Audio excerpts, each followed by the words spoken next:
Hello, and welcome to Does It Roll? From the bitter, windswept steppes of the endless waste to the storm-lashed cliffs of the Sword Coast, there are many deadly and terrible monstrous beings. But there is none so feared as the mighty dragons. These great worms can devastate entire cities. And as our camera flies across the endless tundra of the frozen north, we see one of the mightiest dragons. Arveraturas, an ancient white worm of legendary proportions. Few have faced her and survived. And as we see her breaking through the Frost Maiden's magical storms, flying up through the clouds, we see a figure fall from her back. A druid, who over the past weeks we've become very fond of, plummeting hundreds of feet towards the rock-hard ice below. He smashes into the ground with a bone-breaking crash and takes 20d6 damage. So, welcome back to the show, Niall. How you doing? I was doing better until literally a second ago. So, as I just roll 20d6 damage, can you just tell us a little bit about Gann? Go on. Zencaster as well. Oh, yeah, good. We'll get good at this, guys. 20d6s, there we go. It's only episode 7. We'll get used to it someday. Jesus, like the 20d6s. So just tell us a bit about Gann. What does Gann look like as he plummets to the ground? I think we've lost Niall. I think we've lost Niall now. He's died. He looks still and peaceful. That's what happens when you take 20d6 damage. Oh, this could literally be the image you use at his eulogy. Oh no! Open casket, just and he's gone. It's going to mess up the whole stream with cameras. Welcome to Does It Roll, guys. We're professional. I mean, that was perfect timing. So welcome back to the show, everyone. I do apologise that we weren't here last week. Unfortunately, I had a family issue and I couldn't attend at all. But we are back, and before we do continue, I want to say a huge thank you to all our supporters and subscribers. Does It Roll is a really tricky and quite expensive stream to run, and we absolutely love doing it, and we're going to continue doing it as long as we can, but it is your support that helps us do it. So if you do have any spare cash, do hit us a subscribe button. We massively appreciate it. Niall, are you back? Yeah, I'm back. I've been on for the last hour or so, and nothing has happened at all. The second we go live, that's when my connection decides it wants to die. And poor Aram now has to rejig everyone's camera because of you. Oh, I'm sorry, Aram. Well, I feel that. I love this, though. Just like Aram is so good at this. Like, boom, boom, boom, it's done. Niall, could I ask you to open something like Audacity and just record your stream? Because Zencaster's going to mess up otherwise. Oh, boy. Well, we haven't started recording in Zencaster yet, have we? Yeah, we have, unfortunately. All right. Let me reposition myself. So that is perfect. Sorry, everyone. I will. Oh my God, Miss Moogle, thank you very much. All right, I'm going to start recording my Audacity now. Okay, here we go. So We should be good to go. nice. I'll fix my camera so you don't have to, Aram. Okay, so we left Gann. We left Niall. Niall left. I left. Plummeting towards the ground, about to take 72 points of damage. Can you just describe Gann to anyone who hasn't met the character before? Okay, so have you ever seen the movie The Thing? You know when the dog bursts open? That's what Gann looks like right now. Gann is he is a, hold on, I've actually got he's an 8 foot tall, kind of light blue skinned firbolg. He's a druid. He's very kind of gentle, scruffy, bearded, nomadish kind of person. And now he is 72 points of damage worth of dead. He's basically a blue Niall. I like how you dodged. Now he is gone. So, Gann, as you lie on the ground, broken, with your lifeblood pouring from you and freezing to the ground faster than it can pour from your devastated body, what is your last thought? What passes through your mind as your soul exits your body? He's disappointed that he wasn't able to find out or, track down what happened to his clan after he found them either dead or frozen or missing. And he, just disappointed, sad.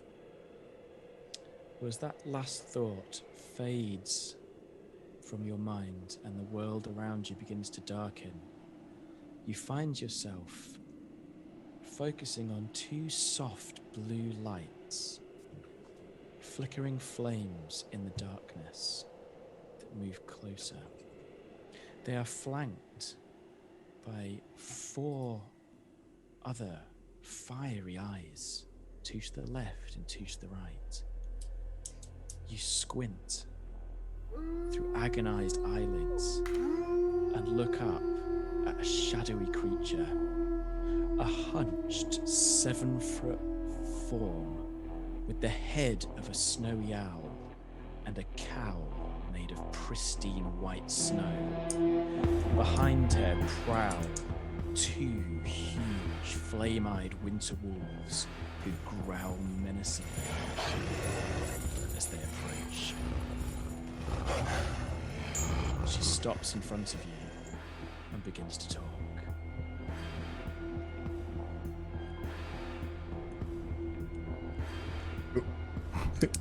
Why, hello there. Though you're not the person I wish to talk to. No. Get out of here. I don't want to talk to you at all. Niall has ruined the whole I thing with his want to getting talk CC. to Gann. There you are, Gann. Oh God. How are you? Feeling a little more put together, are we? What do you want with me? What do I want with you?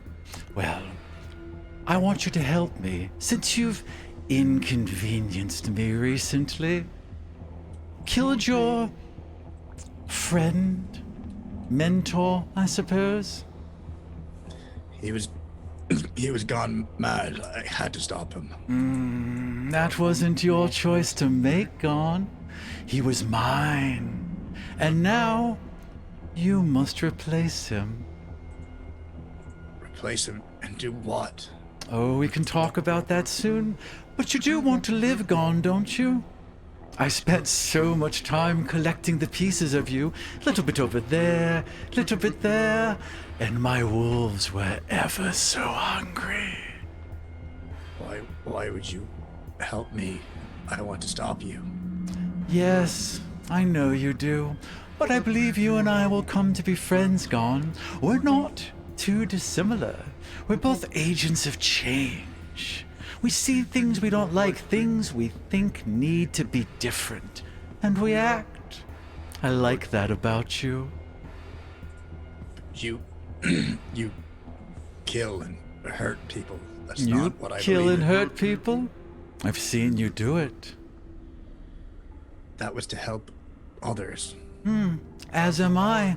Think of all the wonderful things Cole does. Think of how the people of the 10 towns have come together. They've stopped their petty wars, their petty squabbling. Sure, they fight over resources, but that just makes them stronger. What do you want from me? We can discuss that. But for now, let's just say that you do me a little favor, and I'll let your friends live. Tell me what you need. And they're gone.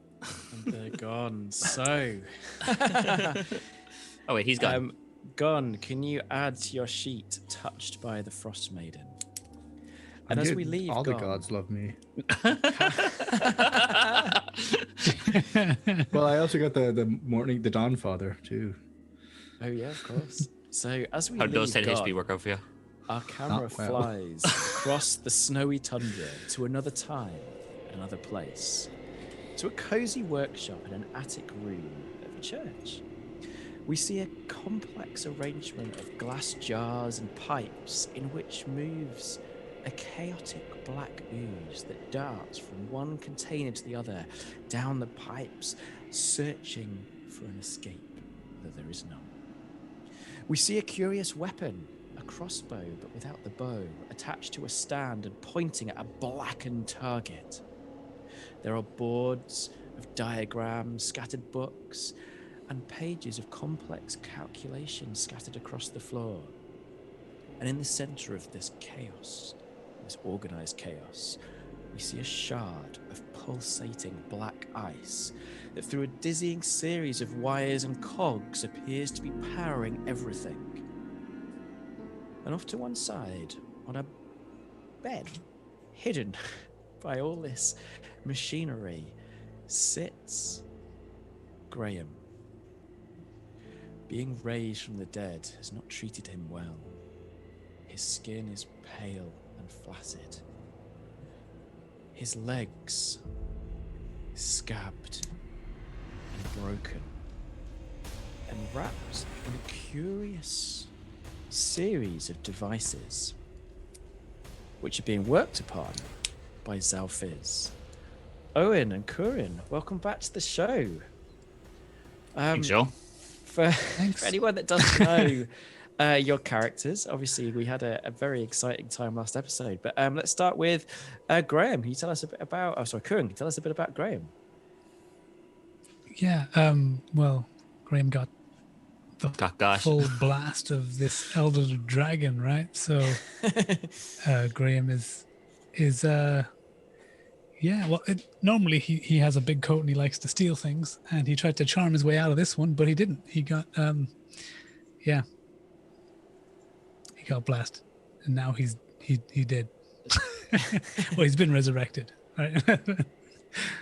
So and I mean, the priest of Lathlander has raised you from the dead, but they were not without its consequences. And Eoghan, can you tell us about Xalfiz, who's helping to support Graham's current issues?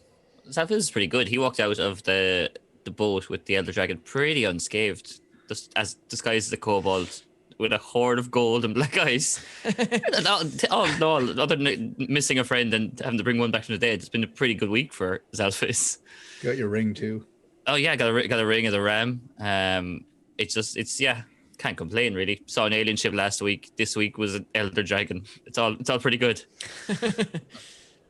So Xalfiz, since the last episode has he's put the block of ice that was containing Graham into his bag of holding. So when he got back, he met the priest of Lathlander, knowing that he is the only person that he knew in 10 towns who could help, and kind of slid him out onto the altar, where he was defrosted with various devices that I had for my artificing studies. And then the priest just resurrected him, but we realized fairly quickly, because of the trauma and impact he'd taken, that his legs were broken, bloodied, and resurrection takes a lot out of you. You kind of have to really learn to walk, just to say the least, you know.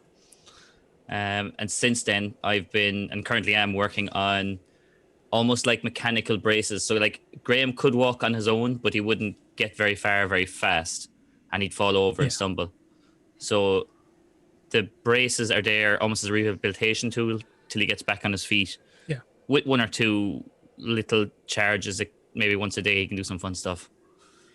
So one of the things you've discovered from the black ice, well, you actually believe that you could, it's very malleable. It's not hard like crystal. It's more like gold or soft steel. And you believe you could create some amazing artifacts from it. You've not experimented with that, but what you have found is that the power held within is incredibly potent. And not only is it powering all the devices in the room, but it's also powering this device you've made for Graham. And so Graham, once per day, you can either use this device to cast jump or cast expeditious retreat. So some fun ahead, potentially. I look forward to Kuran taking 10 damage as he jumps into a roof from indoors. Casting himself. Oh, I forgot. Gotta test it out. I think, in combination of like items, because I believe last game I got the earring from the captain of the ship previously, and I can walk on walls or ceilings. So maybe I could, This is going to be very cool. Yeah. So he can jump into the floor. Sorry, not the roof. Yeah. With added gravity, he goes even faster. So Xalfiz is... Oh, sorry, go on. No, you go on. So Xalfiz has been working away, and you see like this crystal of dark ice that's been it's on his kind of workstation in one side, in a little glass case, powering everything. There's little shards around the place, and you can see a small little glowing piece kind of at the almost on the like the belt line, but behind where kind of the bottom of Graham's spine, powering the whole machine. I'm trying to kind of just bolt it together and put him in place while he's fussing around. So, look, Graham, you got to stop, or it's going to be bolted to your legs forever, and that's not good. Okay, you got to stop fussing. Yeah, no, that would be not good. Right. I mean, we look. We need you up on your feet. In the Xalfiz walkatron is going to get you there, and we need to find Gann. Who said it was the Xalfiz jumpatron? It also Walkatron. jumps. What is this? I'm not sure. We're doing some market research to see which is more impressive.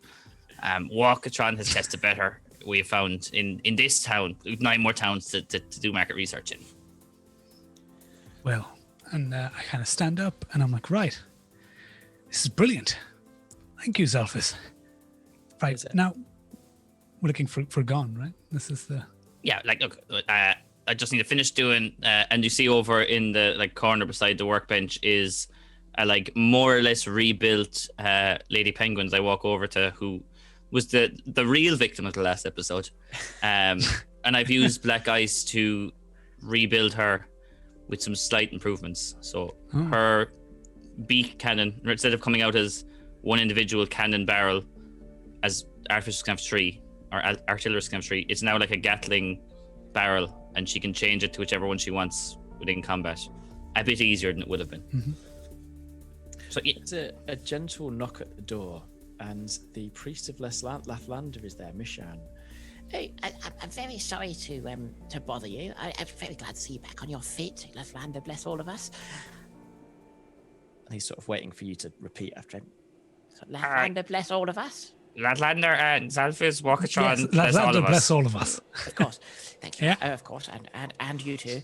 There was a very strange lady at the door. Beggar lady. Oh gosh, very smelly. She said that you might know Very who... priest-like. Well, you know, I say it how it is. She gave me a letter to pass on to you, Xalfiz. She said you knew her. I'm familiar with, this lady. I'm assuming this is one of probably my Harper connections, right? Yeah, and you see that on the letter is a red harp emblazoned on the sort of crumpled paper. I really need to talk to her about being more subtle about this whole Harper thing. Anyway, can you just, I mean, there's time and a place, like we're all suffering, and she's always welcome for the Dawn Lord's blessing and so on, but, This guy's the if you worst. do have is your he? friends come on round, please. There's a time, as I said, there's a time and a place. Anyway, here you go. And just to remind you that your rent is due tomorrow. Look, I mean, I'm giving you. Look, yeah, okay. We'll get to you as soon as we can get a job and we sell 1 or 2 of these bad boys. And like he takes his crossbow and like taps it off Graham's legs. Yes, sure. You said last month. Presenting the feet. I'm like, as you can see the wares. Yes, okay, fair enough. I'm just saying, if you don't pay the rent this time, then I'm going to have to give you just one more chance. And he scuttles out of the room. I don't know when I made Xalfiz a grifter, but he's kind of gone that way. It's like the 3rd or 4th time I've dodged paying him the rent. So I'm going to open up the letter and see what's written inside in this note. Okay, so it says, Dear Xalfiz, that's not the right accent, is it? Dear Xalfiz, I'm sorry I cannot meet you in person, but urgent matters in East Haven have drawn my attention and my presence. However, I need your help. The alchemist Bran Treelight of Caer Konig has acquired a large shard of what I believe is your black ice, although he calls it Chardalin. He believes it to hold enormous power and also incredible danger, although he did not elaborate. He also believes that he himself is at great risk, and he has asked for an escort back to Bryn Shander. I believe, despite the incoming storms, this mission is of utmost importance. Please, leave immediately. and it's signed with a harp.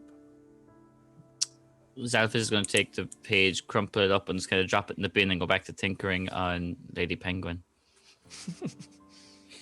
All right. Do you want to tell In me my what head, that I said? thought you said it was signed with a heart, not a heart. I was like, oh, this is so wholesome. Little lipstick kiss at the end of it. It's like, this is your mission, Ethan Hunt. Mwah.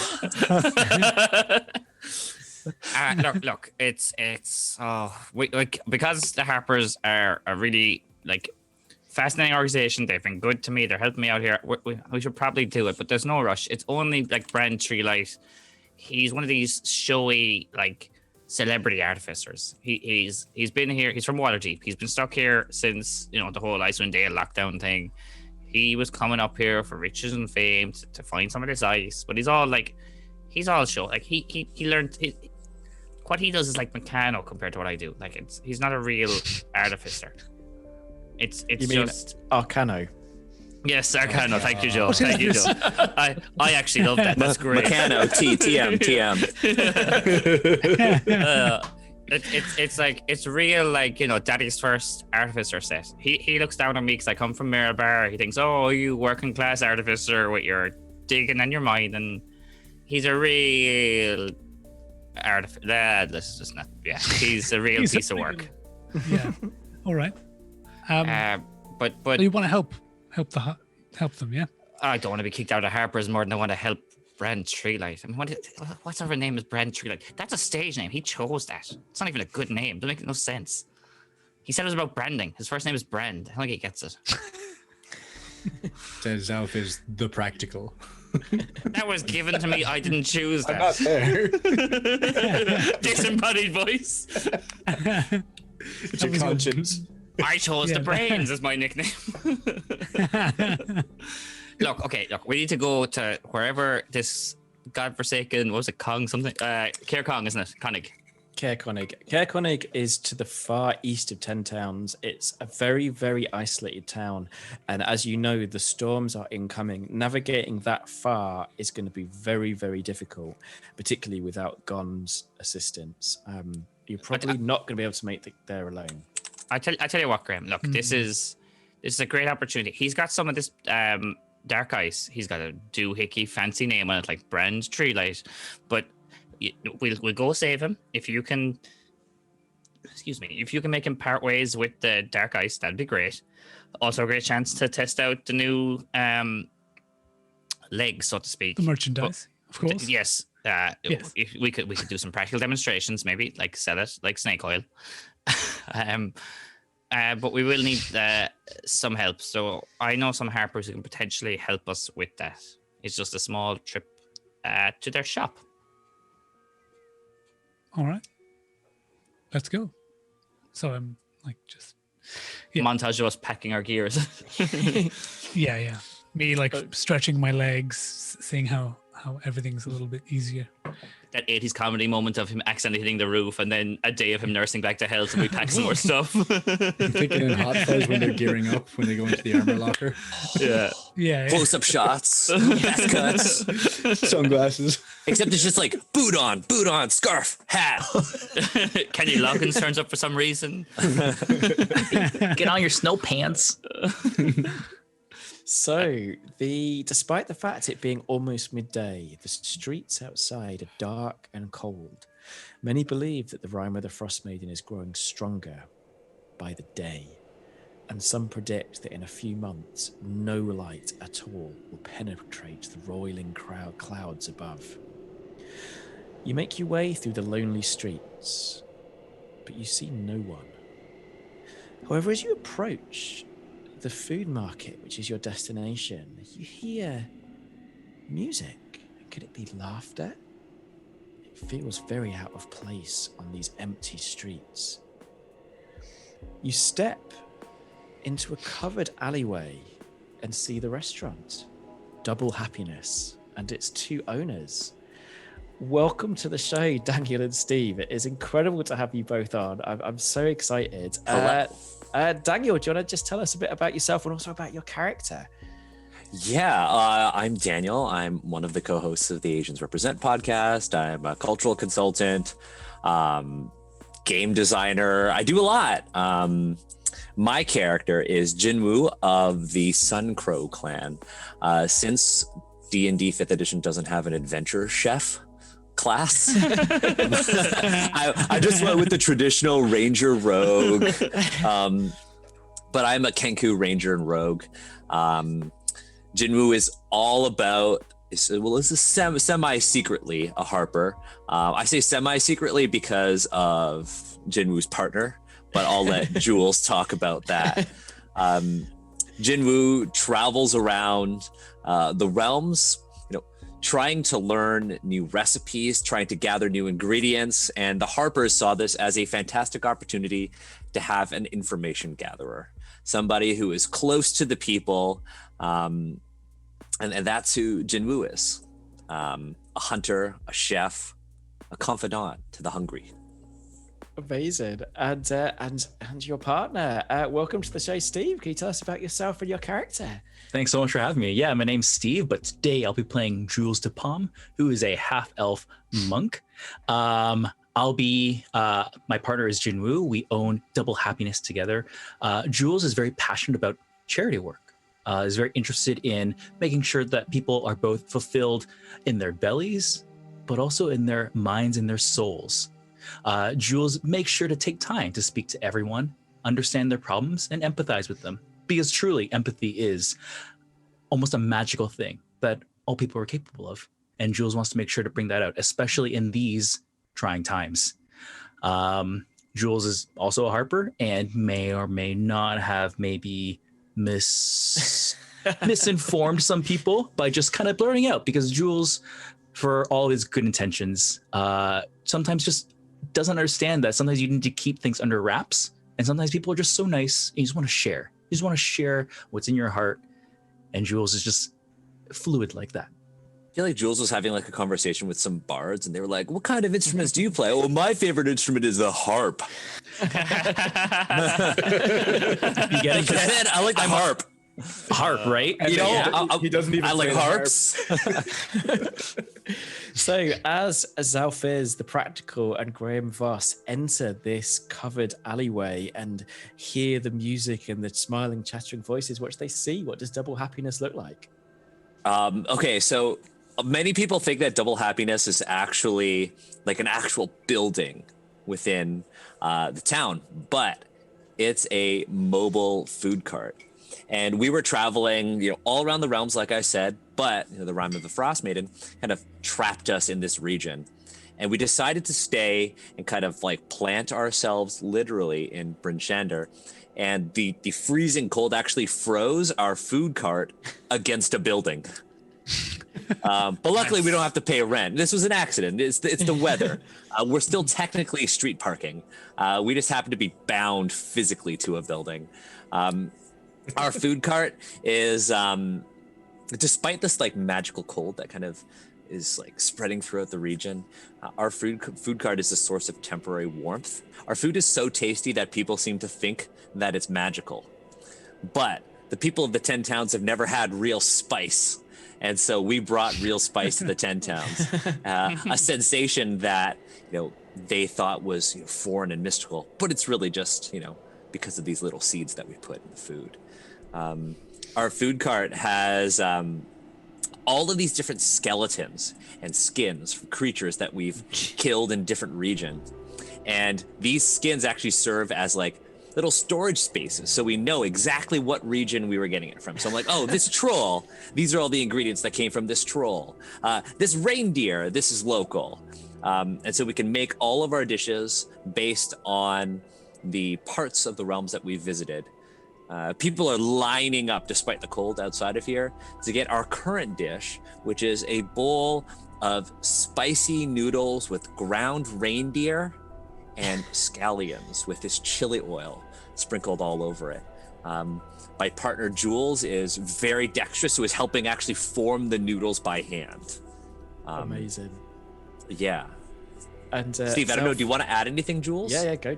No, I think in our kind of like montage of going through, I think Jules is, pulling noodles and whatnot and making a big display of it. And despite all the effort and dexterity needed to do this, is actually smiling and like talking to people and just getting to know them and bringing a warmth out despite the cold. And I like to think that when Jinwu and Jules, whenever they pass each other, I like to think Jules just kind of reaches out and like maybe touches Jinwu with like some fingertips or whatnot. And like that's kind of like the sign of affection they have. I really feel like I've missed an opportunity to do like a cooking skill challenge. It would have been amazing. So this is what you see, Xalfiz and Graham, as you enter this area. Everyone is looking incredibly happy, and this restaurant has a reputation of having actually magical food. People believe that by eating the food from Double Happiness, you can be healed, and you will carry the warmth with you throughout the day. Whether that's true or not, or whether it's just really good food, who's to tell?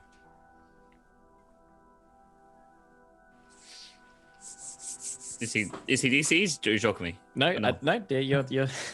All right, So okay. you see this in front of you. You've entered the restaurant. So Xalfiz is going to. Sorry, that was a real weird handoff, Joe. Thank you. Xalfiz is going to stroll in with Graham. I don't know how's Graham walking in the new legs. I don't know. Not put that on you. Perfectly normally. You're not seeing any. People can't even. They just think I've got some kind of interesting flashy lights and gadgetry on my pants. These don't just make me look cool. They happen to be functional too.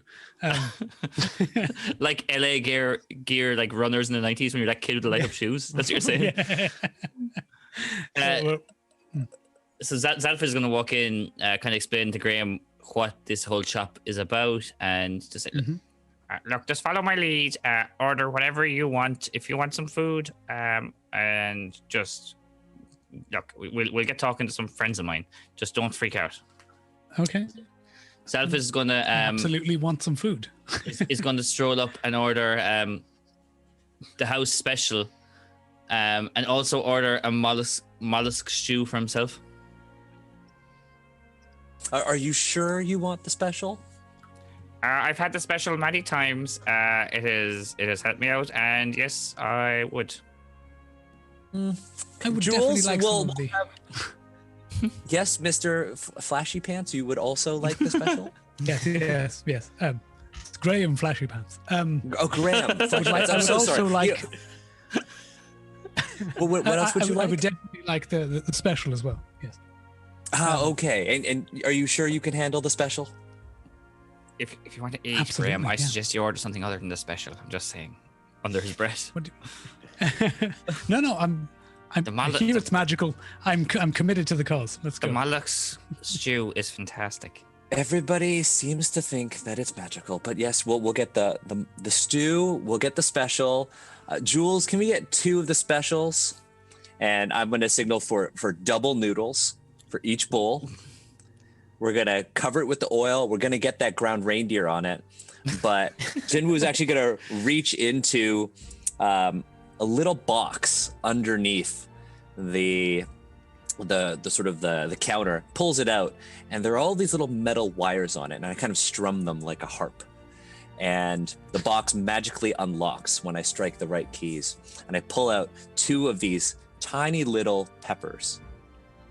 I pull out my small dagger and I kind of tap them, and they kind of crack open like a piece of crystal or shell, and this black purple oil begins to seep out of the pepper.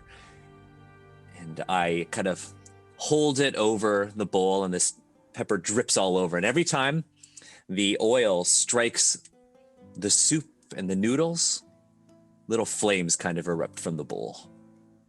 You know, Xalfiz, I do think this feels rather special.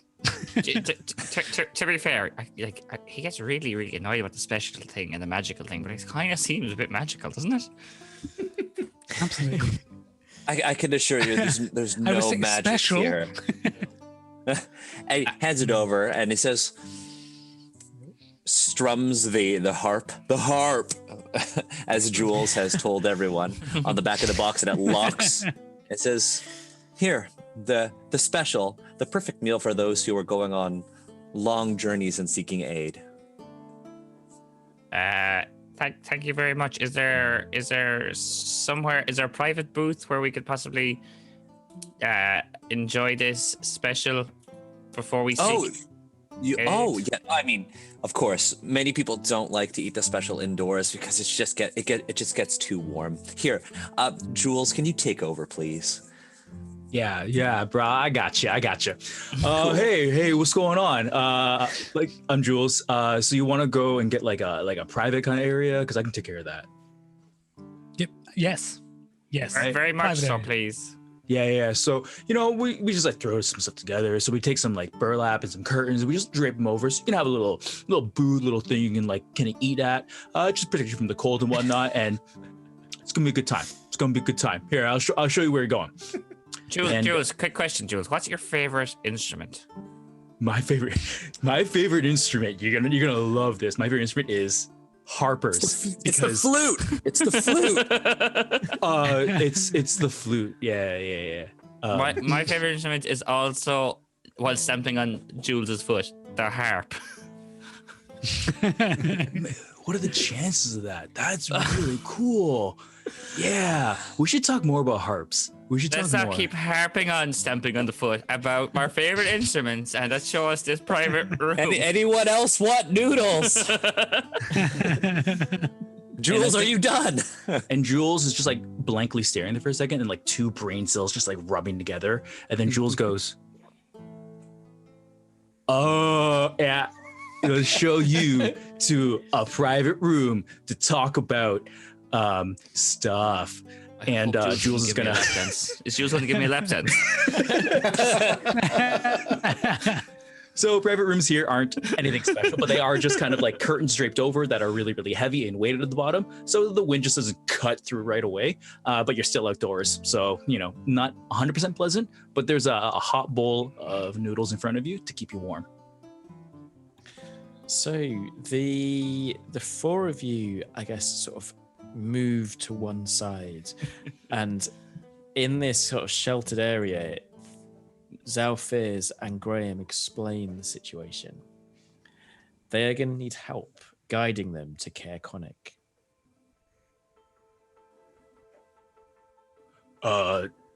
Dope. I'm in.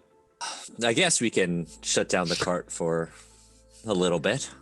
Yeah, look, it will any profits from our little adventure, we will split 4 ways due to loss of earnings in this surprisingly successful business. And that's surprising. It's a great produce, but I don't know. Look, I've talked myself into a corner here. I'm sorry. Look, are you in?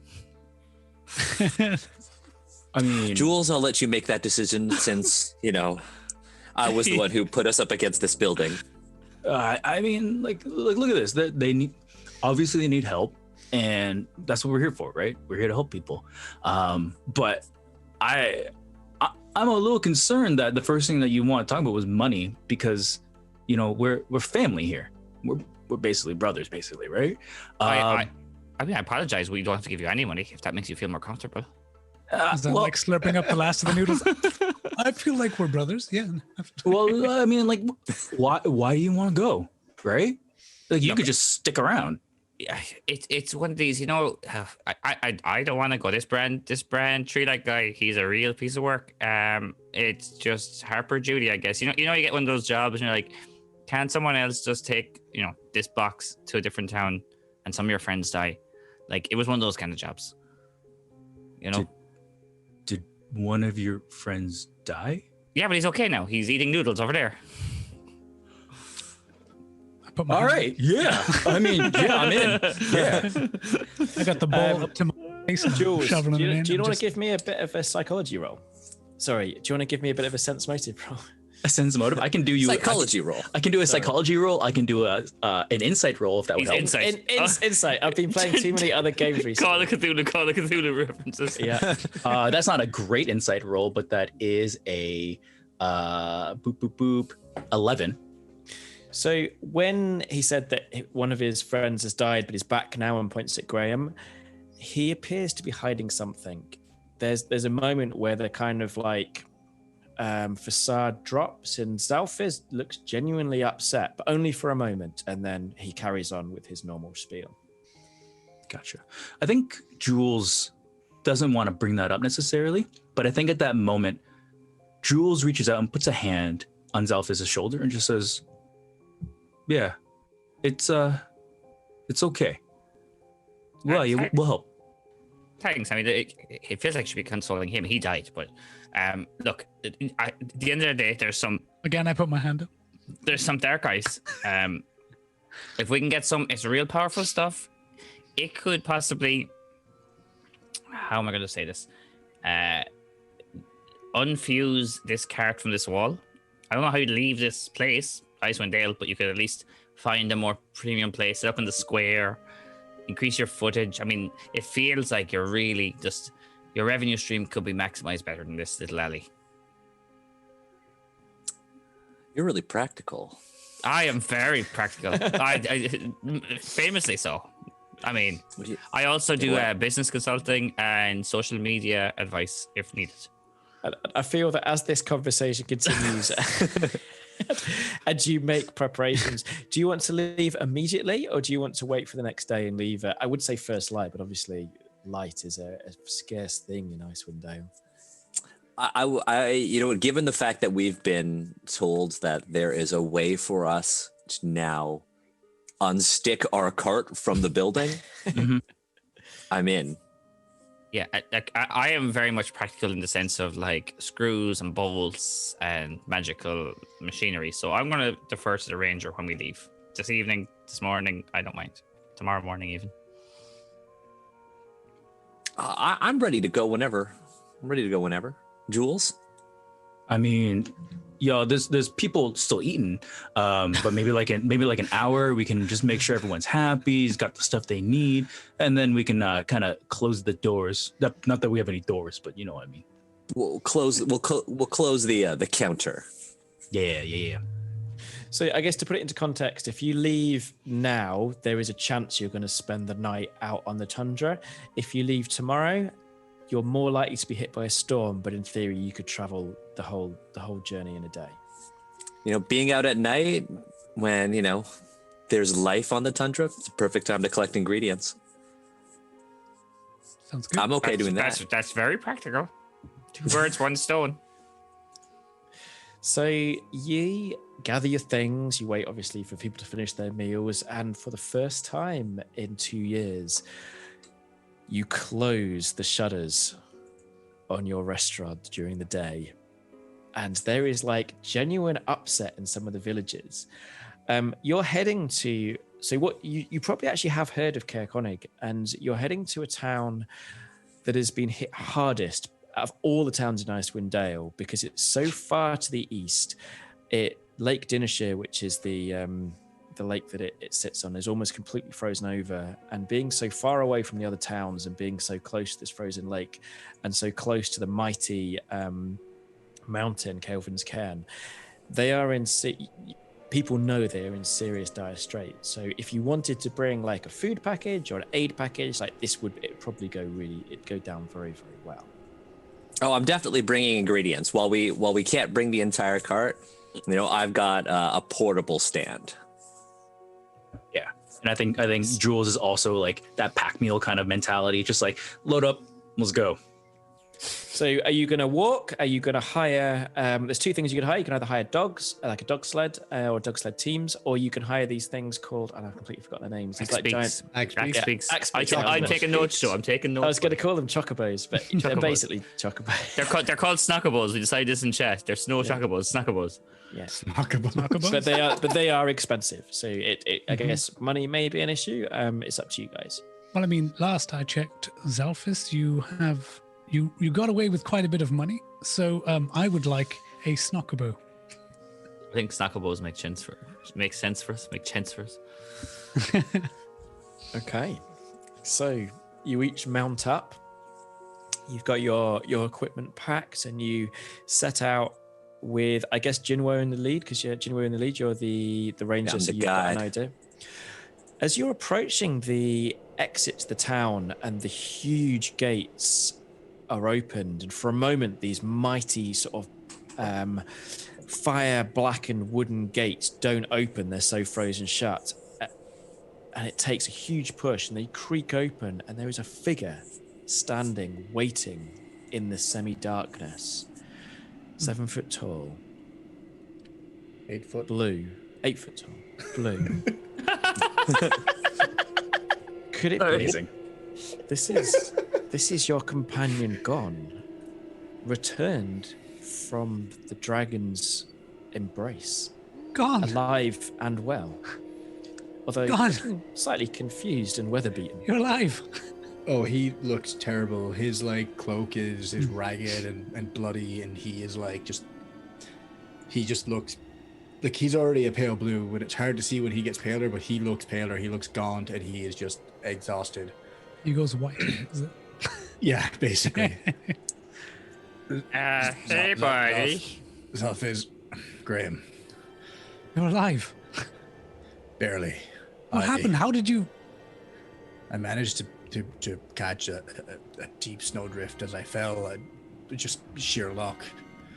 And So just you fell off the dragon? Because last we saw you were riding the dragon for I'm not quite sure why. Well, last you saw, I was dead. I was trying to take the rider off of it, but it was a corpse that was on the dragon. When I tried to unlatch it, the dragon flipped and I fell. Well, many questions. There's like, so you fell from the sky, like you were hundreds of feet in the air when we last saw you going over the horizon. I don't know. What does it matter? Gann is back. I don't know how I lived. It was sheer luck.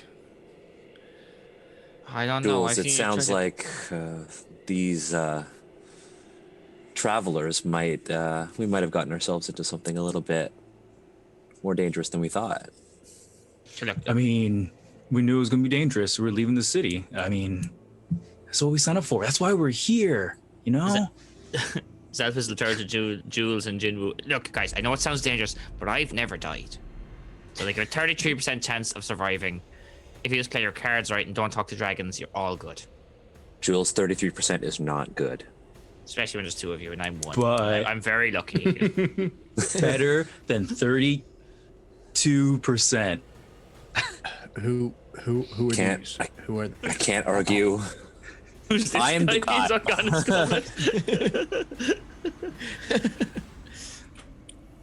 look, Gann, where are you coming from? Like, what? Where did the dragon drop you? I turn around behind me to the waist, so I just like out there. I There. don't know.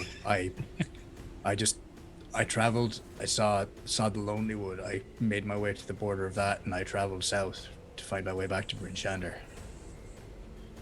I don't know. I don't know how long I've been out there. It's been, how long have I been gone? I can't, days blend into nights here. Like 6 days? Dungeon Xal- Master? Xalfiz and Graham, can you both make me insight checks, please? Cool, definitely.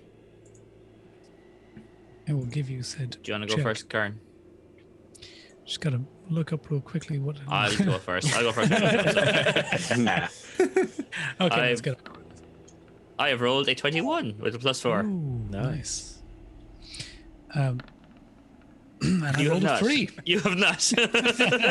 So, Graham, this is very much gone. He's returned from almost certain death. I mean, the fact that he's been missing for the last 6 days has almost said that he's gone. Like I said, Xalfiz, what does it matter? He's back. Xalfiz, you are more suspicious. He is acting odd, like he's got a sort of a weird twitch, but you would only know it if you'd only notice it if you knew Gann really well. And he just seems to be off. You can't really figure out why, but So I'm gonna like finger up to Gann, like just like a sidebar to Graham. Look, Graham, I don't know what it is, but he's just a bit different. Seems weird. I mean, anyone else who goes out in the frozen wasteland, you know, all those, hey, every 8th day we ring a bell and we sacrifice someone, they get sent out to the wastelands, the Frost Maiden kills them, and it's all like people out there die. They die, I they think, die as real per bad. usual, Xalfiz, you're overthinking it. I've lived here all Back. my life, Xalfiz. I know how to survive in the wastes. Graham, he is hearing like a bat. I mean, He doesn't respect the rule of. Quietly, Xalfiz. He doesn't respect the rule of sidebar. So also, Xalfiz, you rolled a 21, which is a really high success. You can't really put your finger on it, but you think he might be angry, and he looks particularly angry at Graham. You're not really sure why. Niall, Gann. How are you gonna travel with them? Are you gonna call your moose? Are you gonna shape change, or do you want to hire a snowabo, a Snockable. An X-speak. Code X-speak. Gann is exhausted, and he just doesn't have the strength in him to do a shape change right now. He doesn't want to travel more either, so he's going to get a Snockabo too. Probably the biggest one they have because he's quite large. So I think Jules is gonna step in and go, whoa, hey, like friend here doesn't look great. Should we really be traveling tonight? Because I mean, like, this doesn't look like the best maybe choice, and that's coming from me, right?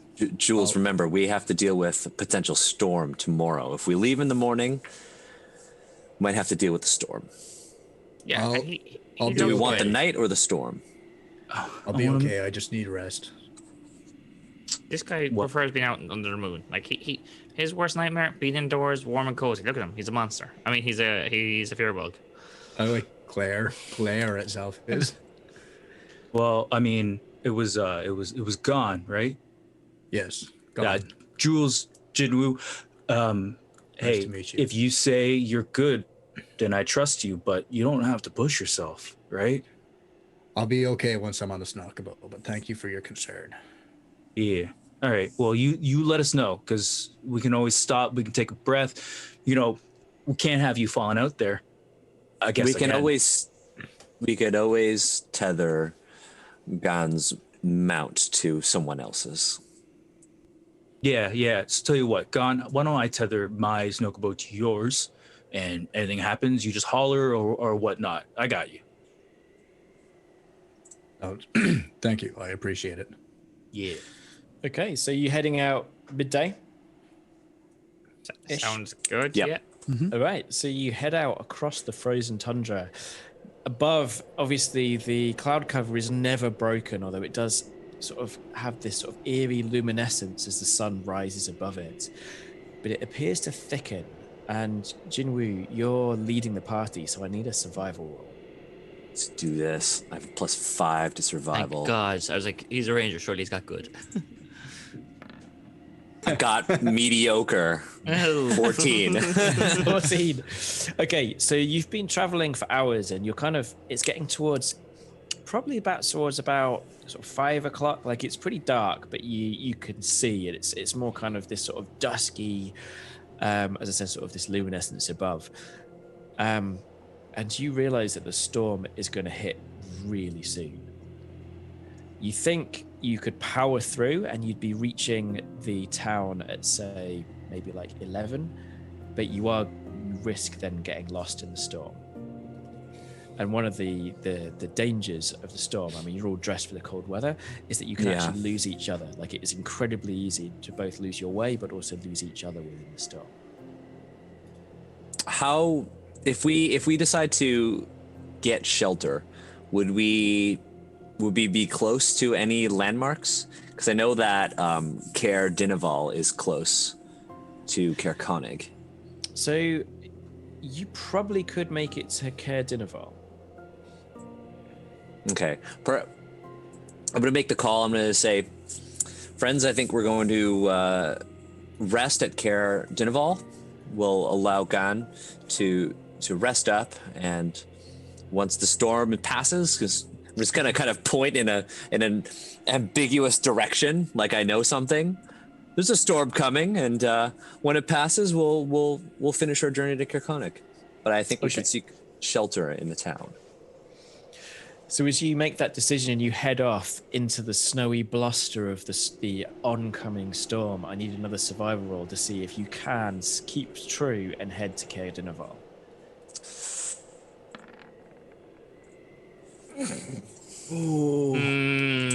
Like I said, I kind of point in a direction like I know where I'm going. Just like when Gann used to direct us. I've spent too much time cooking and not enough time survivaling. So what did you get? I got a 9. No, I got a 10. Okay. Sorry, I got a 10. So it's not so bad that you've lost each other, but you have completely lost your way. And the fog around you is completely opaque. It's now night and the temperature is dropping, and it's dropping fast. Perfect. We'll die together instead of alone. As friends, yay! We'll die as friends. Okay, so we're lost. Barren sort of wasteland all around us, I would assume. From where you can see, it just looks like a complete whiteout. Are we still able to like talk to each other and like? Oh Yeah. yeah. You can Jules, see each other. Jules, I think I did the thing again. I may have led us on what the youngsters call a side quest. We're lost. And Well, if it's a side quest, 10 bear pelts will get us out, right? and I think there's zero worry on Jules' face. There's maybe even like a smile there, and I think Jules just puts a hand on Jinwu's shoulder and just says, "It's okay. You are able to get us through this, and I know you will." All right, I lost my voice here, but yo, you're gonna get us through this. Or we'll switch. You could be Jinwu. Yo, Jules. I think we're I love that Jules is actually like that kid in high school who's trying to act cool, but really he's just insecure. And every so often the voice drops like, "Oh man, no, I'm actually cool again." But Jinwu, I mean, just breathe, and you'll get us through this. I'm with you. Don't breathe too deep, everyone. The air is very cold. It will damage your lungs. I don't know why I just took on the Jules voice. It's infectious. It's infectious. It's infectious, man. I'm more concerned about Gann. I think we're gonna have to make a shelter. Since we are definitely lost, we're gonna have to wait this one out. We could probably dig ourselves a shelter, at least to shield us from the wind. I don't think a tent is going to really help us in this storm. Honestly, you are all capable adventurers, and although the night is not comfortable, you survive. You set watches, and it is uneventful. The storm rages around you, and the snow holes that you've dug and the shelters you've made for your snockabos are effective, and you wake into the dim light of morning to a snowy landscape of sort of grey-white. You sort of look ahead and you see Kelvin's cairn almost to the southeast, and you see that you have gone way off course. You are... my God. You really do need to head quite all the way around the mountain to get back. But you know where you're going, you know where you are, and it shouldn't be a problem. And you pack up your things and you head south down kind of a gully between the snow. And you've been going for a few hours when you start hearing this booming sound. A booming sound that to most of you sounds terrifying. It rumbles through your body. And it's too loud for anything natural. But to Jinwu, who's travelled these wastes and knows full well what this sound signifies, you feel genuine terror for a moment, as this sound is the sound of a frost giant. But not just a frost giant. You believe this frost giant is riding on the back of a giant mammoth and has found your trail. So, Jules, remember when I told you about chefs who have restaurants that are probably bigger than ours? I mean, yeah, you mentioned it a couple times, but tell me again, because you know everyone else needs to hear it too, right? Sorry. Well, it seems like we're being followed. Well, And- that's good. They can help us. Yes. Well, before we find out, or before we ask if whoever's following us, can help, let's all hide. And I'll go check myself because, well, Jules, While I love your infectious personality and your outlook on life, your personality can be very, very loud. And I think this is a time for a quiet personality like myself. I'm just sensing a tone change. Like, why are we worried? What's around Koenig? What's happening? So on this detour that I totally led us on purpose, we may have picked up a tale that is a frost giant. Oh, cool. Like, And now, while I know your friend may have had some experience with dragons, I think said dragon experience may be mirrored in an experience with a frost giant. So I'm gonna go check just to make sure that we don't get pummeled into mush again. Wait, so I could die again? Right, this is getting very old. Very quick. It is my job to make sure that you do not die again. This is Okay. not good. We should hide. We should get out of here. You should definitely hide. Xalfiz is going to jump on Lady Penguin and immediately the sound of you should hide, like just basically drive into a snowdrift. He's buried himself into a snowdrift. There's Lady Penguin and Xalfiz shaped hole 3 feet into a snowdrift. Always the hero. Okay, to paint the picture, to your left, it's not a cliff, but it's a steep rise, sort of towers above you, probably about 20 feet. To your right, it drops down into a steep valley, maybe 40 foot deep, and then maybe 30 foot across to an actual cliff. Behind you is this sort of drumming sound. Ahead, you know that there's sort of two options. If you kind of curve around the left, which will lead you eventually to Caer Konig, there's going to be like sort of trees and sort of low hills. If you go to the right, then you might be able to get to the lake. But if you want to kind of get a good look at what's coming behind you, you're probably going to have to climb up this rise. Oh, climbing.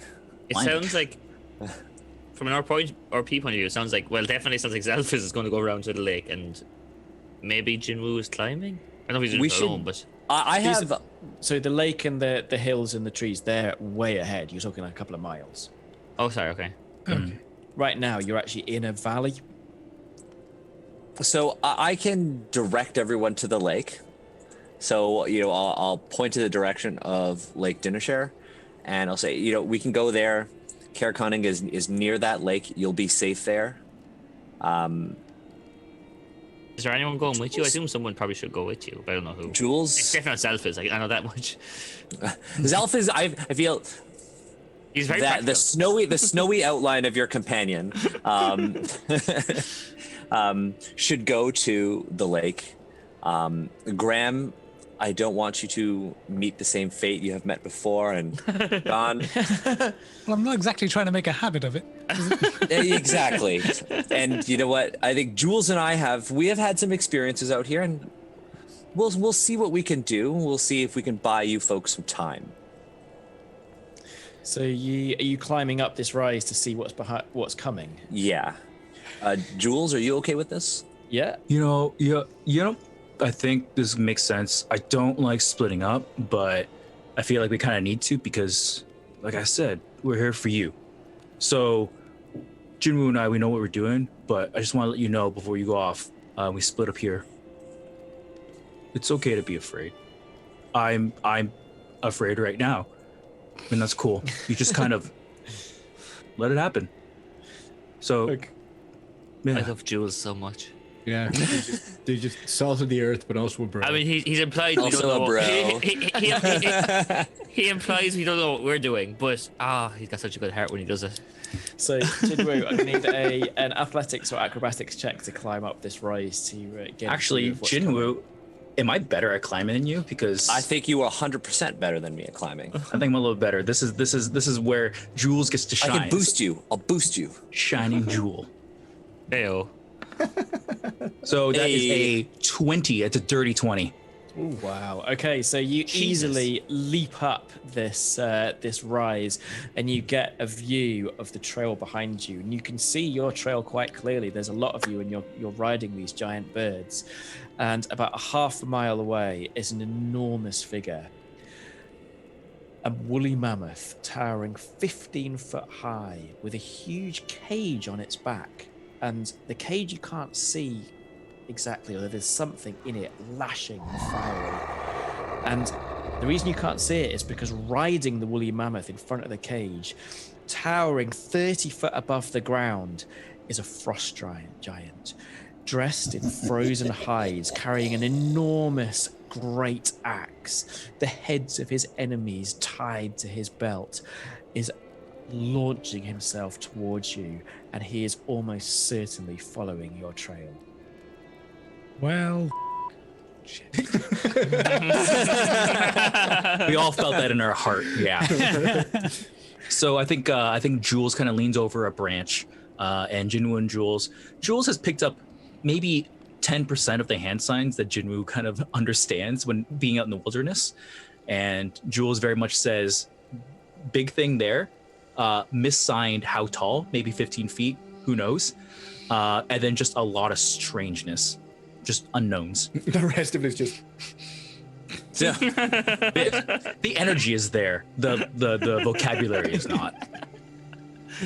15 feet doesn't seem that bad, is what Jinwu is thinking right now.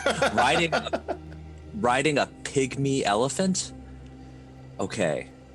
So this is a woolly mammoth 15 foot tall, and he's 15 foot above the woolly mammoth for a total height of 30 feet. So this makes it gargantuan. Yeah. But Jules has given me Sorry, yeah, absolutely, yeah. given me bad information. And I think Jules before climbing down kind of like squints and looks into that cage. There's a cage, right? Is it empty? Is there something in it? Give me a perception. somebody to save? There's something in the cage lashing back and forth. Gotcha. So Jules squints. It gets a natty 20 for a total of 26. Oh, wow. 20. Wow. Very nice. Okay. So from inside the cave, hidden in a cloud of steam, its body pulsating with internal fire, you see wind-like fins flare from the back of this creature's head, a wide mouth brimming with jagged teeth, and an articulated body wrapped around itself with what looks like hundreds of legs. This is a Remores. God. Remores, but it's a young one. For myself and Kurt, we've not played much D&D. What the fuck is that? Sorry. Like a giant, like icy, scary centipede thing. Oh, cool. Okay, cool. Cool. But Yeah. with like sort of fire What, you pouring don't from its like- body. You don't like flaming ice centipedes? Like, what's the problem here? Oh, that's cool. I like that. It's totally up my alley. Yeah. I mean, they're very more common in than- Ireland. They're so common in Ireland. So, yes, totally. So I think with that, Jules is like, okay,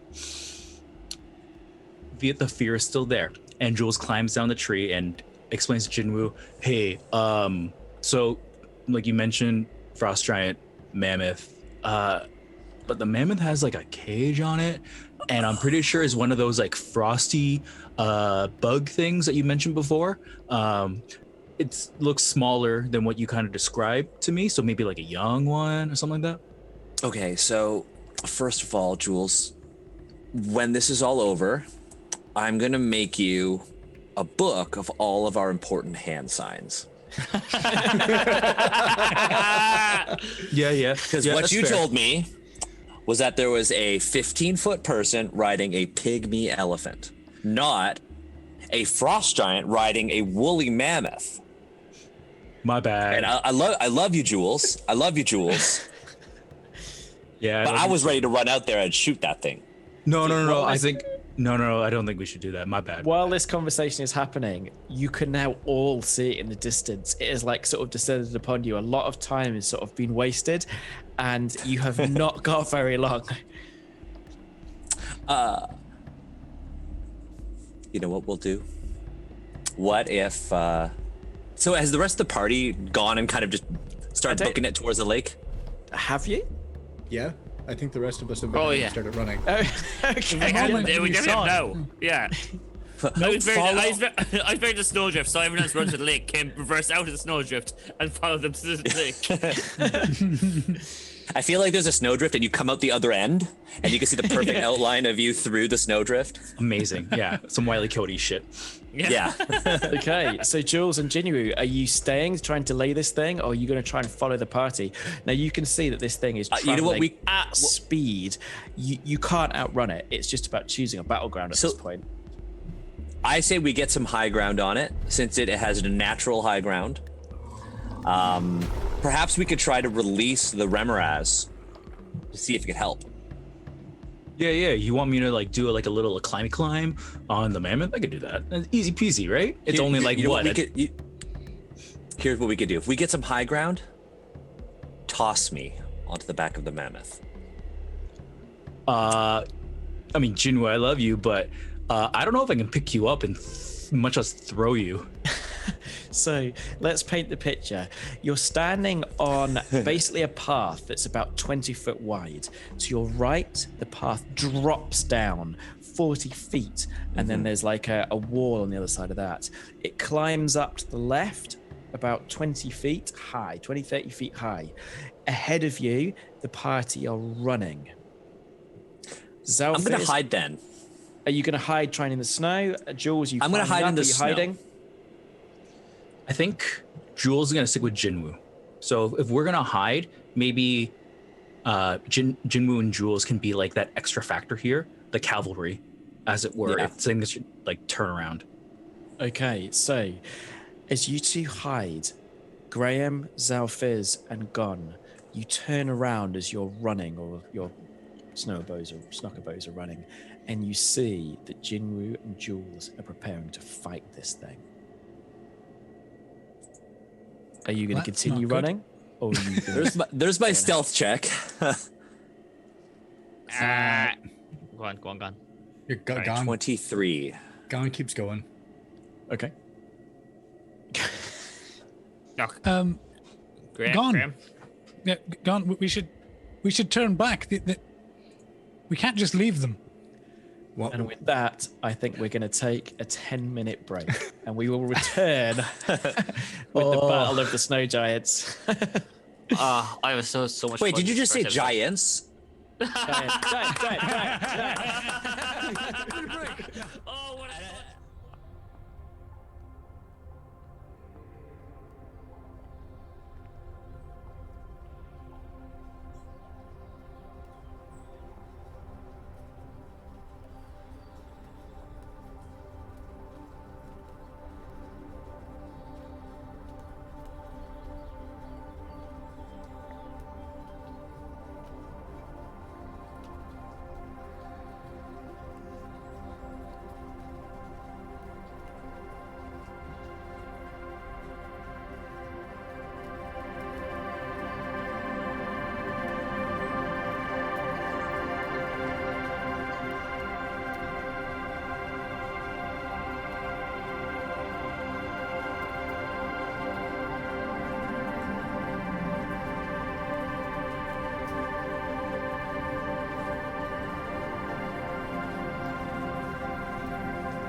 Welcome back to Rime and the Frost Maiden.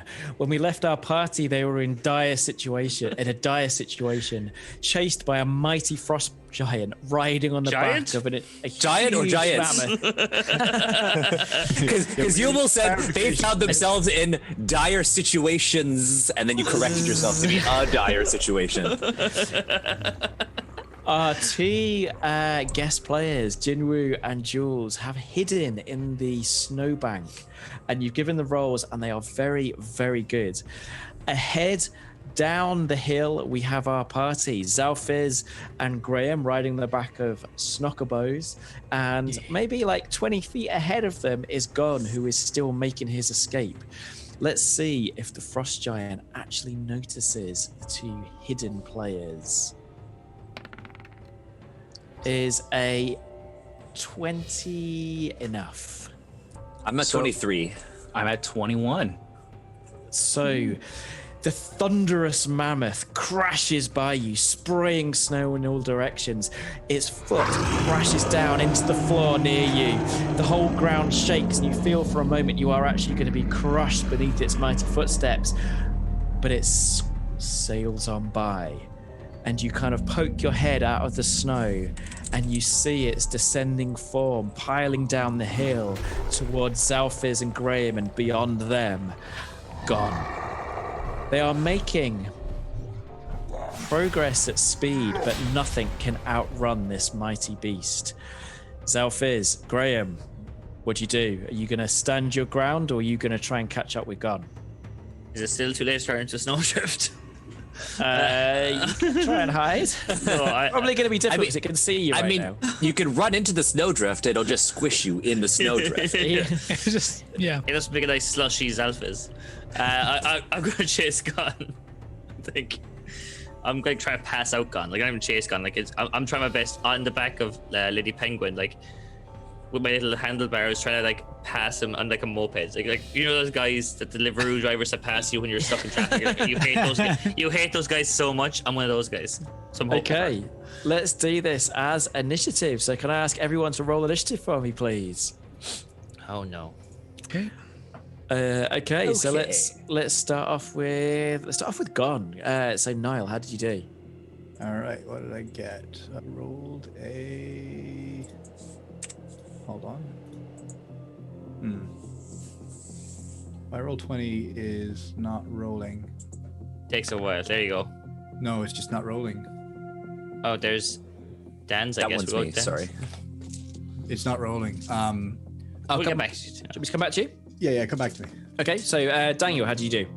I got a 13 total. 13 for Jinwu. Steve, how did you do? So Jules is rolling with a. Ooh, it's a 23. Nice. Okay. Kuran. Perfect. Great. I got a 10. Wow. With all your bonuses That's too. including my +8, yeah. Xalfiz. I have rolled a 6. And Graham. Gann. Did you manage to get it working? No, I have everything enabled. I don't know. It could. I don't know. My connection could just be laggy or something like that. Just roll in real life and lie. I'll roll a normal dice. Oh, look at that, 27. No, actually. Oh man, I rolled a 25. See, I'm glad I said 27 to make it more believable. Okay. Now we don't believe you. And I'm going to roll for the Frost Giant together. So the Frost Giant actually gets an 11 as a -1. So, bloody hell, 25 did you say? Well, Yeah. you are acting first as you pile ahead of all of them. He has alert, doesn't he? So Gann, so how close is the? Gann looks behind him and he sees that not everyone has necessarily ran away. They stalled, and he does stop. He turns around and he runs straight at the mammoth and the giant, and he leaps off the Snockabo, and he transforms into a mammoth.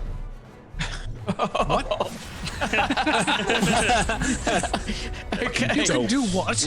With Jules, this is a bad idea. Jules is going to hit the wrong mammoth. You're going to take some friendly Right, fire. okay. Have some faith. There is some This distance. is where you say the GM is like, okay, roll to see if you hit the false mammoth. Yeah. Hey, we're not taking any of that. So we've got this enormous mammoth covered in snow with a giant on its back and a cage of the Remoras charging down, facing Xalfiz and Graham, who are looking terrified as below them, charging up the hill, is another giant mammoth. Although you did see I'd love Gann. to do it just as like I'm coming up, as it's coming up. I'd like to like transform into it just underneath it, so I'm like lifting it as I'm transforming into it. Okay, go let's on, do that's it. cool Let's as go fuck, go for on. it. Yeah, let's do it. That's Okay, really cool. Let's go for it.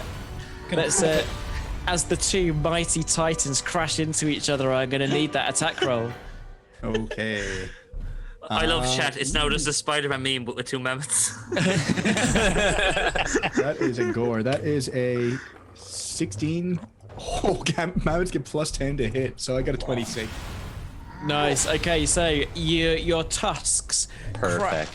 bury themselves in the matted form of the mammoth, and it roars with terror. That is an absolute hit. A roll for damage. 48. So that's at 5 plus 15, 20 points of damage. Okay. Blood sprays in all directions. The mammoth rears, then crashes down, forcing your tusks from it, and the giant leaps from its back. Next in round is Steve. Jules. So Jules looks at Jinwu and goes, I run faster than you. Thieves' tools now. But toss him the thieves' tools. It's actually my culinary, the kit with all my knives, and there's just a little spot for thieves' tools. Nice. Take him a go. Gotcha.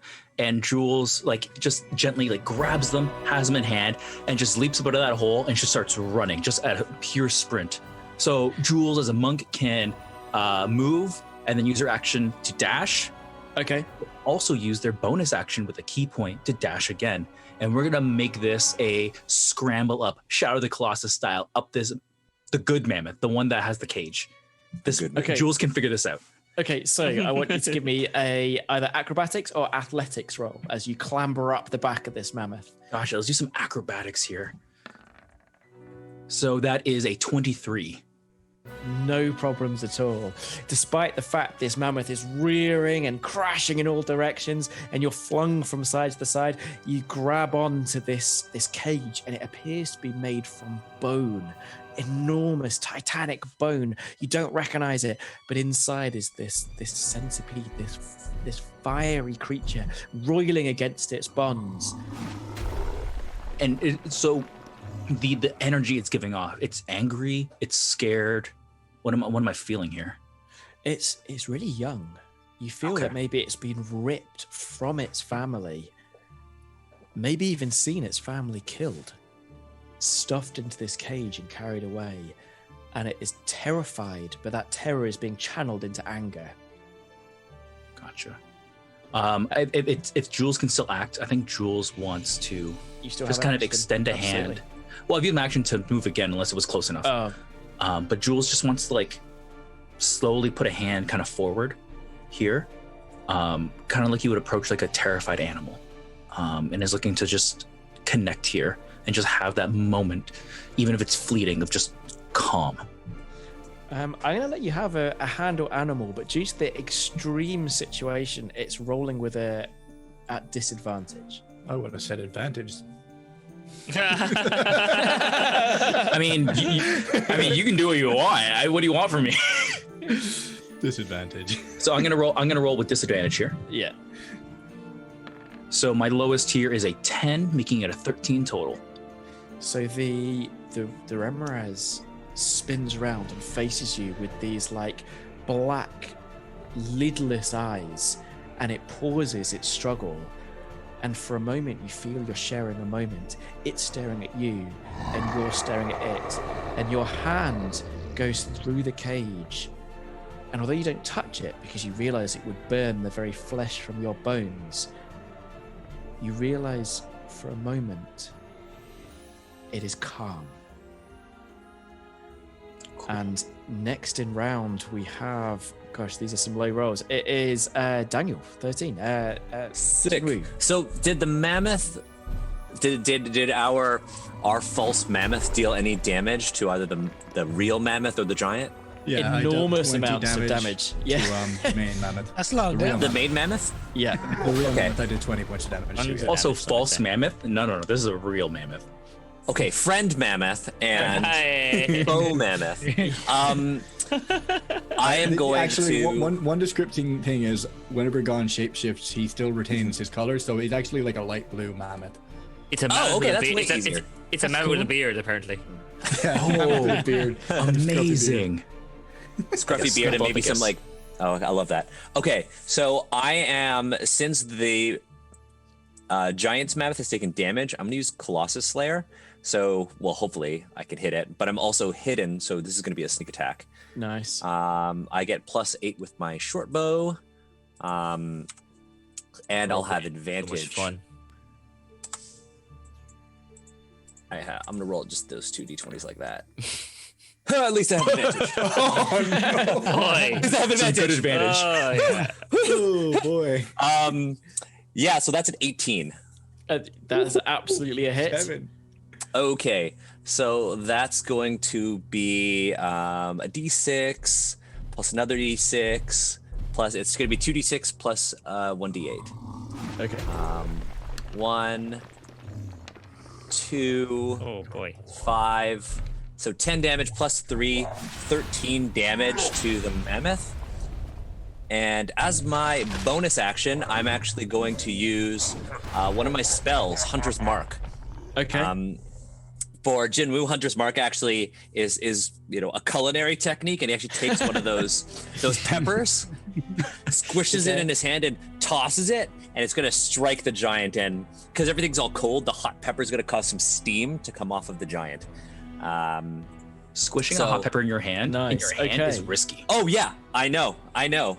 Dangerous. Don't scratch your eyeball. Don't afterwards. scratch your eyes. I'm not gonna Don't go to scratch my bathroom. eyeball unless Don't go to the GM bathroom. gets me to do it. Don't scratch your eyes. I'm like, don't go to the bathroom. We all went different places. Don't go to the bathroom. Don't So, scratch your so I eyes. want to. So this represents me imbuing all of my arrows with spice, because I'm gonna literally take every arrow out of my quiver. Oh, I love it. Okay. For the next hour, I deal an extra d6 damage against the giant. That is awesome. Nice. So I the love giant that. has leapt from his mighty perch and drawing his axe from his back, crashes into the ground.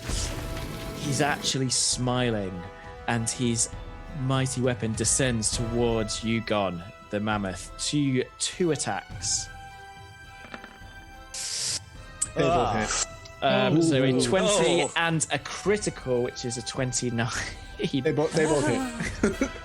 Okay, so this does a lot of damage, I'm afraid. Oh no! You just got so undead, man. This is not right. Stop killing me, Joe. Stop killing me. So does it roll as a show? Is the concept to get everyone to roll death saves? Is that what we're doing? Basically, it's like, yeah. does it, Thing, no, yeah. no, it's does it roll higher than Joe? And the answer is always no. I mean, Gotcha. we got invited to D&D Live because Joe made a career on killing me. Okay, basically. So, Oh, sweet. Yeah, he good moves branding. on quickly. Yeah. okay, so it does Holy. 43 damage, but it critted, so that's plus 36. So that is a. Sorry, I've got so much to cover my thing. Have you uncanny dodge? Please have you uncanny dodge. Yeah, So I'm a that's- mammoth with that's- uncanny that's- dodge. That's 69 points of damage in 2 hits. I have Nice, but 37 not nice. hit points. He's still good. Mammoths have a lot of health, by the way. How much So is he roars with pleasure. And one blow, 2 blows, blood flies in all direction, and gone. You're thrown black by the power of his hits. And next up in round is, I think it's Xalfiz. So Xalfiz is going to like handbrake. I guess I've got a quick lady picking with a handbrake. I'm going to call it now. Reach down to her side, like pull up her right flipper wing. and her right flipper, and just like handbrake round. My multi-tool is going to come out, and I'm going to do the thing that people have seen me do for the last couple episodes and make her into my artillerist cannon. But this time I'm going to make her into the healing cannon, which I can't think of the name of.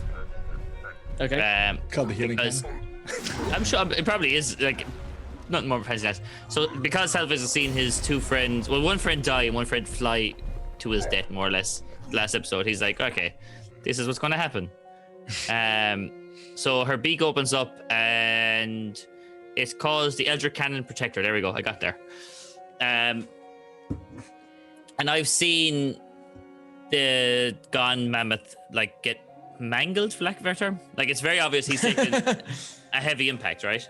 Yeah. Mangled, yeah. Oh yeah, very much so. So I'm going to, after I like do the bonus action to make Lady Penguin or Penelope Guinevere into the protector cannon, I'm going to then use my move action to move back towards Gann and try and heal him up. Okay. So how does that how does that affect? What's the rules with that? In terms of actual mechanical, so Yeah. turn the multi-tool, mouth opens up, the Gatling gun comes out, and the third cannon, which is almost like, I'm gonna go with a misting like spray gun for cleaning, like, you know, like that, like cooling spray you used to get, like deep heat spray, and it's it's gonna spray on Gann, and I'm gonna give him a 1d8 plus 4 temporary hit points. I put deep heat on my blue mammoth. Actually, if there's anyone within a 10 feet cone of him, Yeah, or Jules. 10 feet, Jules also gets Cooling it. spray is very appropriate for the setting. I said deep. I said deep heat. I said cooling. We went deep heat. It's a deep burn. Oh, It's a Tiger deep Bomb? burn. Yeah, exactly. Tiger Bomb? Tiger Bomb is the one. Tiger Bomb in yes, that's spray form. Yeah. Basically, yeah. Is there anything else you want to do with your round? I realised that it was actually Graham's round. Is there anything else you want to do with yours before we jump over to Graham? Graham, I appreciate you letting me take your go. That's what it is as a bonus action. I mean, we both rolled a 10. It was abysmal. Right. So Oh, that's everything. What am I doing? 1 plus what? can I act like no one saw that, right? Oh, well, I see it.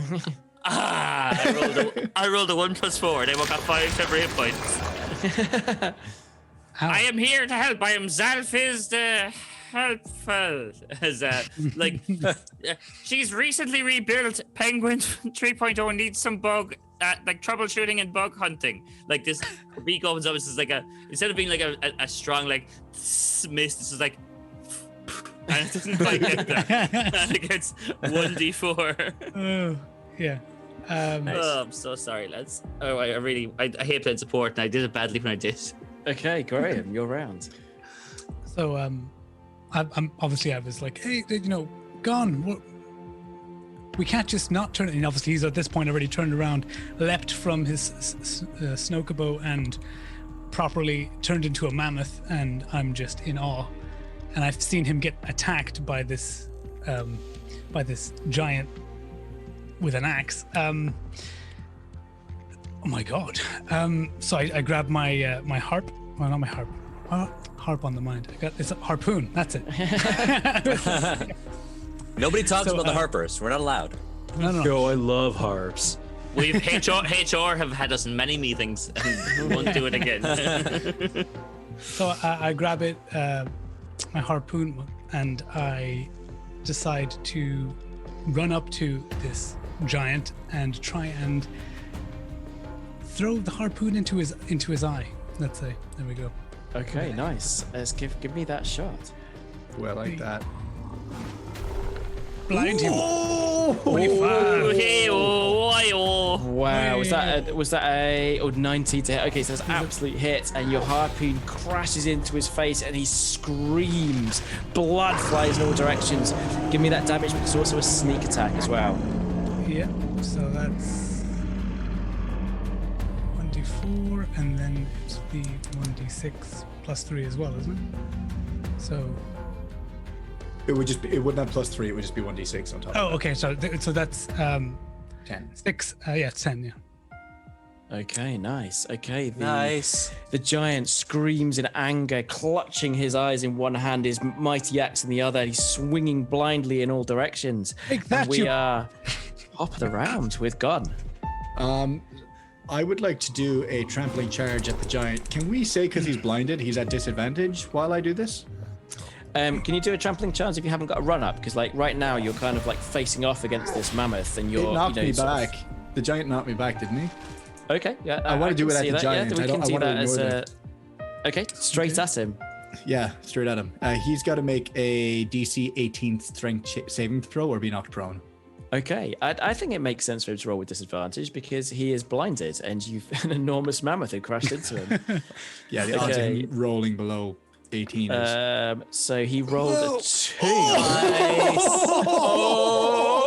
Plus 6 is an 8. if the target is knocked prone, the mammoth can make one stomp attack against it as a bonus action. Do it. Do it. Yes. Okay, It's where's the my best. d20? Step on him. Step on him. I rolled a nat 1. For joke damage. me. No, for the d20 to hit. Oh no. Oh no. Do I get advantage if he's on the ground? You do get advantage Yeah, on you the do. ground. God. Oh my god. You definitely Roll. cheesed it and still failed. I rolled Oh. a 2. Oh. Oh, at least it's not a 1. You know what? You know what's cool? It's not just d20 that screws me, it's my own dice too. He can't. And he's too nice to lie. So I'm assuming his Dorsey. AC is only 11, right? And 12 hits him? So, funny story. No, his arm is hard. We're on. Don't do that to funny me, about Joe. that. Ooh, interesting. No, nothing. So his arm comes so up, much and damage. despite your weight crushing him down, he flings you off with just one arm, and you almost lose your balance. You feel yourself almost falling into the pit below, but your charge, the momentum from your charge, keeps you carrying forward, and you spin around, and you see the giant prone on the ground, still clutching his eyes. But he stands, pulling his axe up with him. At least he tries to stand, but it's not his go. It's DM Steve. Steve, it's Jules' go. Jules looks at the Remoraz, their pitch black eyes meeting his, and he says, "Bruh, I don't know what kind of pain you've been through, and I probably could never relate, but we're here together." And despite the fact that the body is flaming and throwing off steam, Jules takes their left hand and he touches the creature's head. He just touches their head, regardless of, what would happen in the consequences of that, because this creature deserves connection and they are part of this world, just like he is. Your flesh steams and burns as the incredible heat from within the monster's body tears into your skin, and you take 7 points of damage. And Jules doesn't hide from the pain, and Jules is clearly in pain. But it just happens, and Jules takes the damage, then takes Jinwu's culinary lockpicks and begins work, because that's what needs to be done. Give me a sleight of hand roll. So we're gonna do some sleight of hand here. Not a great roll, but you know what? Sleight of hand plus 3, so 7 in total. Not great. So you don't succeed. Do you want to describe what happens? I think Jinwu needs 2 hands to do this, and their left hand now is burned and clearly is struggling holding the lock in place as their right hand begins to tick in. But there's no panic. There's no anxiousness. Jules, after failing, looks to the Remoraz, and there's a moment of calm and begins to try again on their next turn. And it is calm, and it genuinely is calm, and it seems unbelievable for this, the rumors say a terrible beast, but it is looking at you with genuine empathy as we step up to the frost giant's go. It stands up, it pulls its hands across its face, pulling away they're wiping away the blood from its eyes, and it looks around him. Picking up its axe, it swings it down towards the mammoth again. In fact, he does not launches like himself, me, but he's does going to he? have to... Sorry? He does not like me, does he? I wonder I think why. You're the main enemy. Okay, so let's see how this goes. That is a 28 and Wow. a 12. 12 misses, 28 hits. Okay. Actually, no, 28 misses too. Yeah. Yeah, totally. Okay, that is a 25 damage. What is with this damage? Okay, and the mammoth is now going berserk. 'Cause I didn't use the mammoth last round, and it charges forward towards Xalfiz, because I think he's the only enemy that he can see. Graham, where are you? I'm behind Xalfiz somewhere. You're a dick. Not where I can be attacked. Yeah. Xalfiz and Graham, I think you're pretty much side by sides. The mammoth is going to charge towards you. I need both of you to make me a dexterity saving throw. As, oh no, he will do better than I will in this. As it basically tramples over you both. I have +2. That's not bad. Do you Not want to go bad first? at all. Do That's you want to go pretty first, good. Graham? Yeah. I'll go. Nice. Nice. So I got dirty 21. That is good enough. You leap out the way. Xalfiz? With a +2, I rolled an 18. 18 is on the money. Pulls up her right flipper and handbrakes around. Clever strike is happening. Brilliant. Okay, and you see Jules on top. Next in round, I believe it is Daniel. Okay. Jinwu. I couldn't hear Owen with the audio. It might be just because. Yeah, Can you hear me I now? can't hear you. Odd. Oh, Interesting. It's not just me, is it? Oh, I can Here, Owen. I can hear Oh, it. weird. tell figure him I'm that out hilarious. after. I guess you Everyone folks tell should- Daniel I'm hilarious, right? Owen's talking shit about you. God damn it, Owen. We are friends. I don't even like I attack archaeology. Xalfiz. I don't No, even like I'm not archaeology going at to all. do that. Seeing as Jules is trying to free the Remoraz, I'm going to actually try to kill the mammoth, so that Jules has time and a stable base to do something on. But then the giant. You know what? I have Hunter's Mark on the giant. I'm going to attack the giant. I would assume that I have advantage against the giant, right? It still doesn't seem to have seen you. Sick. Okay, cool. So I'm going to attack it with my short bow. I'm going to move a little bit closer because the action has kind of moved away from me. I have advantage. So either an 18 or a 22. Okay, they're both hits. But that's just, I just have one attack. Yeah. So it's going to be, this is going to be a lot of damage. I think the giant's been hurt. So that means that I have, let's see, it's a d6 plus another d6 for a sneak attack plus another d6 for Hunter's Mark plus a d8. So it's 3d6 plus 1d8. Come on. Let's see what we get here. There's the 3d6, and then there's the d8. There's 18 damage, plus 3, 21 damage. Nice. Okay. I like I'm gonna it. use my movement action to kind of get closer. I have 2 spell slots left, and I fully intend on healing Jules. Nice. I Yeah. think no, Jules isn't damaged, is he? Jules, yeah. Oh, the- yes, the- yeah, the hurt. yeah, burn, absolutely, yeah. Okay. Left hand. Yeah. So, next in round we have it's Kuran this time. Sorry, great. Right. So I'm seeing everything that's going on. The mammoths just stormed past, but I've noticed that this giant is still hacking away at Gann. And that we need to do something about that. So I'm going to run up with my rapier and try and go through its ankle. I like it. Just trying to Nice. slow it down as much as possible. So Maybe bring it down. bring it down. I'm thinking of Lord of the Rings. And the, Yeah. bring it down, bring it down, bring it down. So 23. Nice. 23 is a hit. Nice one. Right. So that is a 1d8 plus 3, and then 1d6 as well.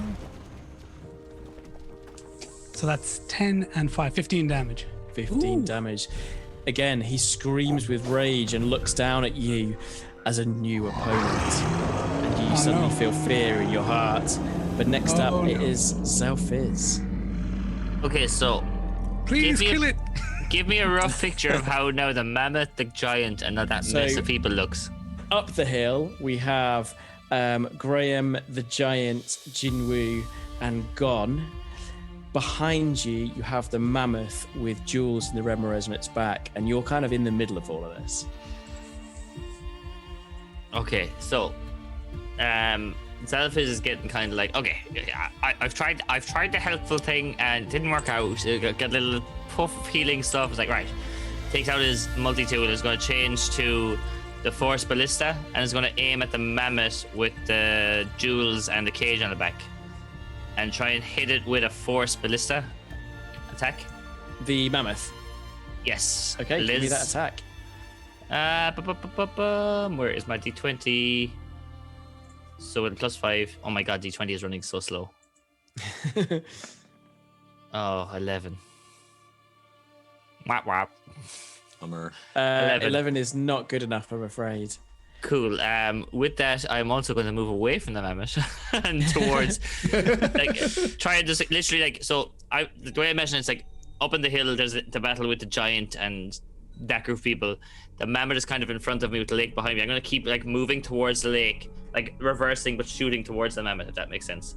Well, That's you're in the middle, so my you're plan. between the mammoth, who's sort of back against the lake, and the giant is up the hill. You're literally in the middle between the two in this. Oh, I'm away from the lake. Okay, the mammoth's past me. Okay, sorry. Fair enough. Ooh, I didn't expect that. Well, okay, I'm going to hang out where I am, just be all like chilling out, I guess. Okay, we are top of the round, and we have Gann, the mammoth. All right, Gann, turning back towards the giant, is going to use its gore attack and try to just pierce its thighs, because he's already seen that Graham has attacked his ankle, and he's just going to try to bring the giant down to the ground again. But this time he's going to do a gore attack. He is looking incredibly badly damaged, but to your right is this huge precipice. You do have an opportunity here. Oh, I'd like to shove him off that. Okay, Ooh. give me a... Would you shove off, buddy? No. Okay, let's charge into him. So give me a strength athletics roll. Strength athletics. So, yeah. 17 plus 7. The giant rolled an 18. Now he does have a rapier through his ankle. It's an 18 Classic. plus 6, so it's a 24. They're equal rolls. Yeah, but his ankle's really stinging. So But how I'm about not the going to give person you. with I'm the not going to give you stronger- advantage, but I'm willing to do a roll again. So I'll roll again if you roll again. Okay, I'll roll again. Ooh, exciting, excited. Yo, tense. Drum roll. Oh god. Okay, he's got 12. Okay. I got a 19. Go on the gun. Okay. You So imagine this this is. fucker. So what happens is you crash into him.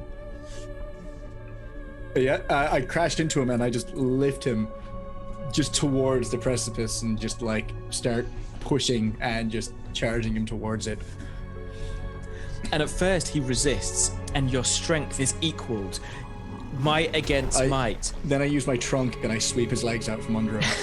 But he That was so falls cool. That was so onto cool. his face, and his hand reaches out and grabs onto a tuft of your fur, but it is not strong enough to hold his weight, and he falls down and down and down. There's a huge crash, and he looks up at you from 40 feet below. Can I stomp on the edge of the ice cliff and try to smash the ice down on him? Oh man. I like that. That's awesome. But it's not your round. So next I like that, but no. no, sorry, Steve. Jules. And Jules watches as the frost strand falls and plummets down and looks sad. Thinks Jules. it happened, and there's nothing that Jules can do about it. But it is a shame that it came to this. But there are other lives at stake here. And Jules looks back to the Remoraz and looks back to the lock and begins picking it once again. So we get that sleight of hand check. I believe in you.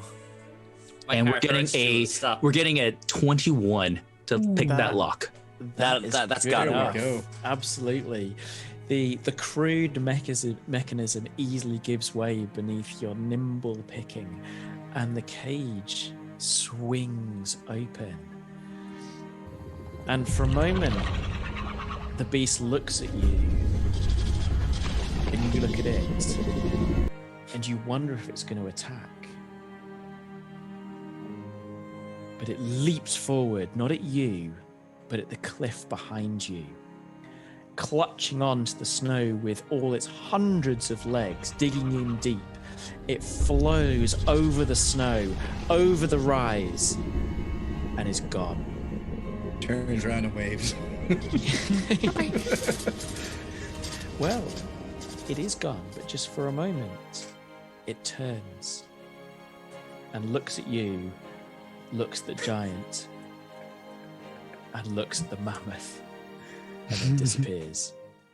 And as a group, you have an opportunity here. You can stay and wait for the giant to find an opportunity to climb, a way of climbing back up the cliff to finish this battle, or you can make an exit. I would like to do what I said I wanted to do, which was break the ice on top of him. just keep beating that drum, lad. Keep beating that drum. Well, if everyone's happy leaving combat, because I'm very aware we've got a time limit. And then everyone can get on my back and I can run for the hills. That's a great idea. I would first like to heal Jules. Okay, let's do that. Because Jules is wounded.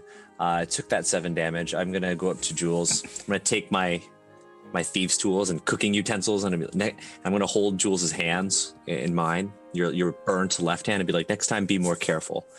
And I'm going to heal you for a D8 plus 2. Can I do the same for Gann with cure wounds? So I'm actually going to take a berry out of my pouch, and I'm going to wash my hands off in the snow because I know that I have chili oil all over it. I was gonna say, yeah. Don't worry. And I'm going to crush the berry in my hand, and I'm going to rub it over yours very gently. And I'm going to heal you for 8 points. That brings Jules back to full health, and Jules says, Nice. "It was Brah. brah. It was Bruh. beautiful. I've never seen one of those things that you always talk about. I've never seen it up close, but it is a beautiful creature, terrifying, but so breathtaking." Next time, just be more careful. I can't lose you. What is Jinwu and Jules like love language? Like, are they very like physical or like? I think they're very. I think they could be very physical, because especially with the warmth that they have for each Yeah. other. I think Jules is overwhelmed with emotion here. Just Jinwu, the Remoraz, the freedom, and I think Jules just like embraces Jinwu and just kisses them, just so hard, and just like In the snow, This it is a starts lot. The snow is falling all around us. We hear the romantic noise of the giant going "Ah," in the background. But Yeah. dude, we don't care. It's But we don't messy. care. It's messy and it's weird. But I have that's the berry life. in my hand. I'm clutching your face, and it's just Yeah, the hands burned. Like It's there's like the messy. smell. Yeah, it's messy. I love it. This is great. It's messy. At the same time, Xalfiz. And Steve and I are totally okay doing this. Our characters are totally okay doing this for all those who are watching and listening. I love how you wanted to clarify that we weren't bullying you into some sort of weird. Asked if Kenku are good kissers with the beak, and yes, this Kenku is a great kisser. Jinwu's We a make great it work. kisser. It just We like make it work. opens sideways around his face. I love We the make image of it work. I love the image of the half elf and the Kenku doing this while Xalfiz like lays Gann down. It's like, oh god, come on. Okay, it takes out 2 like little test tubes, puts 2 of them together. There's a small little like mushroom cloud comes out of one, so bummed I and can't he makes him hear drink this gross tasting You know, sour potion. And it's a Niall also mammoth who heals. just eats it. Yeah, Niall also heals for 1d6. Niall also heals for 1d6, and like just short of walking away, going, "Will you stop getting hurt? It's really hassle. It's just hassle for me." As a Kenku and a half elf are having a moment in the background, like, "You're really harsh on my buzz." So the screen Like a married fades. couple. The screen fades to black. And God, you said you're staying as a mammoth and transporting everybody to Caer Conic. Yeah, as far as I can anyway. Because So- the shape only lasts for a certain amount of time. But yeah. Okay, so as long as you can. So you get at least within sight of the town, and you see ahead a very worrying sight. I mean, the small town of only maybe 70 buildings, even from this distance, is quite clearly aflame. Black smoke is pouring from it, being blown across the darkened landscape, across the frozen Lake Dineshire. And as you approach, you see that numerous buildings are burnt to the ground, and the snow around the perimeter of the town has been pounded, and there are patches of darkened blood, as if a mighty battle has been fought. And even from this distance, you do see the occasional body, although mainly these pools of blood. And as you approach, tired and hurt, you realise there's not going to be any sanctuary here. Jinwu?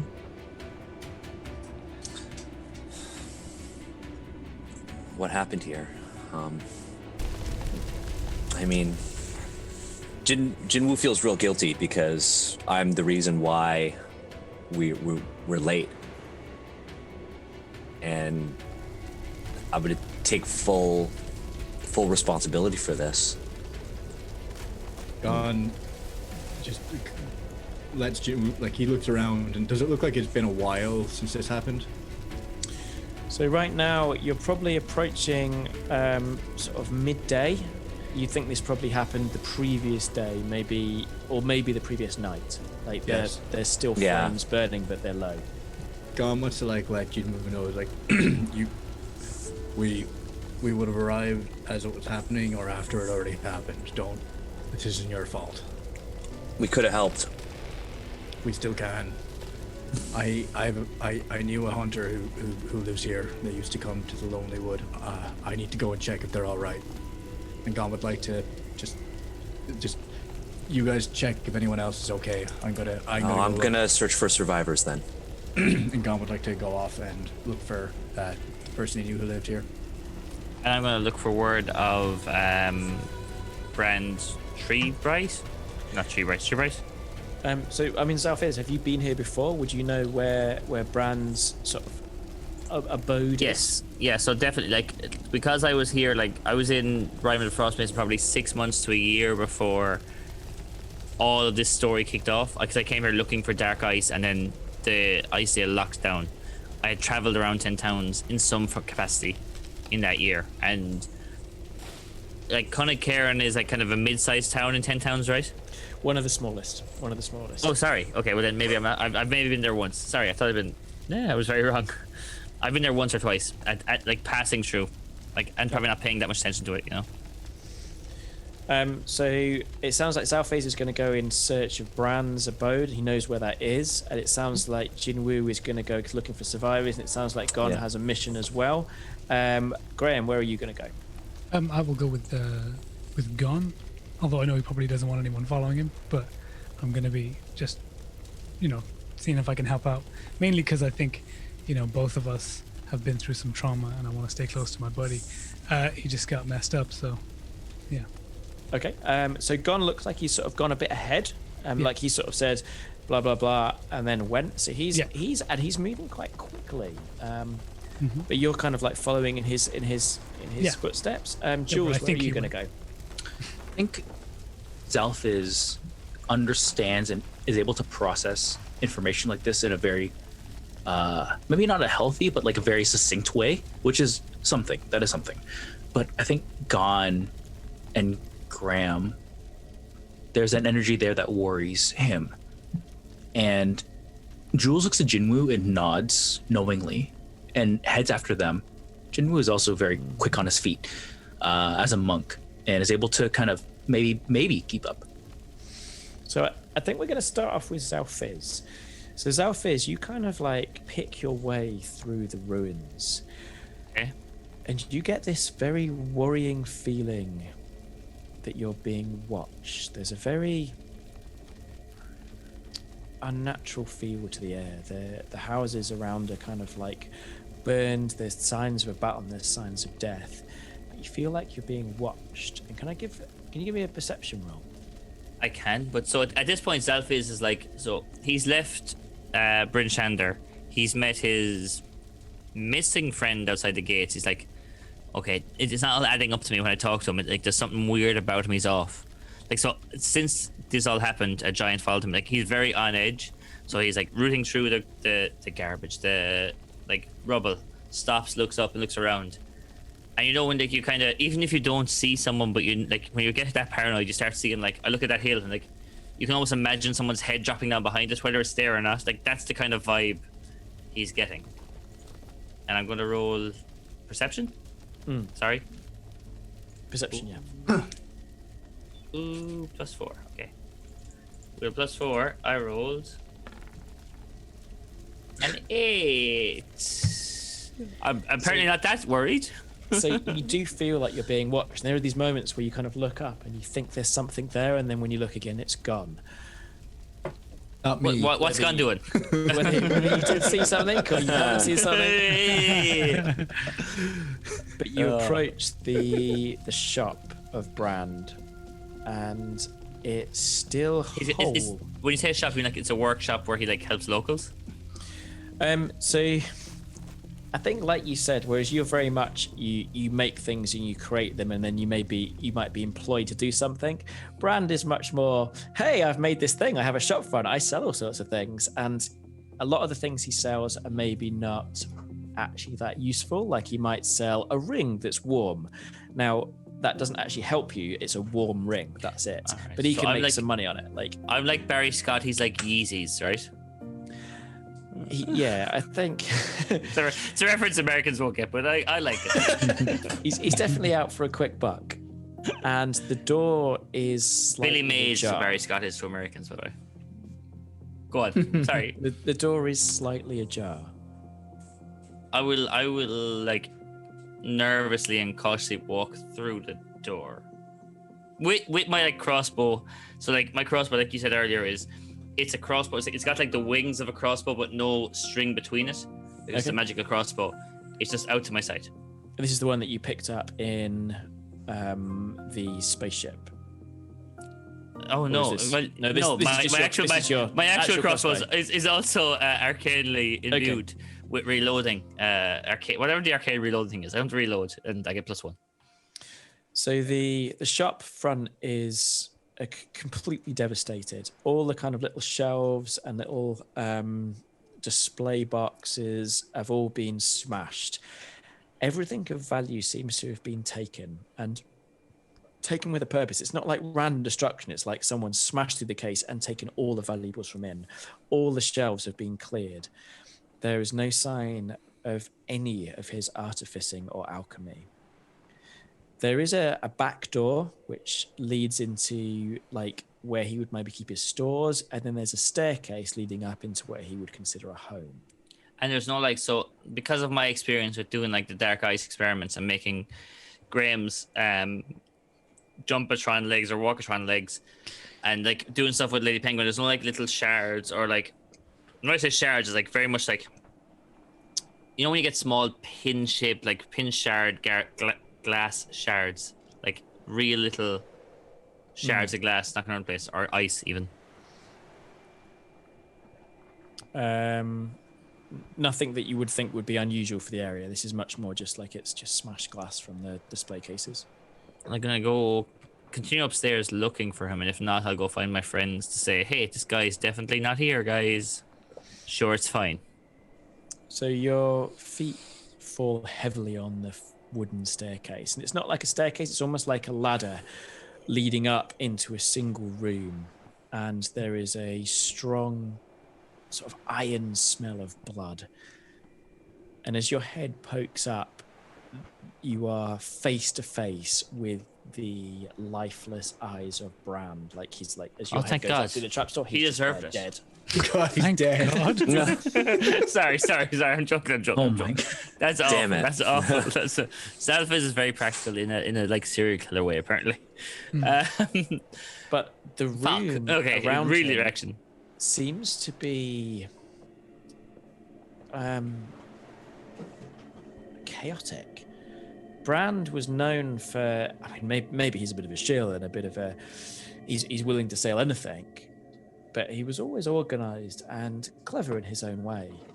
But the ramblings drawn on the boards and the wall itself, the diagrams and analytics of what must be the black ice, are very, very strange. So it's not good PR. Like if someone saw this, it's not good for the brand. It's kind of like sort of conspiracy theory. Everything's written on everything. Okay. But it would probably take a few minutes at least to work out even a gist of what he's writing. So I think Xalfiz would like pop up, see the dead face, like get freaked out, pop down and go, oh my God. And like put his head back up and see the room and going, from what I can tell, he's onto something. He's got killed. This has happened. And Xalfiz would run back to his buddies, I think, at that point, without exploring further than what you described. Okay. So Jinwu, you are beginning to explore the town, and you're a ranger. So can you give me a survival roll, or you can give me an investigation roll if you'd prefer, to kind of work out a bit of what's happening? I'm going to roll investigation. That's a 21. Nice. So it looks like there was a vicious attack in the night. Right. Some very well-armed people that somehow got a surprise, and you're not sure how, because the way it looks like, it's not like they jumped out at them. It's almost like they were invisible and managed to just, like, that's the only way you can explain it. Right. The villagers look like they got some sort of defense, but a very, very poor one, and were pretty much massacred where they stood. Many of them died, and for some reason their bodies were carried off to the north towards the mountain. The survivors were also led away. Now the tracks because of the storm, have been filled in, but there were so many of them. You think maybe dozens of survivors being led in a train to the north. Right. They may still be alive.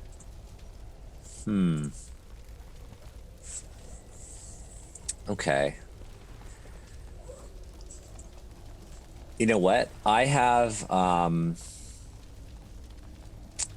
let's see. So natural explorer, this is my favorite terrain. It is the Arctic. I'm not able to get any more information from that, am I? I think you probably can, yeah. So the attackers seem to be very heavy-footed, like iron boots or metal boots. Like, they were heavily armored and very heavy. But they also had with them at least 2. You got a 21, didn't you? So yeah. I got a 21, yeah. At least 2 ogres, or at least ogre-sized creatures. Okay. I'm gonna kind of look around. There are no survivors here, but they left one body, which is odd to me. I'm gonna rejoin the rest of the group, and there are a few bodies around. Like, there are a few bodies. It's not that they've taken everybody, but they have taken a few. Okay, so I could see, like, this is where I'm understanding the nature of their wounds. I could see that they've been, like, viciously attacked, that sort of thing.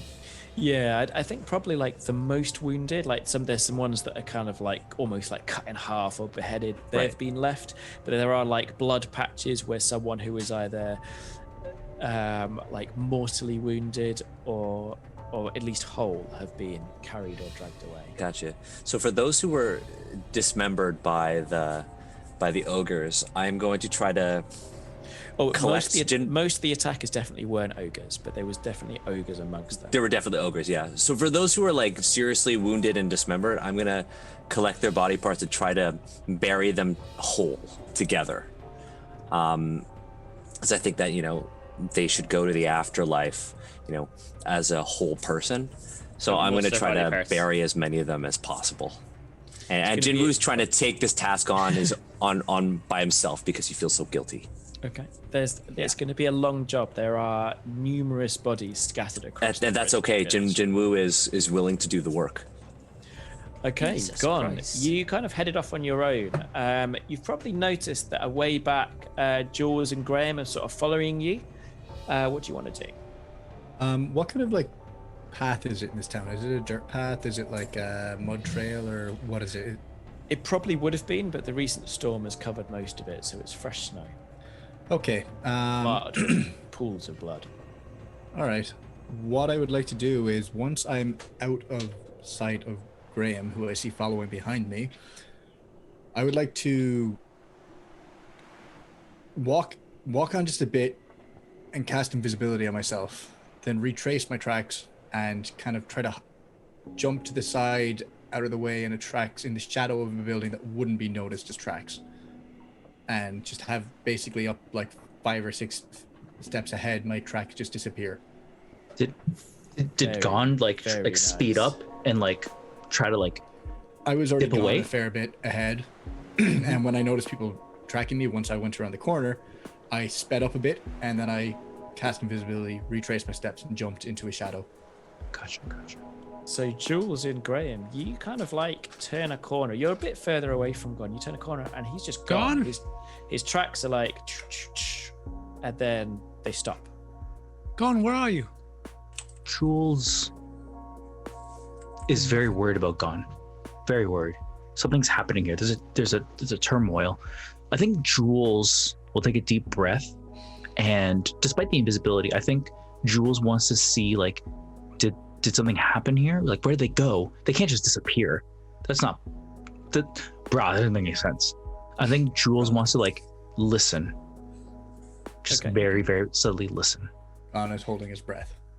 So I think the way we're going to do this with the invisibility, the standard thing with invisibility is you roll with disadvantage. So I think we'll do a perception check. So it'll be Gann, if you want to do kind of some sort of hide roll or deception roll. Deception? Yeah, cool, I can do that. Lie to me. Versus Jules' perception or insight. I don't mind which. Jules rolls in lowest 7 plus 6, 13. Oof. Got a 24. Oh boy. That's fine. Okay. Yeah. So there's a moment where you kind of hear this whisper on a wind, like a cloak flapping or a heavy footstep on hard, sort of like frozen soil, not on snow, but on soil. And you kind of spin round because that's the direction it was. But there's no sign of Gann and no sign of a lead. Gann, where do you want to go? Once they've kind of... have they moved away? Or are they still there? They seem to have sort of like got to the end of your footsteps and stopped. Sorry, Graham, what do you want to say? We're just waiting. We're like listening. We don't know what's happened. Gann?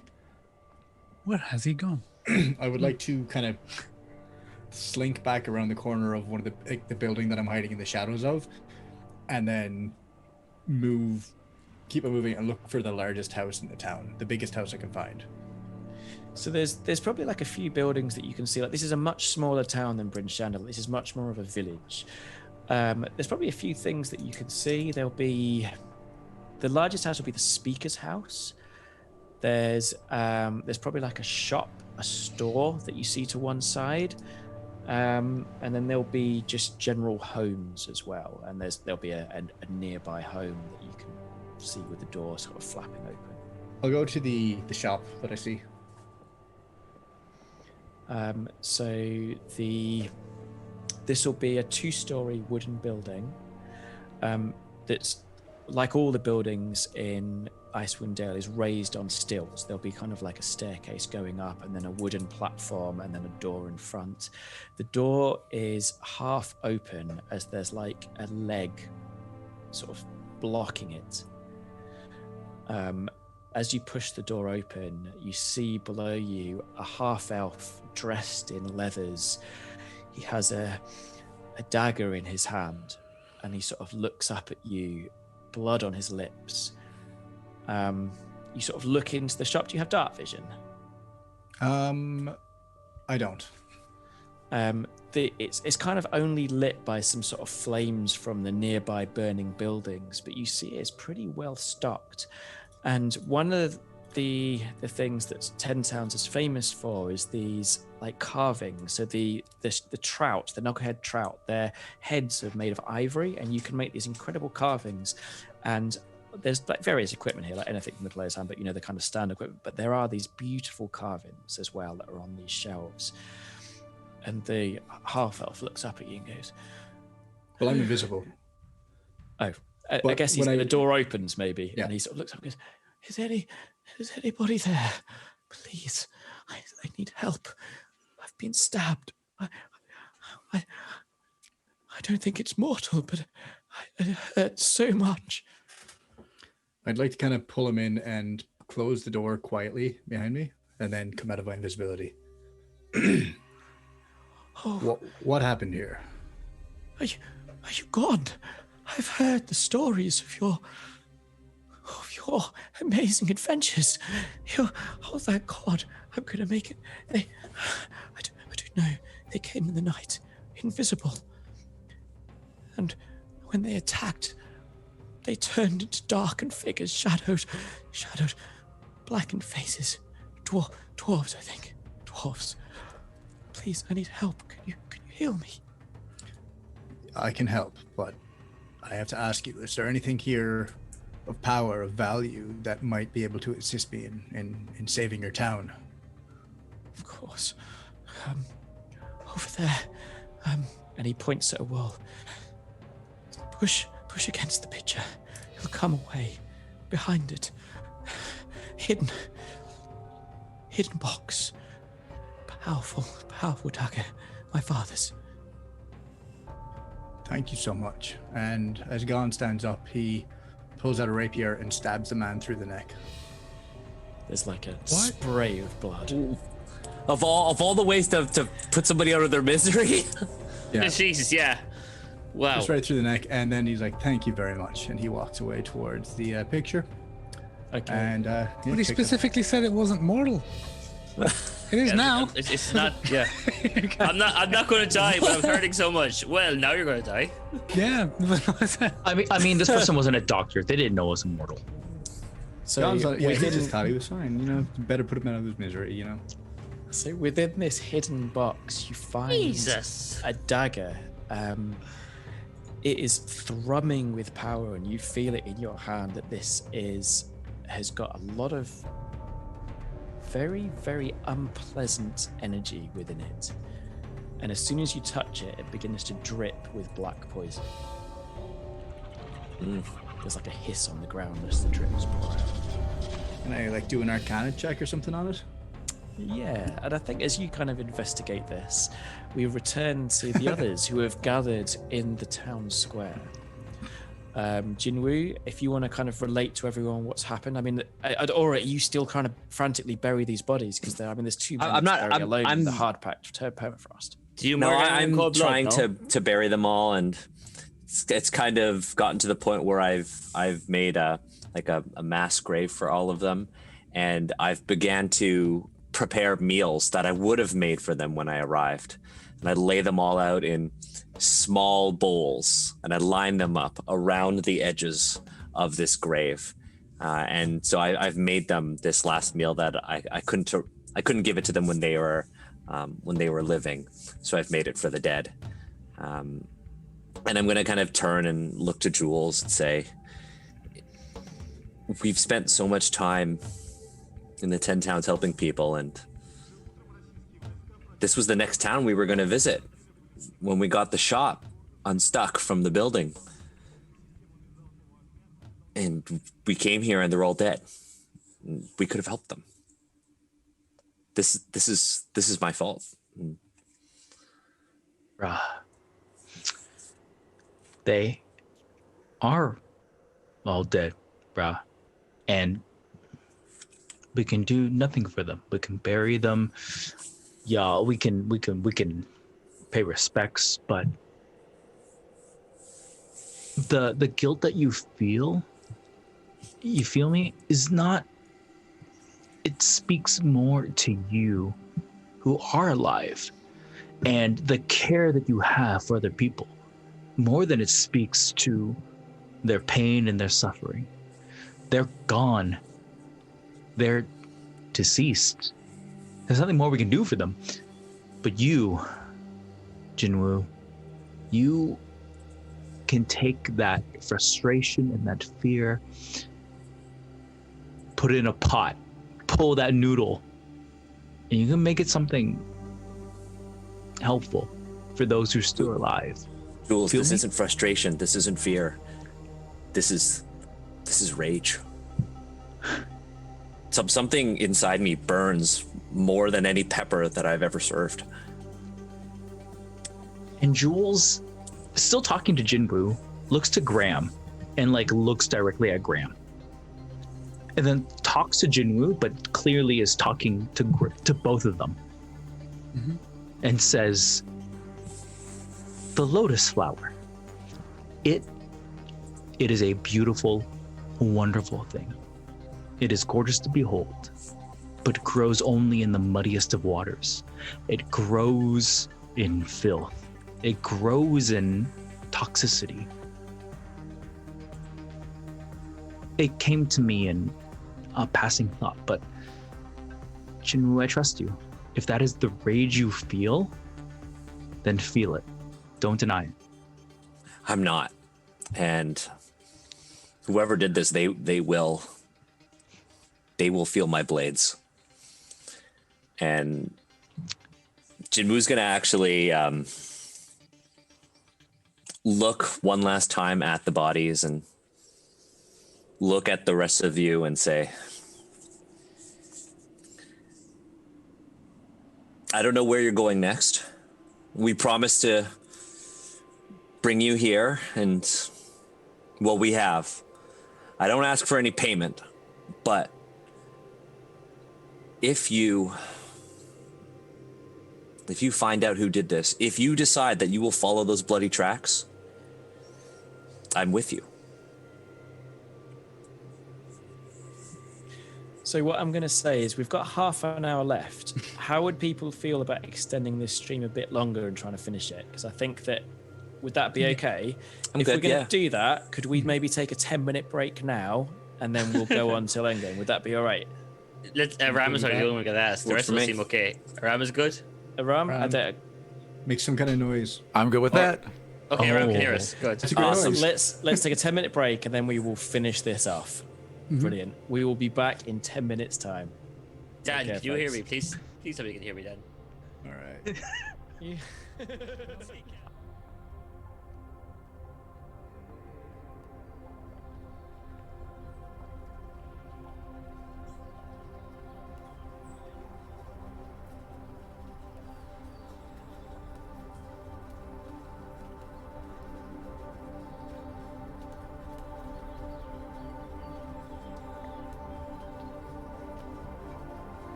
Welcome back to Does It Roll? And as we return to the frozen north, our camera zooms in on the broken and flaming village of Caer Conig.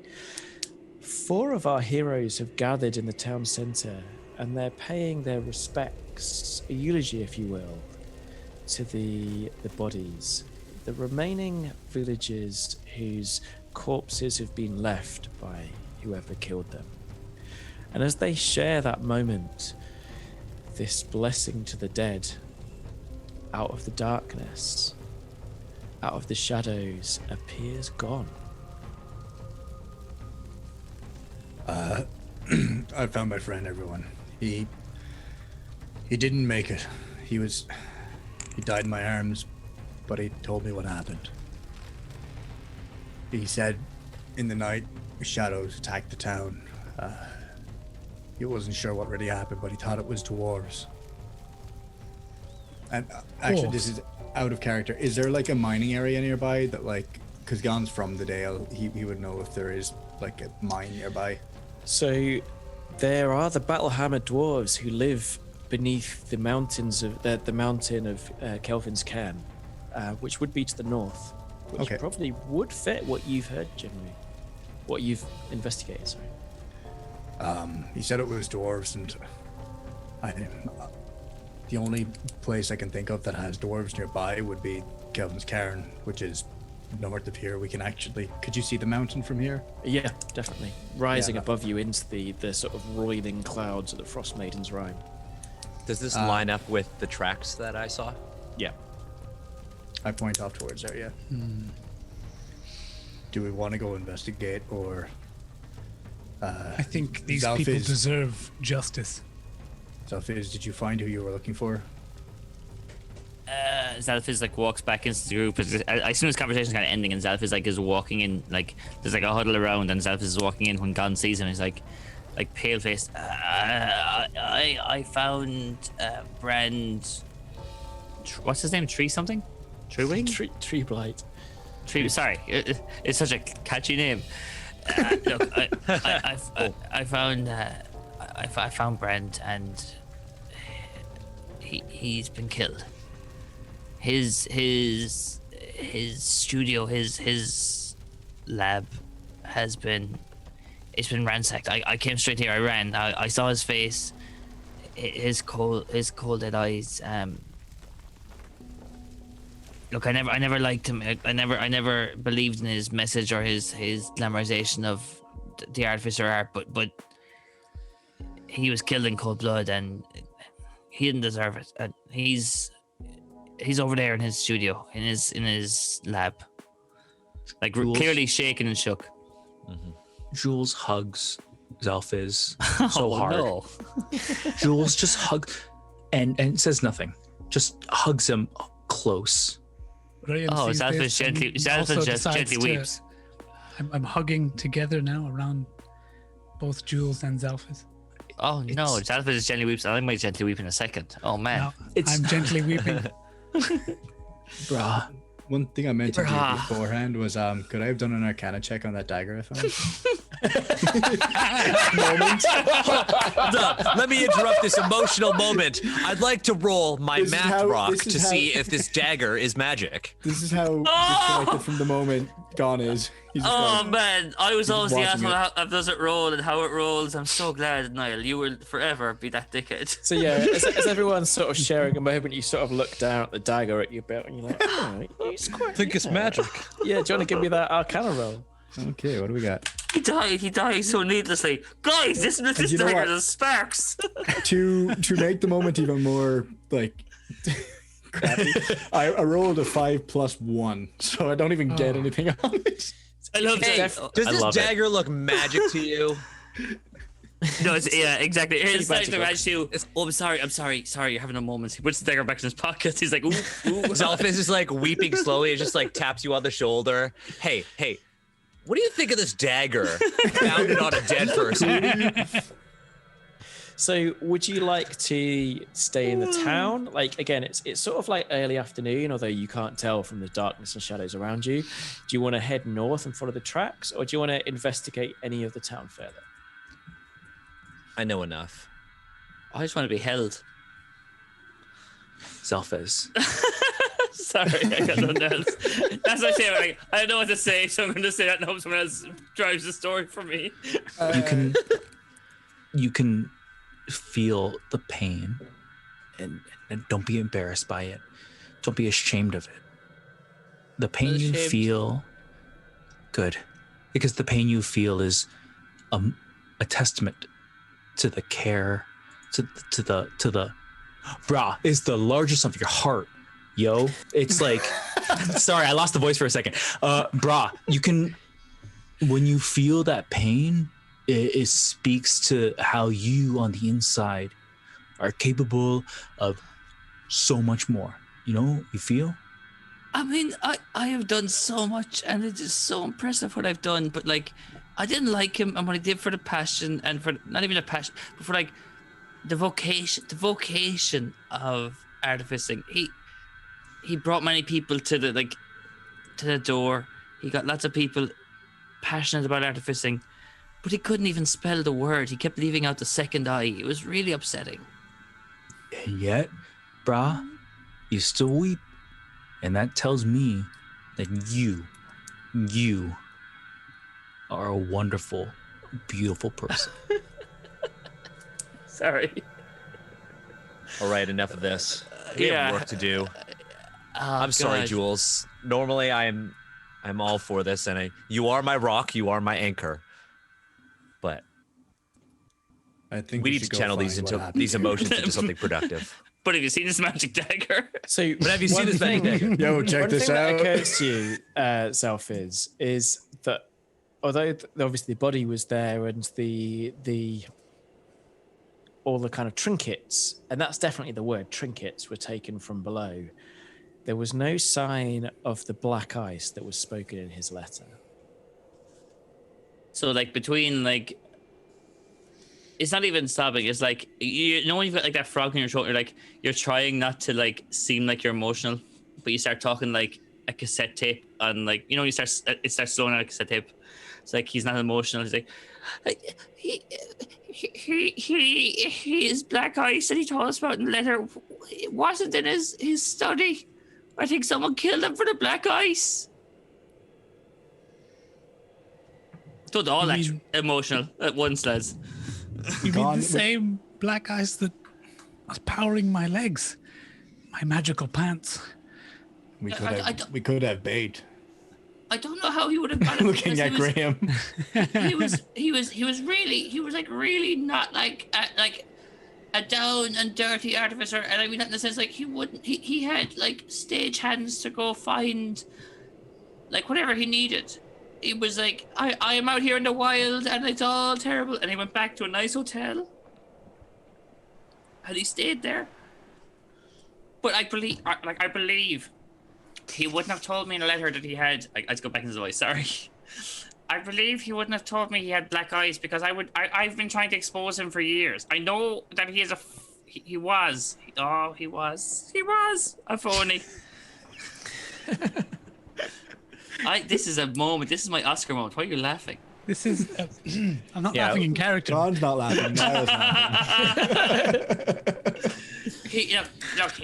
He was a phony, but he would not have exposed himself to be like or left himself open to exposure like this. Like he must have had the black ice. He wanted to rub it in my face. He wanted to make an episode out of it, but like it's been taken from his study.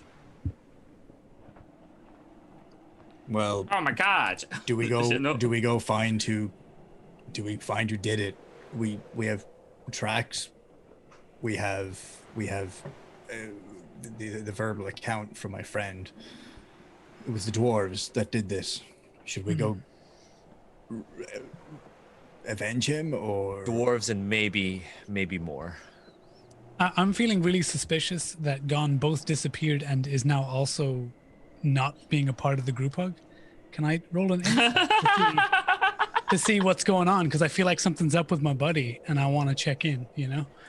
Insight would kind of detect lying. So he's sort of nothing, everything now he's saying seems to be fact. So I would say, Gann, are you okay? We couldn't find you earlier. I I went to look for my friend. Surely you saw me. But I was right behind you. So I was went Jules. I called out to you. I didn't hear you. I'm sorry. I I went know to you're my friend's injured. You're house. not deaf. Come on.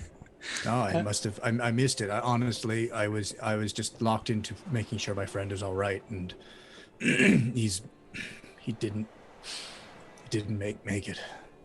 Do you want to give me that insight roll then, Yeah, Graham? well, If you want to do a deception. I would love to do a deception. Yeah. He wants to hold this on. Okay. Oh, 12. That's all I got. Do you not have more to insight? Nope. Nope. Jules is also going to roll an insight, though I think Jules, within context, can figure some stuff out here. Oh, I got a dirty 20. Sorry, Whoa. Oh, I'm sorry. I'm rolling terribly in like a weird way. I rolled a 2. Oh, actually, no, that's a dirty 23. Yeah, so So- I totally believe it. I'm like, I'm so sorry. Gone. That must be Gone is like really difficult. And I go over and I give Gann a hug, and this way he can't exclude himself. But I'm like hugging him at his waist because he's so big, and I can't get my arms around him. Is Gon like uncomfortable with this, or does he sort of like fully embrace the moment? Do I feel the And his dagger friend. as I'm holding? Wow. Such a What's your- disingenuous hug. No, it's not for the dagger. I'm just asking questions here. I'm The here dagger to just comfort my happened to brother. be there for you to investigate. it. I don't know. I'm asking. Is that your for this. dagger in your pocket, buddy? So Gon, and with that incredible deception, are you kind of embracing the moment and your friend, or is there anything, or are you sort of pushing away? How are you reacting to this hug? he pushes away and he's like, I need to deal with this myself. And, Don't need to be strong all the time. Graham, I appreciate the sentiment, but this is how I deal with things, okay?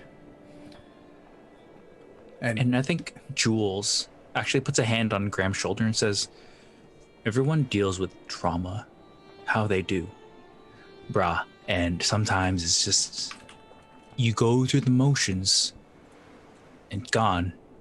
And Jules looks at him and says, when you're ready, we got you. We got you. Your bro wisdom knows no bounds. Thank you. Okay. Are we ready to go? Do you want to We're ready to leave? go. Is there anything you want to do? in Jinwu town is very before you go? impatient right now. Yeah, I think Jules is also like willing to go with Jinwu because Jinwu is impatient and like Jinwu's instincts are correct 99% of the time. 98, 97, 96% of the time. 70. 70% of the time. 70% of the time. It works every time. So it sounds like am I right in saying you're leaving the town and heading north towards Kelvin's cairn? I wanna follow the tracks. Yeah. Yep. So the tracks split. In one direction go footsteps. And those footsteps seem to have been much more covered by the storm. And you can see that they are going to be hard to track. In the other direction, the footsteps meet something large, like a wagon or a sled or something. And that heads off in a different direction, one to the northeast and one to the northwest.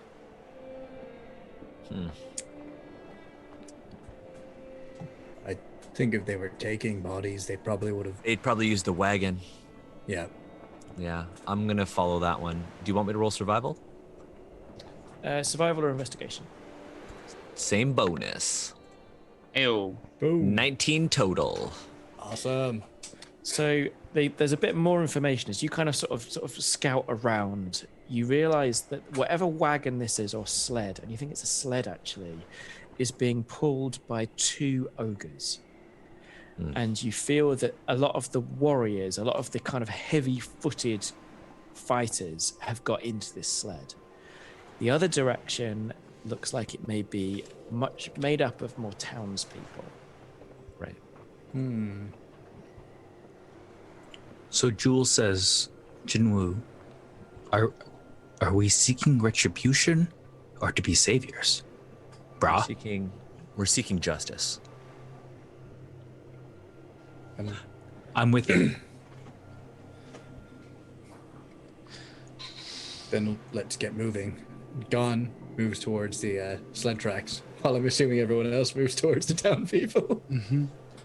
Sounds like the sled tracks. Am I right? Yep. Yeah, sled I think tracks. I think we're going to like to Yeah. find the perpetrators of this horrible crime. Oh, so I think we're all going there too. Yeah. Yeah. okay. This isn't about vengeance. This is about justice. Okay. Oh yeah, sure. Yeah, you're a good guy. I'm not a good guy. The other footsteps. That's what I'm telling myself. Okay, so it's going to be quite a journey. And you are going to travel through all of the afternoon. I guess you're still on your snockabos. Yes. Yeah, I think we just spent some time like gathering our snokobos during like our frost giant encounter, Okay. and like so now we're ready to go. So you could move at a good pace. And it's probably like early evening as you approach a rise. And the road or the path kind of curves around and dips down into a valley or a sort of a deep cul-de-sac. And you see before you in the cliff face of Kelvin's cairn a blocky stronghold bereft of warmth or charm, and it juts out of the hillside in a rough crescent shape. Only part of its construction is visible, the rest is buried in the wall. You see a large double door of stone serving as the main entrance where the tracks lead into. The terrain leading into it is gently upward sloping, and it's covered in fresh new snow. To the right of this door, you see a stream used to flow out of a barred hole, cave, just to the right of it. But the waterway has frozen. To the right of them, two other barred openings can be seen in the cliff face like windows. Anyone positioned behind these openings would have an unobstructed view of this cul-de-sac. Closer to you, separated from the rest of the stronghold, is a snow-covered stone bunker, perforated by arrow slits. You look down on this cul-de-sac from your high vantage. Is there any sign of movement?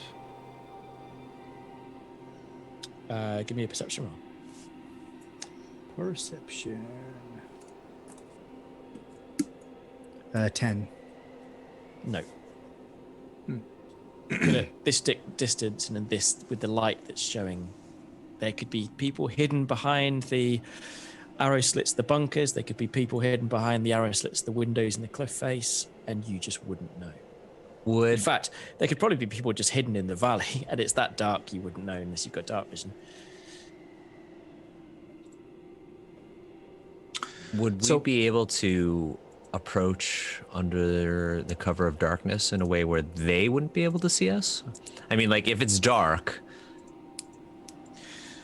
The way the bunker is positioned, it has great view of anyone entering the valley, and the same with these two windows. I suppose if you were like under the windows against the cliff edge, potentially, but to any person who doesn't have dark vision, the cover of night would be enough. But obviously, if someone has dark vision, then it's going to be easy. So who has dark vision? Out of curiosity, just me? Oh, myself and the elf. Yeah. Yeah, Jules. the half elf should have it. Jules has got it. So myself and Jules have it. Should we be doing perception then? Jules is like not fully understanding what we're doing here. But Oh, Jules, why?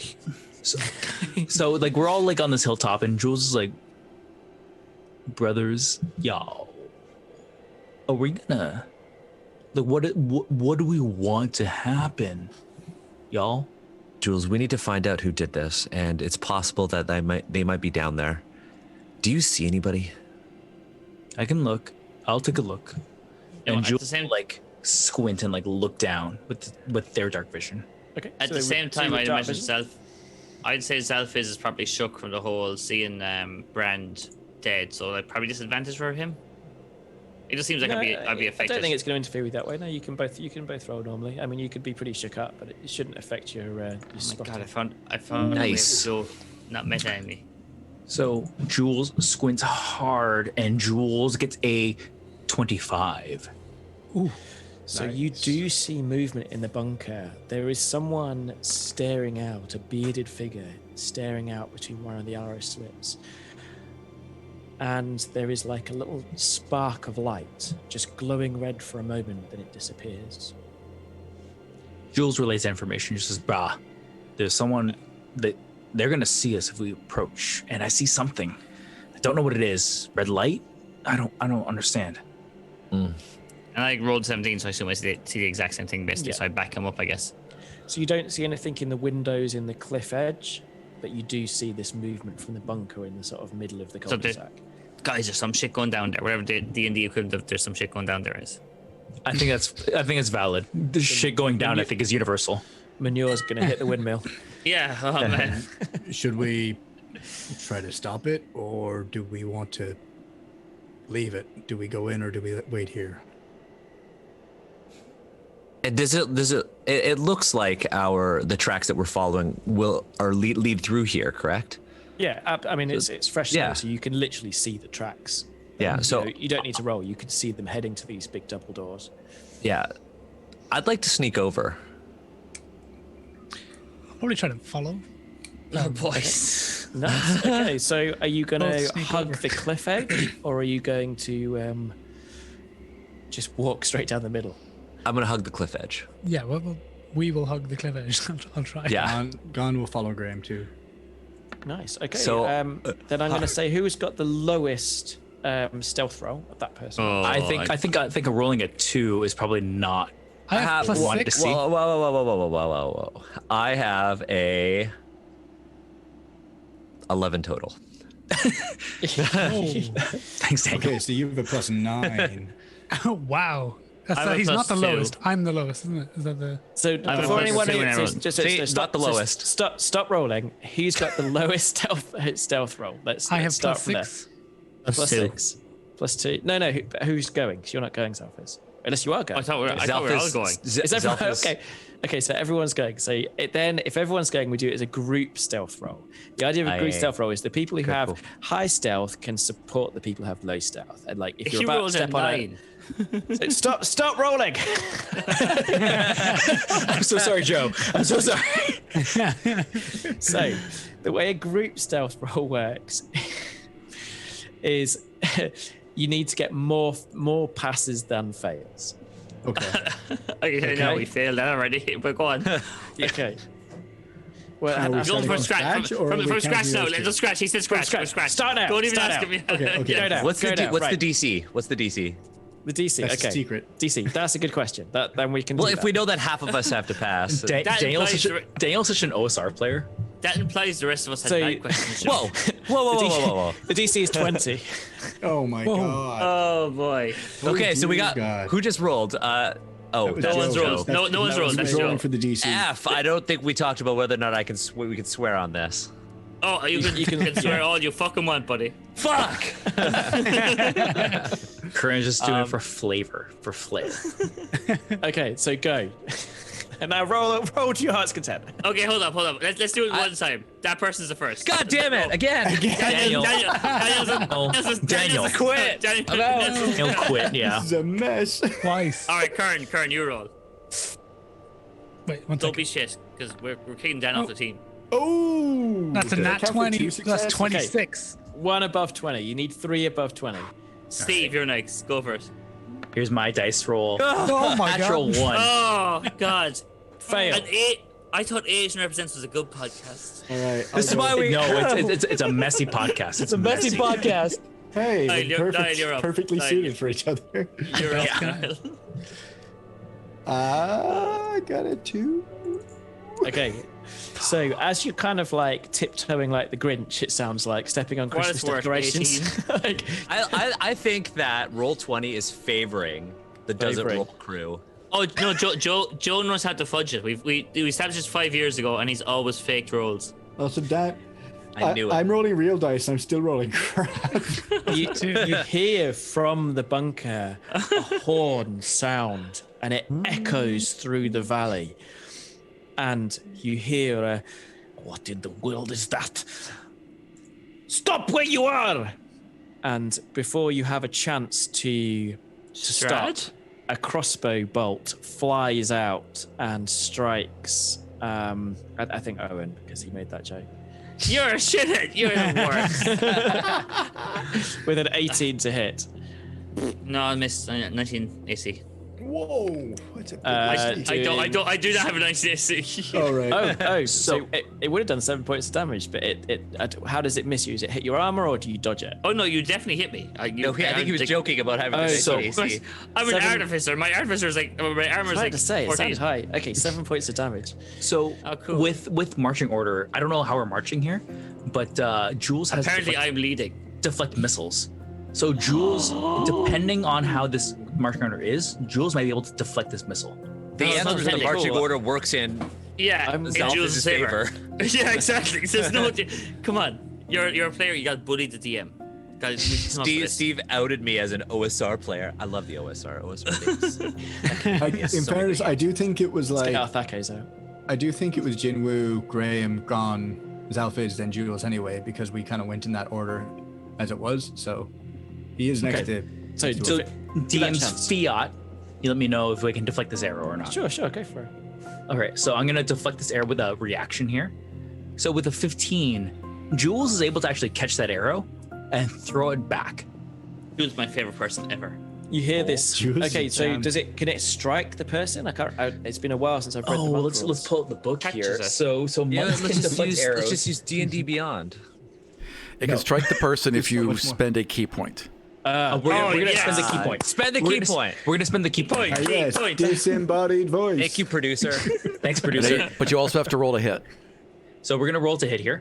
It is still a ranged attack because I can do that. But you have dark vision. So I'm gonna roll a d20, and we're gonna add 6 to it. So does a that's a hit. Does a 20 22. Whatever hit? Yes, it absolutely does. Does a whatever hit? Yeah. Whatever always hits. So 1d6, I guess. No, it's 1d10 plus 3 heavy crossbow. Oh my god, 1d10 plus 3. So no, it's 1d10 plus your dex. That'll be 3. Yep. 1d10 plus 3. So a 12. Oh, sorry, a 9 throws back. So the voice goes, "Oh, you, everyone to arms! There's attackers! And there's this horn blows again, and then it's echoed again from within inside the mountain, and the head ducks down. What do you do? You're welcome. I high five Jules. Xalfiz high fives Jules. Oh, you get the best high five. Yo, you get like some like real resonant shit. Like I got a high five him, he hits my hand, I fall back into the snow. Like a wrestling bullshit. You get high five so hard your green screen is removed. The high five so powerful it rid Owen's backdrop of winter. It's so big it hit it destroyed the fourth wall. Yeah. Well, I was going to say it was like he backflaps like WWE style, but yeah, destroying the fourth wall works. Yeah. Oh, when you get inspiration because your green screen dropped. So. Steve, you're my favorite person. Joe, you're no longer in charge of inspiration apparently. We really want to have a battle with a bunch of dwarfs at the moment. We don't even know. I fought a green I mean, screen we're once. trespassing. My problems. We should confirm. So what do you want to do? So right now you can hear these horns echo from inside the mountain, and then there's sort of silence. So I'm gonna call out in like, because obviously I'm from Mirabar, the ancient like dwarven code of parley, and I'm gonna be like, we come in peace. We didn't mean anything by it. It's just, it was an accident. Can we speak? So Someone when you heard that dwarven accent, it didn't sound dwarvish. It wasn't a dwarven accent at all. Now, although the the being behind the arrow slit looked dwarven, a white beard, a grey-white face, and red eyes. Could it have been a dwarf? It looked like a dwarf, but somehow different, and it certainly was not speaking in a dwarvish accent. But I assumed that we were headed towards these dwarves. So I've made that assumption. So right now you have these huge stone doors that are closed. Yeah. To the right of them was this sort of stream leading into a sort of barred cave. Then you've got the arrow slits on the wall, and then this bunker, which is where you're kind of nearest to. You're right up against the cliff. So are you going to stay and wait to see what happens, or do you want to do something or go somewhere? Well, I've called out. Has anyone responded? Do we know that these are? I mean, is it safe to assume that at least some of us who have spent time here, know that are these Durgar? Yes, they are. Yeah. They are grey dwarves from the Underdark. Okay.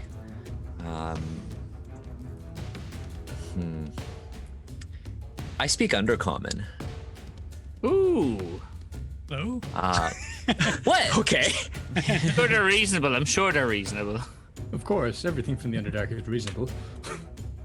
I mean, they've called to arms. This is a mistake. This is a mistake. We come in peace. I'm gonna say that in Undercommon. Okay, so I just want to get closer so I can kill I'm going to these give you an fools. opportunity. If you want to act, you can right now. You're kind of by the cliff. Do you want to move? Do you want to go somewhere? Or do you just want to wait to see what happens? I've played this game before. That means your action doesn't work. Just FYI. Okay, cool. I'm hiding. So you've shouted out, and you may have been heard, you may not have been heard, either in Dwarvish or Undercommon, but there's nothing you can see happening right now. It's a So trick. I look down at my magic pants and I think, right, could I make that jump? I hear a voice saying it's a trick, and I'm gonna hide. What distance are they from us? You keep on saying they. Right now you can't see anyone, not even the person in the bunker. No. Okay, but what distance is the bunker? The bunker's like 20 feet from you. The main doors are probably about 50 feet from you, and the windows are probably directly above you. But they're small. They're like arrow slit windows. Gann casts invisibility on himself. Gone. Gone. And that is my What? Well, that's my stealth roll. So what was your stealth roll? Daniel. It's a 12. Okay, so Look, you kind of like try and look everywhere for somewhere to hide, and there are a few kind of like rocks and boulders, and they'll work from one angle, but not another angle. You can't find anywhere where you can hide from both the bunker and the windows, and then you think if those doors open, you're going to be completely revealed. Like, How high up are the windows? It's a kill zone, 30 feet above you. So I'm gonna jump to those with my magic pants and using, magic pants. My magic pants. absolutely. But on top of my magic pants, I also have I can use all of my movement in a vertical sense using second story work. So I guess I wouldn't even have to roll anything. I can just jump up. You just literally just leap up, okay?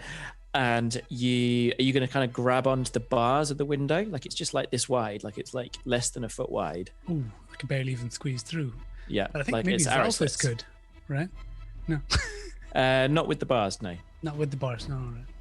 Okay. And you can see that from the ground, so I don't want to use up your daily. Yeah. Okay. Yeah. No, I'm not gonna. Okay. To go for it. So Gon disappears. Jinwu begins to hide, but not necessarily very effectively.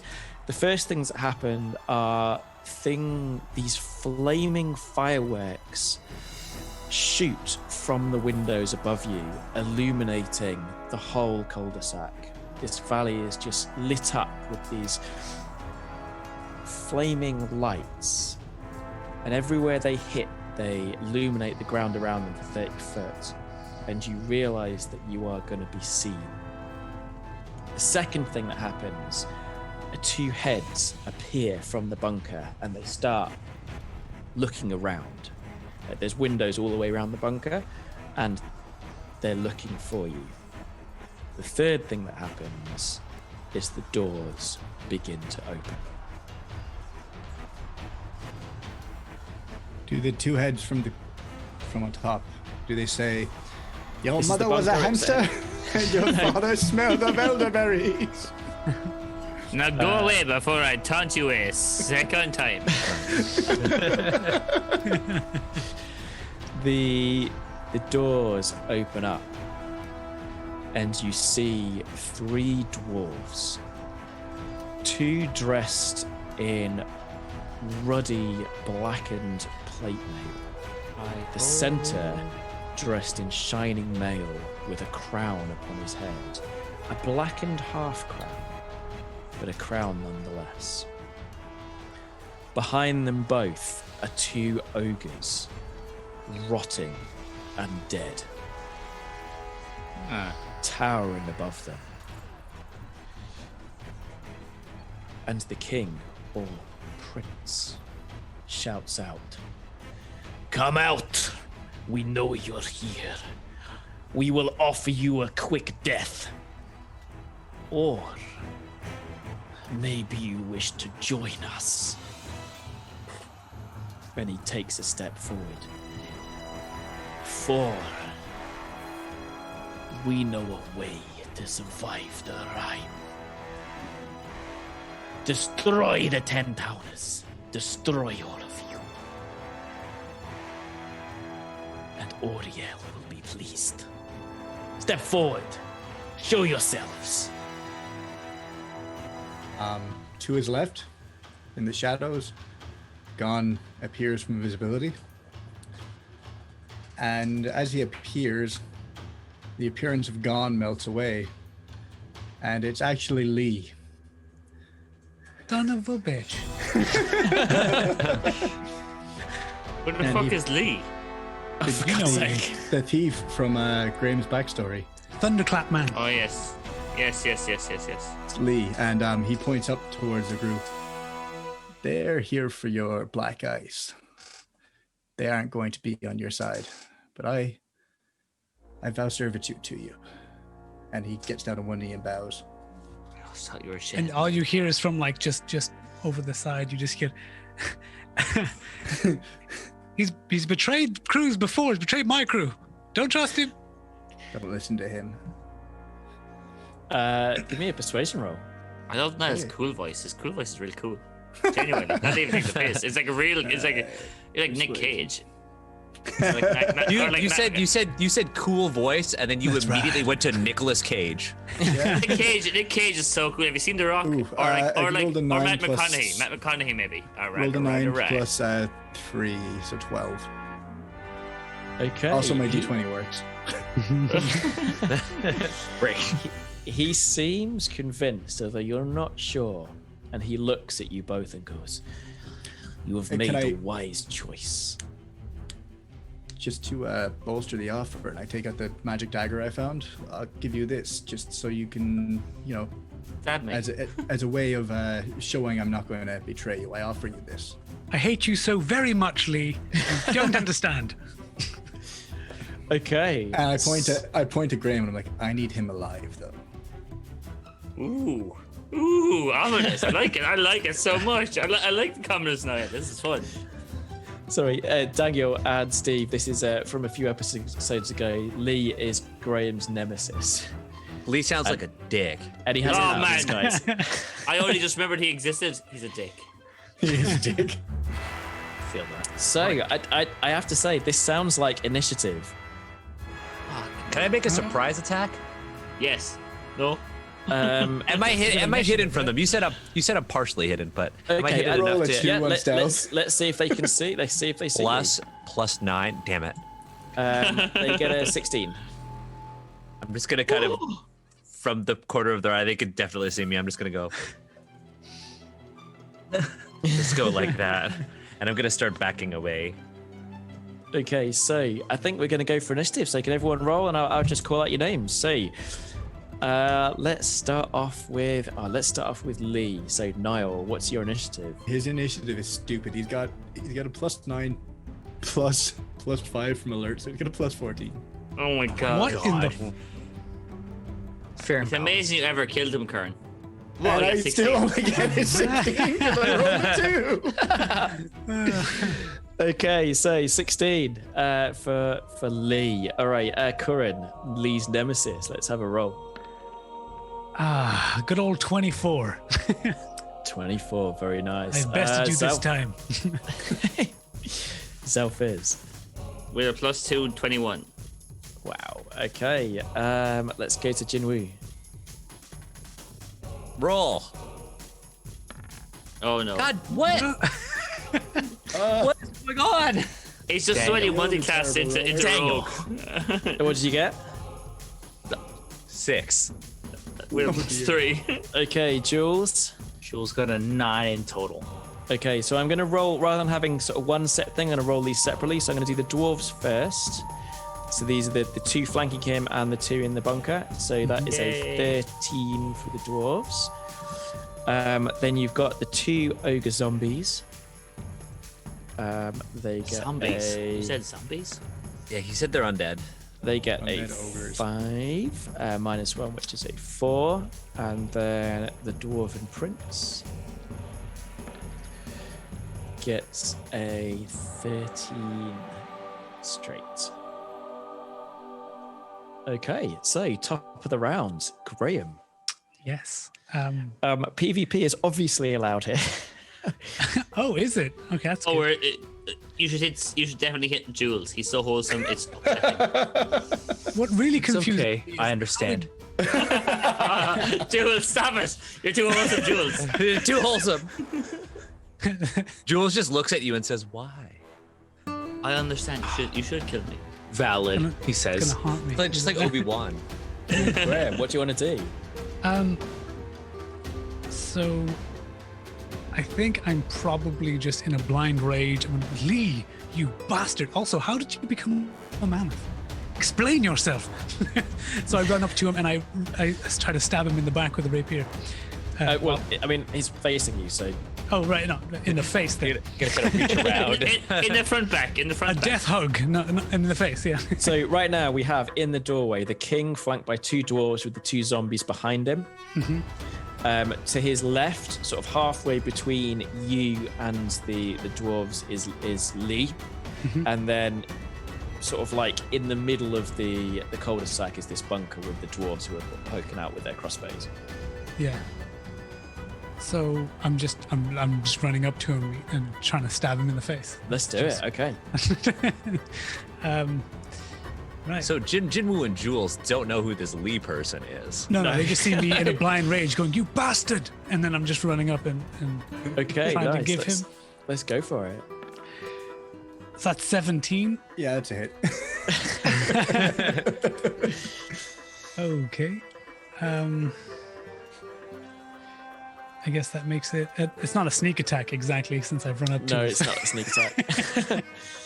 You know, you always get asked these questions. You never know. So that's, what is that? A 1d4 plus 3? What are you using? Your rapier, 1d8. Oh, it's 1d8. Yeah. Ooh. Hello. 7. Nice. Oh, 10. There we go. 10 down. Nice. Xalfiz's turn, I think. I believe you're right. Yeah, Xalfiz did really well. So is that okay? It's so surprising. Sorry, was that patronizing? Yeah, it was kind of. I mean, I'm kind of like, other than my massive brains, because I am the brains. Dex, my next best stat. But I'm gonna cast. So like at this point, this guy has done his like James Bond evil villain speech. Yeah. And they're all still like huddled together, more or less in like a 20-foot radius, right? Oh, they're like right next to each other. Yeah. Cool. Fairy fire and all those dudes. Yeah, Don't mind. absolutely.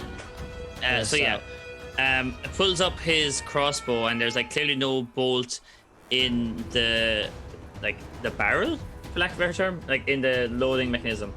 But as stock, that's the way better term than what I said. But the stock, as he like aims, you see like it glow, and he pulls a trigger, and a green ball of energy just fires out of his crossbow, and he casts fairy fire even for DC 15 Dex. Okay, nice. Let's see how they do.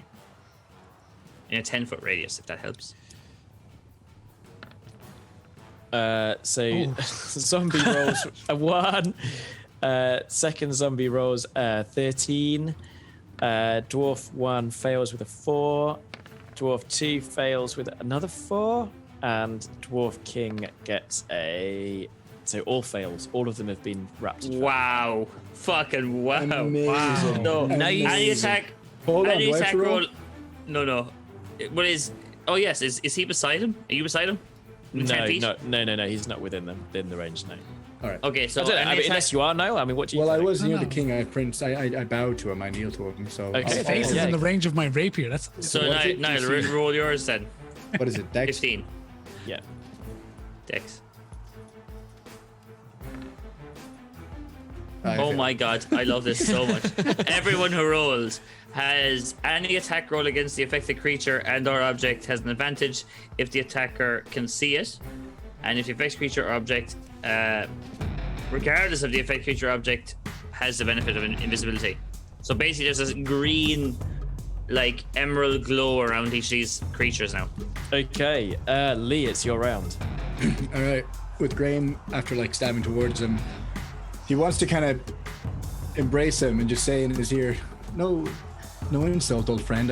I need to know how you got rid of what was inside of you." And he's gonna pull out that dagger and try to stab him in the back.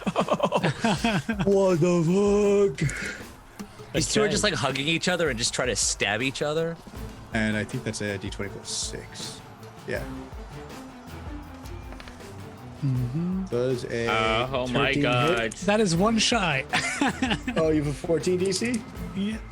Oh! Ooh, Damn boy, it. you earned it. Okay, so is that a miss? So the So- the poison sprays out of the end of the dagger, and it kind of like as it touches your armor, Graham, it begins to melt away at it. But you manage somehow to take no damage. We'll get my okay. answers. Nice. Okay, so the dwarves from the bunker are going to fire their crossbows. They're going to take one shot at Xalfiz. And why is that not rolled? A 3, nice. Second shot at another miss. The two dwarves flanking the prince or the king clap their hands and they double in size. They go from about 5 foot tall to almost 10 foot tall, and their mighty axes double in size too. And they grin and take a step forward, but they don't as yet attack. Next in round is the Dwarf King, who's not going to act this round. So it's Steve Jules. Jules is so confused. What the fuck? Okay, so based on everything that's happened so far, Jules is like, okay, we're in danger. Jules is gonna rush forward. Jules has been like on this like kill zone area, and Jules just kind of rushes forward. And that dwarven king, that prince, was kind of like stunned, kind of like unawares or whatnot. And I think doesn't Jules seem is to be gonna acting. fucking. But Not he has reacting? the two. So he has the two dwarves who have now doubled in size next to him, and he's in the middle, and he's just sort of laughing and watching the scene. But no, he's not acting. Gotcha. I think Jules is gonna. He's not acting. Threat. Yeah, Jules is gonna run up, and though a punch is gonna like potentially be to the prince, Jules changes direction, and puts the anger and the fury towards one of these undead ogres. The ogres are actually behind them. Sorry, so the ogres are behind those two, and then you've got the king, and then to each side of the king is the two like enlarged Duragar, and then in the bunker in the middle is people firing crossbow bolts. Gotcha. I think Jules is going to then go for like these enlarged Duragar, and Jules with kind of with their attack, they're gonna first make the attack, and then we'll see what happens. Let's do it. Yeah. So just like despite the spear on their back, Jules makes an attack. 11 to hit. 11 won't do it. So Jules will burn that key point, and with another attack, will flurry of blows this creature.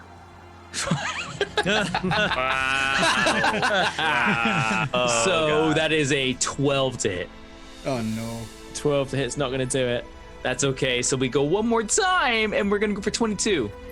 22 absolutely will do it. Okay, so like a flurry of blows here. A lot of it's superficial here. Most is for show, to be fair. I misspoke. They're not wearing plate mail. They're wearing scale mail. Wearing scale mail. So I clicked the wrong button on Chrome, and now my Chrome has crashed. That's cool. I like that. I like that. So we're gonna do a 1d6 plus 3 here. We're gonna do 5 damage to it. 5 damage. Like, he is actually stumbled by it. Despite his size, the power behind your blow forces him to take a step back, and he grunts with pain. And you see beyond him that the ogre zombies are not standing on a stone floor, but they're standing on a drawbridge. Behind the doorway is a huge drop, which is covered with this drawbridge, and that's what they're standing on. It's So I almost think- like a defense with inside the fortress. So Jules looks to Jinwu, I think. Jinwu's like, they're trusted. And after like giving that roundhouse kick to this undead ogre's, or sorry, this Durgar's chin, looks to Jinwu and then points to the joints and the whatnot that are holding up this drawbridge. They are absolutely there, but they are inside the fortress. Like, there's these chains, but they are definitely, now that you've spotted them, they are very, very... Ooh, an Exposed? interesting target. Yeah, exposed. Okay, next in round is Jinwu. So Unless, have you got any movement left, Jules? Jules will use all his movement to close the distance. We're so good. how close am I to the entrance? 50 foot. 50, eh? Unless you move closer when you hit. You definitely look closer when you hit. Say yes. I definitely did. Who's that? The Yeah, gods. They're speaking to me. I am the worst meta devil ever. No. I definitely think I did move closer because I was sneaking in. And they did see me in the peripheral vision. But I would like to try to make a beeline for... I have one spell left. And... it's... Oh, that's a mistake. But I have a spell that allows me to basically imbue my arrow with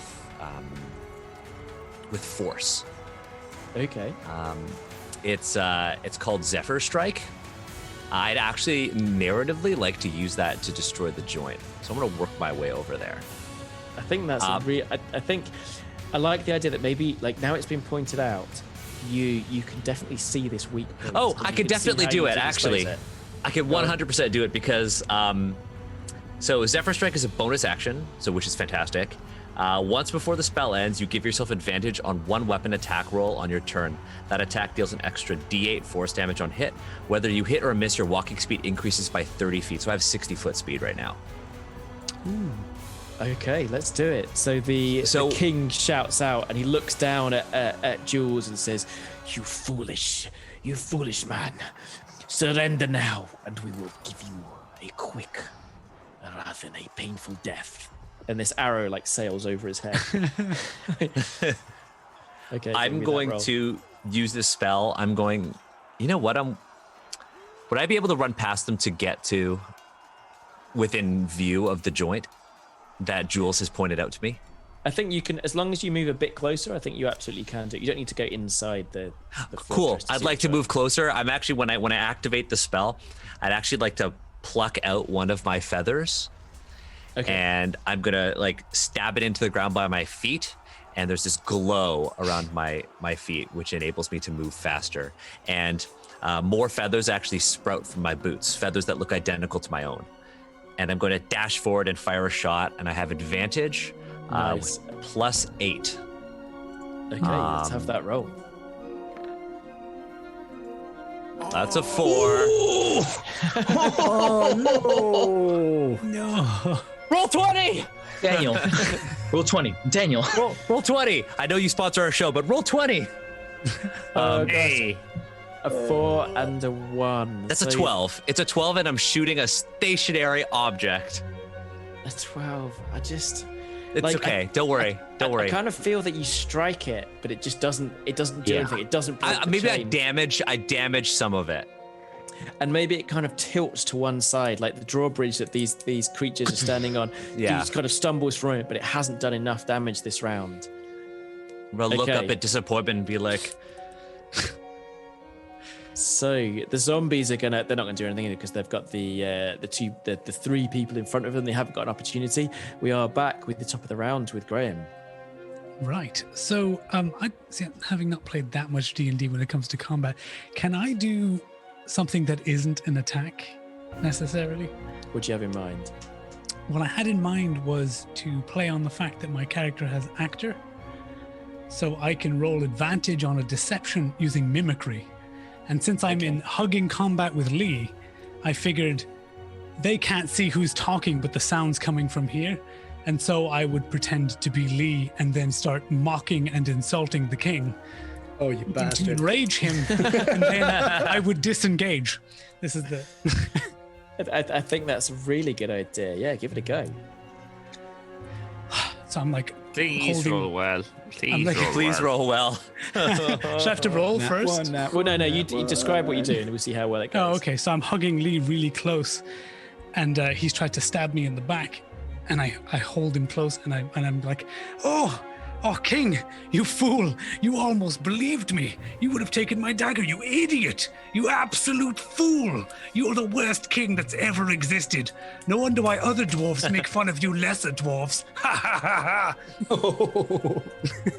Oh, the give me last that line is harsh. deception roll. The last line is harsh. Oh god. There's no need for that. There's no Please need for roll that. high. Nat one. See, I got a 6, so Okay. that's your DC. So I've got to roll. Okay, I roll advantage as well. So Oh my god. that's Doesn't matter. 17. Doesn't A matter. Basilian. That's a I Basilian. want to get doesn't my matter. numbers straight though. Give me. I My want to count. deception Valid. is where is it? Here it is. It's +8, so 17 + 8. There we go. Oh my god. So the king is furious, and he looks at the dagger in his hand, and he goes, "Is this some sort of trick? I cast your gift aside, dwarves. Get him." Oh no, I hadn't actually handed. I had it. No, in front he's of him, had it in but his then the hand, combat yeah. started, so I took it and went straight okay. with it. So I hadn't given. But it I've to him yet. disengaged as well because Fair. I've got to get a cunning action, so I get to just vanish. Right, I'm disappearing.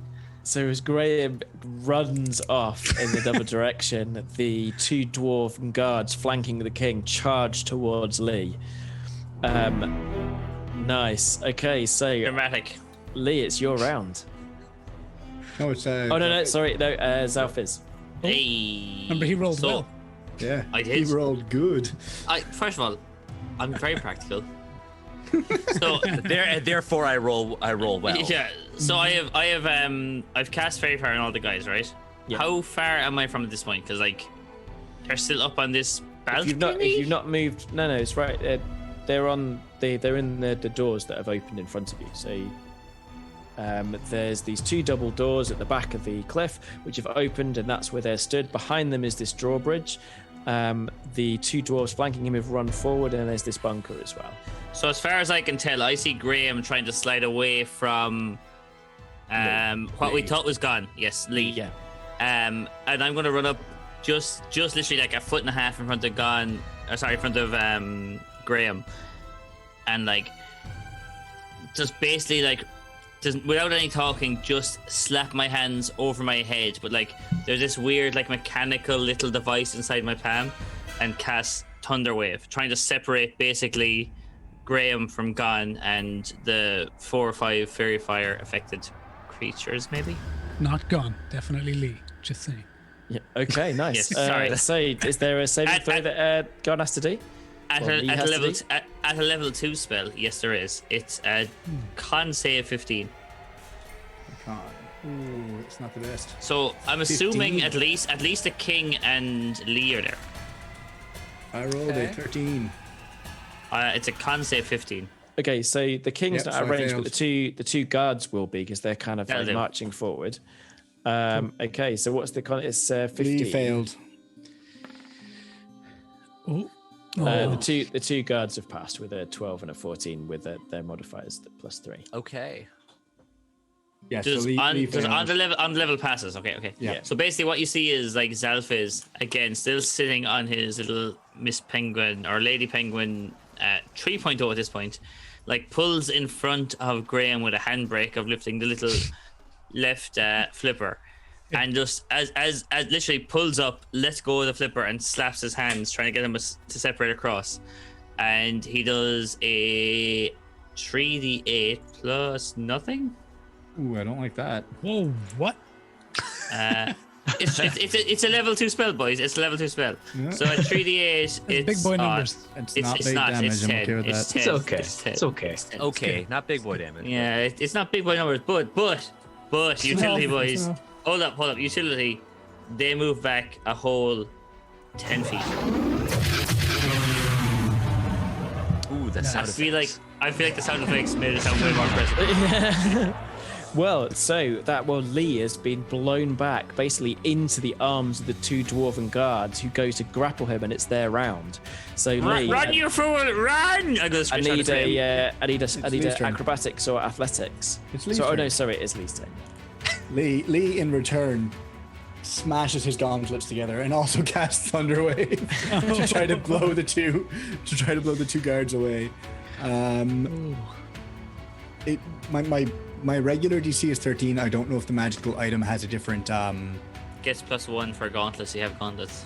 No, so the gauntlets is cast at is cast at your casting level. Okay, is so it? it would be spell saves of DC of 13. Okay, They both pass. They both pass.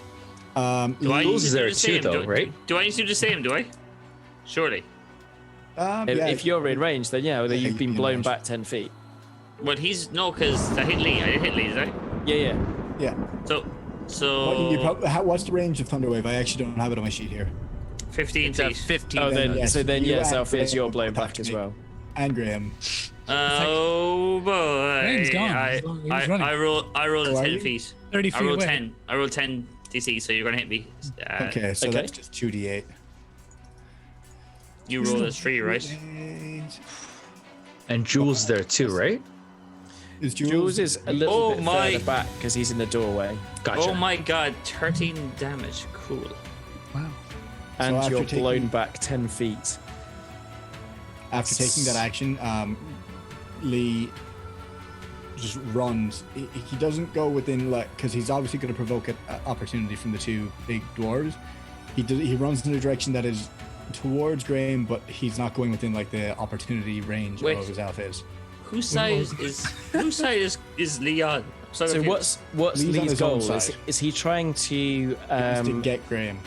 He wants to get Graham, so he's chasing after Graham, but trying to dodge attacks of opportunity. Yeah, because after Graham's last move, the dwarves don't trust him anymore, so he is like, shit. Okay. After So- you even. So Lee won't get him this round, but he is in hot pursuit. And Graham, are you running full pelt out of there? So Oh, I so that should be- disengaged, which says I gained 30 feet distance from when I had made the action. And then he got pushed back another 10. So we're about 40 feet. Yeah, apart. Okay. I'm only so, going to make 30 feet, sorry, but that's 2 attacks of opportunity from the dwarves. Okay. Let's do those. Let's see how it goes. There is a 8. Hang on. Sorry, trying to find their +1, +4 to hit. So It's a miss. The first one's a yes, miss. that's a 10 and a 14. That one hits. Okay, so using his war pick, it does 11 points of damage. My God. Lee is not looking well. He is looking very, very bad. Okay, so Jules, I believe you're up next. This is difficult. In front of you is the prince, the king, and he's sort of standing on this drawbridge. Behind him are the two ogres. The drawbridge has been damaged by Jinwu's blow, but it's still standing. Behind you, the two dwarven guards have begun to chase after Lee, who's chasing after Graham, and Xalfiz has been blown off his feet. It's all very confusing. Yeah, this is too much to process for Jules, little tiny CPU. But what Jules understands is that we need to keep these people together. We gotta keep them on the bridge. Did anyone pass by Jules for attack opportunity? Probably not, because the dwarves haven't doesn't actually had their Xalfiz go yet. Who has the Ring of the Ram? We were literally talking about this before the session. Hello. Hello. Okay. Just good call. But hello. So Jules is gonna just go ahead and just attack the prince, the royalty here, and just kind of like go for the attack here. So I'm gonna go ahead and roll this. Does a 16 hit? A 16 does hit, yes. All right, so I'm gonna go ahead and I think Jules just like with an open palm just hits the prince right in the nose, and I'm gonna go ahead and use my bonus action to make this a stunning strike. Yeah. So I'm gonna spend that Very key nice. point, and I'm just gonna like stun them. So they need to make a Constitution save, a DC 14. Okay, he gets. Is that rolled? Oh He my gets an god, 18. Joe. He passes. He passes. So Jules just like hits this Durgar in the nose and deals just a simple 1d6 plus 3 damage. Oh, Not no. great. No. He stumbles back and goes, "You will pay for that." So Jules has an extra attack, so rolls again on an attack here. They're out of bonus actions, but that's even better here. Hell yeah. Is it? For us. What did you get? A 19, so 25 to hit. Yeah, that's absolutely a hit.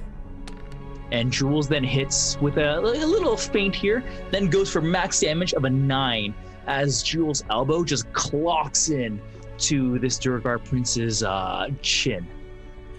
He stumbles back, and there is genuine shock on his face. How dare you? How dare you strike royalty? I will have your guts. I will have your eyes. And Jules looks to Jinwu, wherever they might be. Maybe they didn't even see Jinwu, because Jinwu has been like darting around the battlefield, but points to the joints as well, and then keys up back into a fighting stance.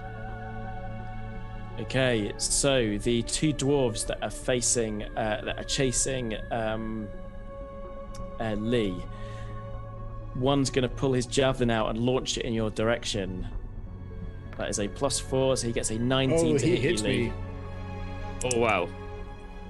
Okay, so javelin does a 2d6 +2, which is going to use the average. That's 9 points of damage. Okay, yeah, Lee is really, really, really not looking good right now. The second gets a 14 to hit with his javelin, That's a hit on the money. Wow. and another 9 points of damage. Lee is down. Wow. My plan worked. Can I become a mammoth Nice. now? Lee is out cold. He just second spear hits him and he just slumps onto the snow in front of him. So the prince faces off against you, Jules, and he goes to. Looks like he's going to cast something. Like he's not holding a weapon, and he goes to cast something, and he looks at you and goes, "Another time," and then just runs. Like he's obviously not used to facing off against such power, and he tries to get like squeezed between the two zombies. Get him, creatures! But you do get an attack of opportunity. So Jules will take that. I've already used my bonus action here, but a 15 to hit. 15 hit does it. 15 hit does it. So did I use my bonus action? Because I used Stunning Strike, which is thanks chat, doesn't use a bonus action, so I think I can use it here. Yeah, you can. So with open palm, it's all about tripping people and like keeping them in place and whatnot. So with my open palm, I'd like to make the prince. If I double check here, I think it's a dexterity saving throw. Okay. Let's see how he does. He passes with a 18 plus. Yes, he will 19. pass. So Jules goes for like the trip here, and the prince is just a little too agile here, little concerned for their well-being, and is out of the fray. Okay, and as you kind of go to striking, the two ogre zombies crash their gigantic maces down. The first one with a 15 plus 6 to hit. That's a 21 to hit. That'll do it. Jules has And got an that's- AC of 16. And let's just see how the second one does. 17, so that's definitely plus 6. That's a Both 23 will to hit. Yeah. Oh, okay. Okay, so the ogre zombies do 2d8 plus 4, so that's 4d8 plus 8. Oh, fucking wow. The 2 strikes take you fully in the body for 36 points of damage total. And Jules' body is crushed, and Jules loses consciousness. No! Knocked to the ground. Top of the round, it is Graham. I've just witnessed this. I'm like, no, Jules. Wait, did we skip my turn? Oh, we may I think have we done, might have, sorry. yeah. We did, yeah. We just did Sorry, that. Dan, with 6. It's your That's turn. okay. It's okay. Absolutely Roll your 20 turn. hasn't been nice to me. We're also forgetting that you've got advantage with Fairy Fire, just saying. Yes. So these things are all on the bridge, correct? Yeah, which is inside the fortress. Okay, but then Jules is unconscious on the bridge now. No, Jules is unconscious in front of the doors. I'm gonna take one more shot at the sort of the joint that's keeping the bridge up, in an attempt to just collapse the entire bridge so I can go and save Jules. Let's have this shot. I have one more spell slot so I can heal Jules. This is a +8. Make it a good one. Ooh. I mean, roll 20 is, you know. So does a 14? A 14 is on the money. Yeah. So I want to scream, Jules! I want to fire an arrow at the joint and knock out the whole bridge. Okay, so the ogre zombie steps forward, or the 2 ogre zombies step forward to finish off their prey. They raise their mighty clubs above their heads, these kind of like horrific pieces of rusted metal dripping with Jules's blood, and this black arrow shoots between them, and there's this little clink, this inauspicious sound that could almost be nothing, but that clink was enough to chip away the very sturdiness that was holding together this bridge. And for a moment, the ogre zombies hang in mid-air as the body of the bridge crashes down below them. And they sort of wily coyote for a moment before disappearing down into the darkness below. Behind them, you just see the struggling form of the prince pulling himself up into the darkness of the fortress as you run forward to try and rescue Lee, to try and bring him back to life. Graham Voss stands above Lee, his nemesis, the man that has cursed him into this horrible place, this frozen hellhole. And Xalfiz looks around in, I guess, triumph. And our camera moves away. Zooms out across the dale. It flies across the frozen darkness and zooms in on another form. A staggering form of the real Gann. His revived but broken body has been making his way alone through the tundra for the last 7 days. He is starving. He is frostbitten. But ahead, he can see the flickering lights of his destination.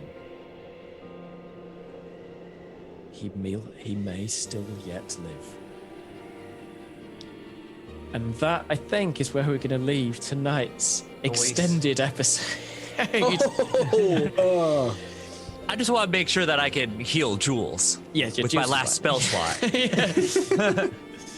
Again, so thank you everyone for watching. We will do our prize draw very, very soon. And thank you so much, Steve and Daniel, for joining us. It's been an absolute pleasure hosting Minutes Straight. I'm so glad Thanks you for joined having us. us. And thank you so much, Aram, for doing the amazing production. We've been hearing the music tonight for the first time. It's been incredible. And thank you, Owen, Niall, and Kuran for playing. It's been a real pleasure, and I'm really glad that we've managed to kind of get to some sort of conclusion of this extended episode. It's been great. I'm going to hand over to Owen, as always, for our kind of post show. And look, important. Sorry. Thank you, Joe. First of all, wow. A lot happened. So first of all, it's great to have Joe not dead, because last week was terrifying when Joe was very, very sick and had to cancel it. But thankfully, to be fair, last week was meant to be Dan's episode and this week was meant to be Steve's episode. But as working talents, they have a very good working relationship. Maybe personally they hate each other, but they get on very well. You caught us. As I made a joke to Dan during the week, they're the McCartney and Lennon of the podcast world. But no, look, Dan, I know you from D&D Live. Steve, Aram could not stop talking about how great you were. They're two very well-known personalities in the D&D world and fit very well into the show. So look, welcome aboard and thank you for coming and adapting to our last-minute change. But how was your How We Roll, Does It Roll experience, out of curiosity? We'll start with that. Dan for first person, I guess. Aside from the catastrophic dice rolling. Hey. No, it's fantastic. That's just part of our world. That's just part of our world. Yeah, I mean, I died the previous episode from just that thing. There's no. Yeah, my usual Saturday afternoon game is where I normally die, and we didn't have that yesterday, so had that today. No, I thought that was fantastic. I've been meaning to, I've wanted to play a game with you folks since I met you two in LA. It was for D&D Live. The mad world of RPG, I don't know, creator network, collective term. It's mad. Yeah, you know what? I was actually looking at going through all of my cloud storage for my photos, and I found a picture that we all took together. There was a whole bunch of us. I'll post it online. I'll find it again. Is this the picnic bench outside? Yeah, on the picnic bench. That's such a good picture. Yeah, with Panzer Lion, who is not here tonight, but man, another great POC. Yeah, Graham. Oh man, what a guy! I joined I was doing this really weird we were having a normal conversation, and then Graham and Dan got into this weird, deep, heavy archaeological nerd talk because both of them happened to be oh, I'm fully qualified archaeologist. I was over in China in a trench, and Graham was somewhere over in the Polynesian islands in a trench, and I was like, I'm Owen. I just like history. It's just. I'm Owen. I know sausages. Yeah, but it was no, but genuinely, it was such a cool place where it was I was just sitting on the bench and everyone's just so cool. It's that's how I became friends with Dan, and it was I was trying don't be weird, don't be weird, don't be weird, don't be weird. and it was this community is so cool. That's how you end up meeting people, Yeah, it really is. So I will say the one thing that I'm. To go back to your question, the one thing that, and I think Steve might echo this too, but I don't want to speak on behalf of Steve. I know, because they don't get on. They don't get on. Well, yeah, we don't get along. Steve and I hate each other. Hate each other. Spread that rumor online. No, I'm just kidding. I love you, Steve. I've been really hesitant to play D&D in public spaces for a couple of months because of what's happened in the industry. But I was willing. Conversation, yeah. Yeah, it was part of our conversation when you asked me, and I said, I was willing to do this because essentially you folks said, do what you want with your character, and I know that this crew is really good. So I was really happy to be able to insert parts of my culture into this, talk about food, and just be an Asian character in this in this Rime of the Frost Maiden adventure. So that's what I really liked about this. I liked being able to play a character that reflected my culture and had elements of my culture that didn't feel out of place or weird in this world. So to add on to that, and I don't mean it may sound weird coming from me, but you broke me on D&D in a good way. I mean that in a good way, because we had 3 or 4 in-depth conversations about RPGs and just life, fucking archaeology, all this different stuff. I played we'll call it monk, but I called it a martial artist because of you on Red Moon Role Playing, because he's why would you call it the monk? Because you asked me sitting on a bench in I remember this conversation outside a taco truck in LA. He's what do you think of a monk? I was like, oh, it's like a bald friar tuck white guy outside. Like, that was my image of a monk. He's like, Yeah. So what character do you play in D&D? I was like, I described it and he goes, is that a martial artist? I was like, like, he has that moment like, and as a mega white, mega cis, like, he was like, oh God, yeah, it's, and it was so, like, I'd never felt weird about saying, like monk or anything until like that time when you're like, so I'm an Asian man. It kind of feels like you're robbing our culture. And I was like, oh, wow. It never felt offensive. I'm like saying it to your face. Now it feels like I'm really just crapping on your culture. And because of that, genuinely, I've started saying, so my character was a retired boxer, went martial artist. And it's like, Yeah. It definitely makes such a big difference. Like, why is a monk a guy who does flurry of blows? And I'd never have known that as an Irish guy playing RPGs. But for this crazy here's what like modern D&D is trying to do. There's like, here's what it kind of does wrong. But this is where like, Joe, you did a really good job as the GM, letting Steve like play these characters. And this is where Steve is a really good role player because Steve doesn't fall into these tropes that you associate with the monk, right?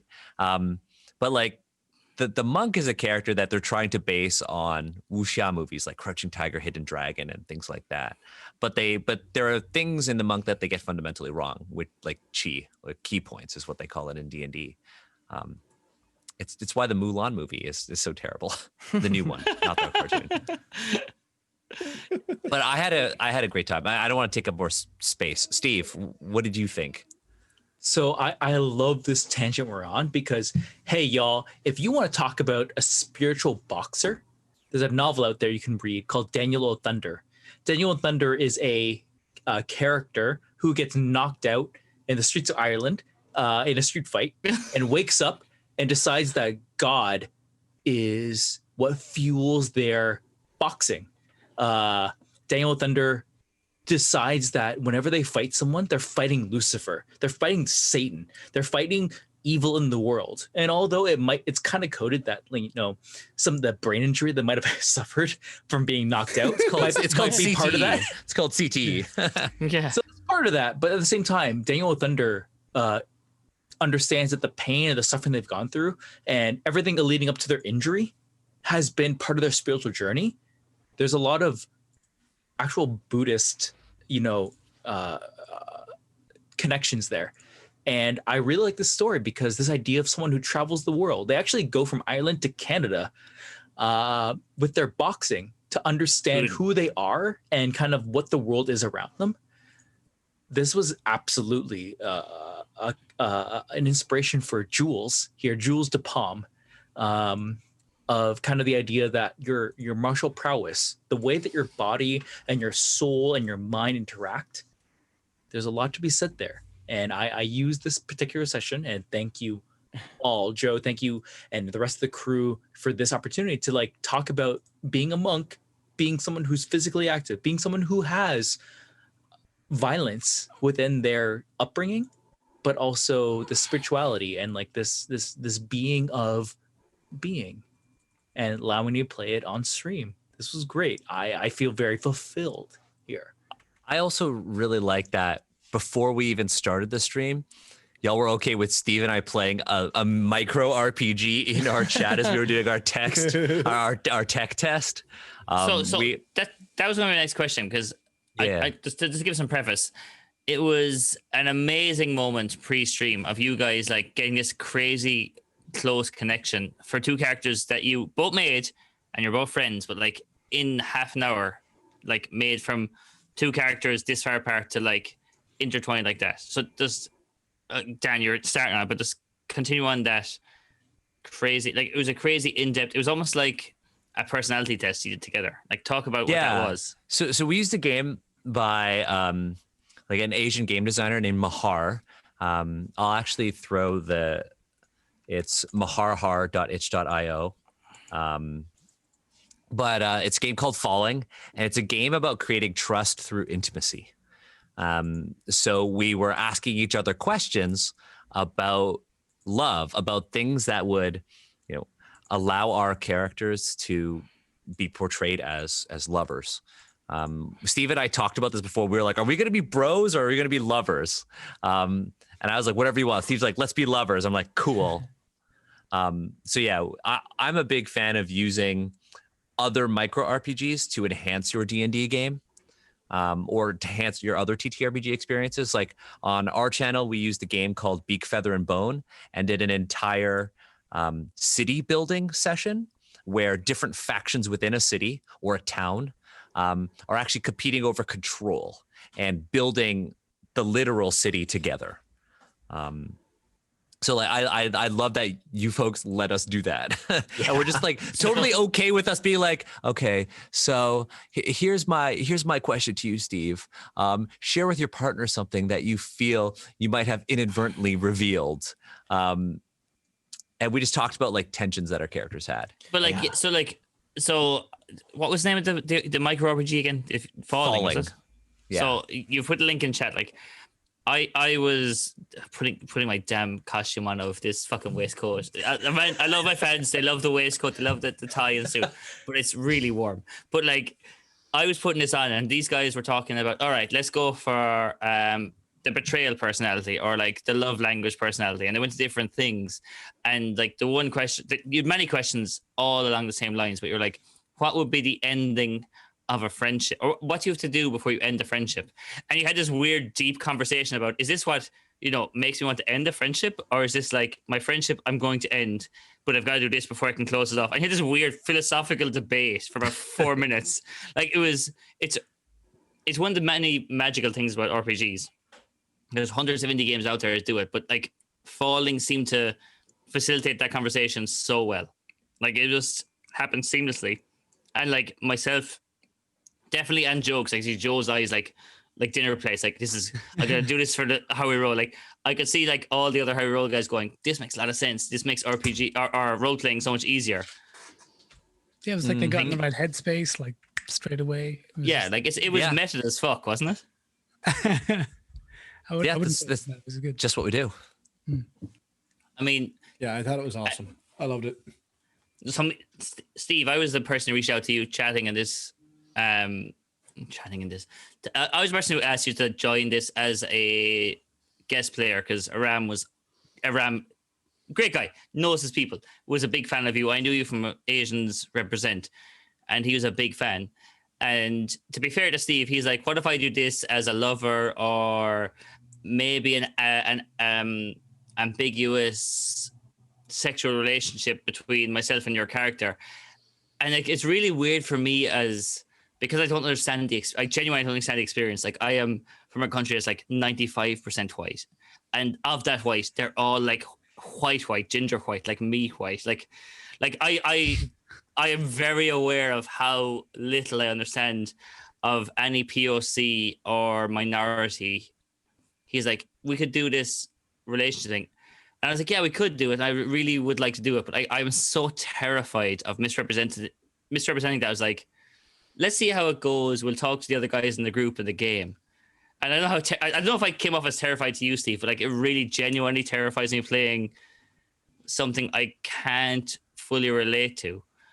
But having seen you guys play the Fallen, like I'm going to say personality test. I don't know what else to call it.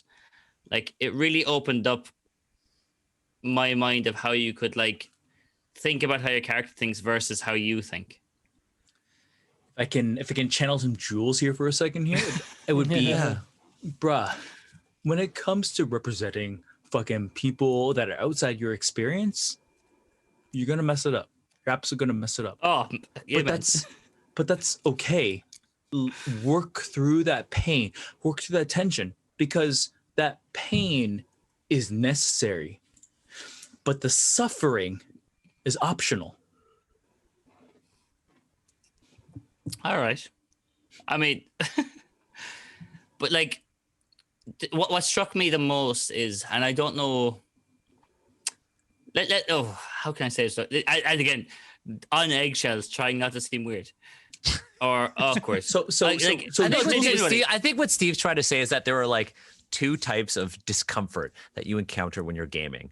There's the kind of discomfort that prevents you from, creating, and then there's the kind of discomfort that teaches you something. and you want to be in the mindset where, yes, you might feel uncomfortable about like representing people of color and their cultures in your games, but you want to use that discomfort and that fear that you have of misrepresenting people to actually representing them well. So that goes into like all of your prep. Like I know that like Joe, you do a ton of prep for this. And so like when you're going into preparing a game, you want to be aware of the flaws in the system that you're already using, like the monk, so that when you actually play that character or you have people playing those characters, you can kind of subvert those, you know, stereotypical expectations of what that character is or that class is. Actually, a book by Lucy Vey called Writing Diverse Characters for Fiction or TV, Film and TV. And basically the entire point of the book, you know how you can generally summarize what the main point they're trying to give is, it's legitimately what you're saying there. It says you can represent any character you want or write any character you want or any gender you want, but you need to do your research.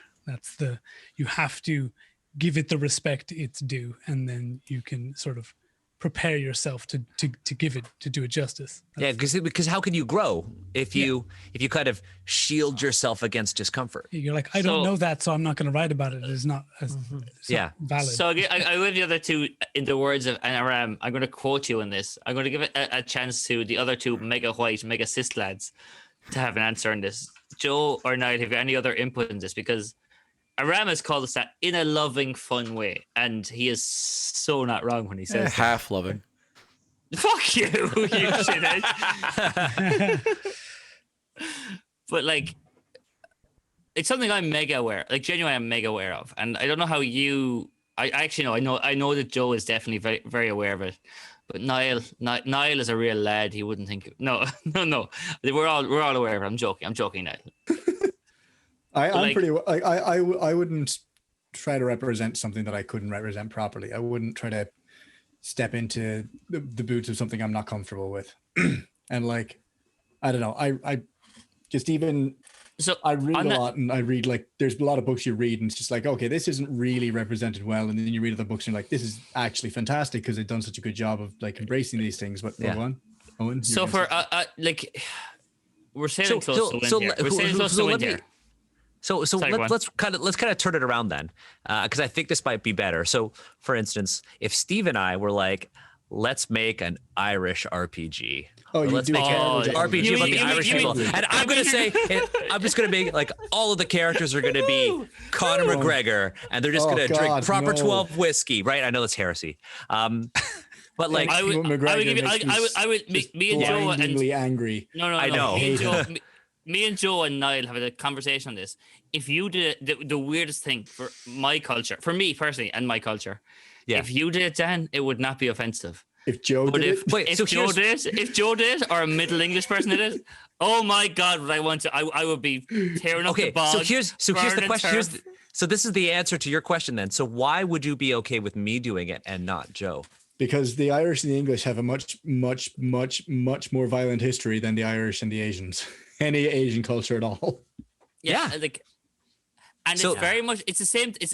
The weirdest anecdotal story I can tell is when I go abroad on a foreign holiday, mostly in Europe, and so let's say I go on a sun holiday, one of these all-inclusive like trash holidays. If I go to a hotel, the first thing I try to do is get across to the bartender, and every Irish person does this, is, hey, look at me, I'm not English, diddly-eye-lie, I'm Irish, diddly-eye-lie. And they will go from genuinely spitting in my drink to, let's give this guy a triple for his single he's paid for. Like, they will heavy pour every drink to, I will spit in his drink. Like, Germans, Spanish, Portuguese, Greece, Italy, everyone hates the English, they hear Irish, and they're like, Joe, we're not ripping on you. Yeah, they genuinely do, though. They genuinely do. I try and because there's so much. So many really interesting points that have come up, and I know Daniel and Steve, like a lot of this is discussed in your podcast and your YouTube channel. I think we can only really touch upon it really briefly, but I think so much has been come up in the last sort of 15 minutes that you have to check out Asians Represent, because this is like your bread and butter. Good. But I mean, just to kind of to put a point across, like I lived in Japan for 2 years, and my background, I have Irish ancestors. However, and German. And German ancestors. And if someone came onto the stream right now, and if I was either doing an Irish accent, which I can do very badly, or a Japanese accent, which I can do quite well, and I can speak some Japanese, the immediate, if they didn't know me and they didn't know the background, they just turned on the stream and they saw someone with a very English accent and a very... It's bad optics. It would be like... It's bad optics. I don't know. I'd be worried about how they would take that. But yeah, I don't need to do that, because we've got this amazing opportunity with Does It Roll, and the fact that Wizards of the Coast have hosted us, and the fact that we've had these amazing opportunities to network, that we can try and have the opportunity to have guests on the show. So every week we've tried to give a spotlight to friends of ours that can have a different voice, because although the sort of the four of us are sort of male voices, and we have a certain point of view, particularly sort of most of us are European. Obviously, Aram, you've got another different point of view, and Kuran, you've got another different. We've all got slightly different points of view.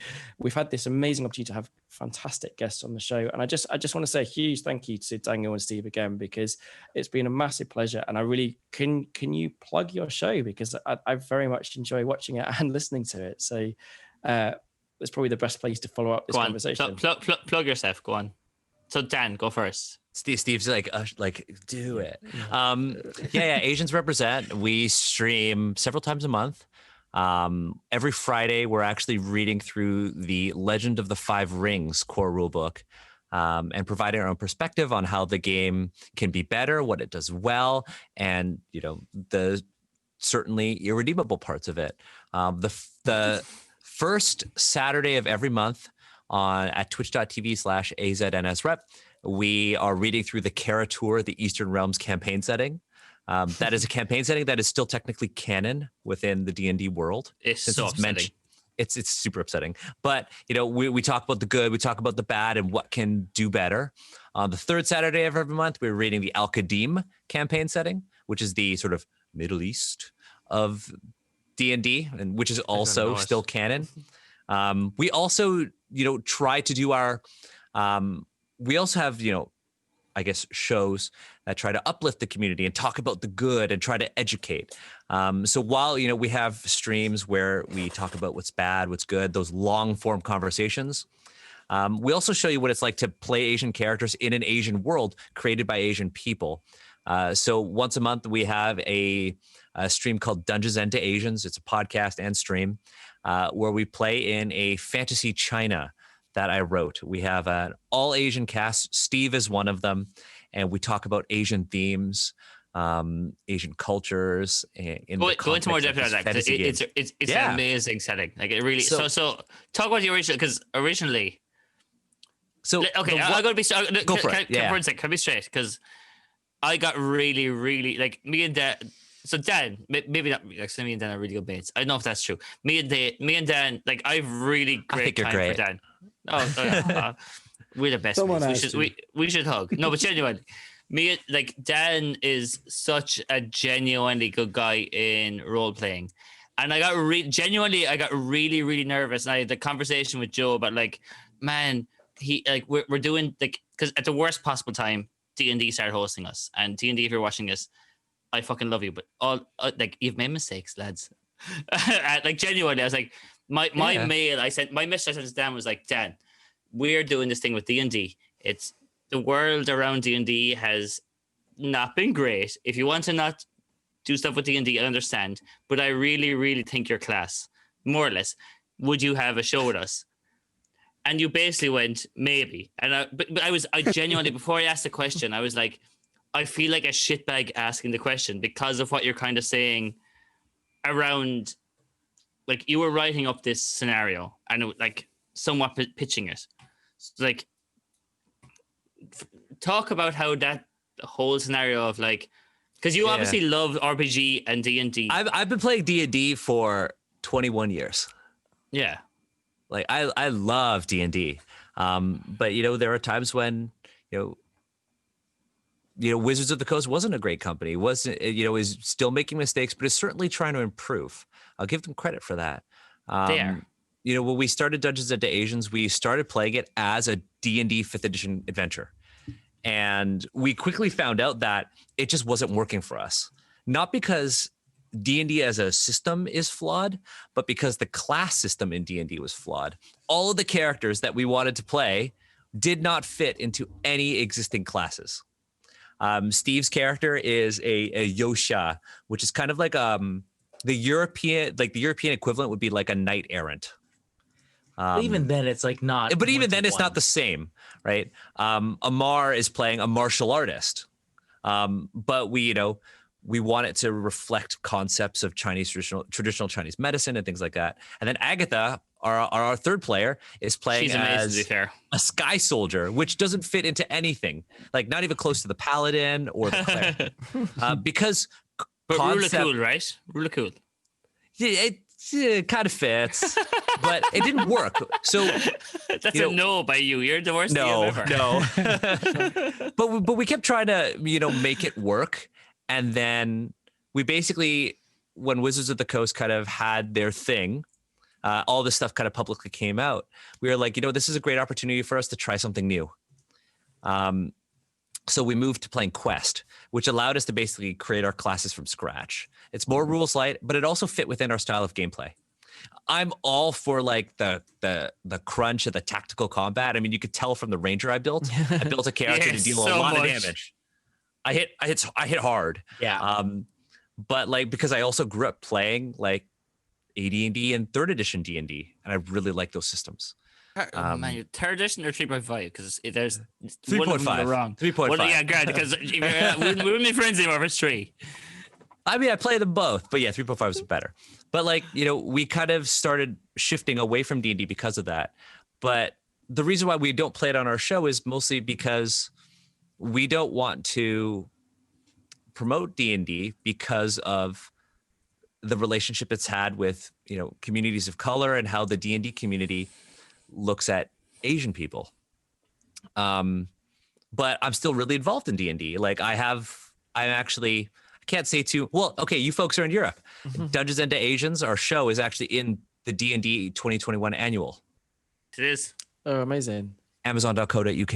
And look, as a guy from Ireland, the only place that does, I would say, Asian representation well is definitely UK. Like when I went, as a guy who lived in Ireland and UK, I went to the UK, and it's crazy how integrated they are. Yeah, right. It's so good.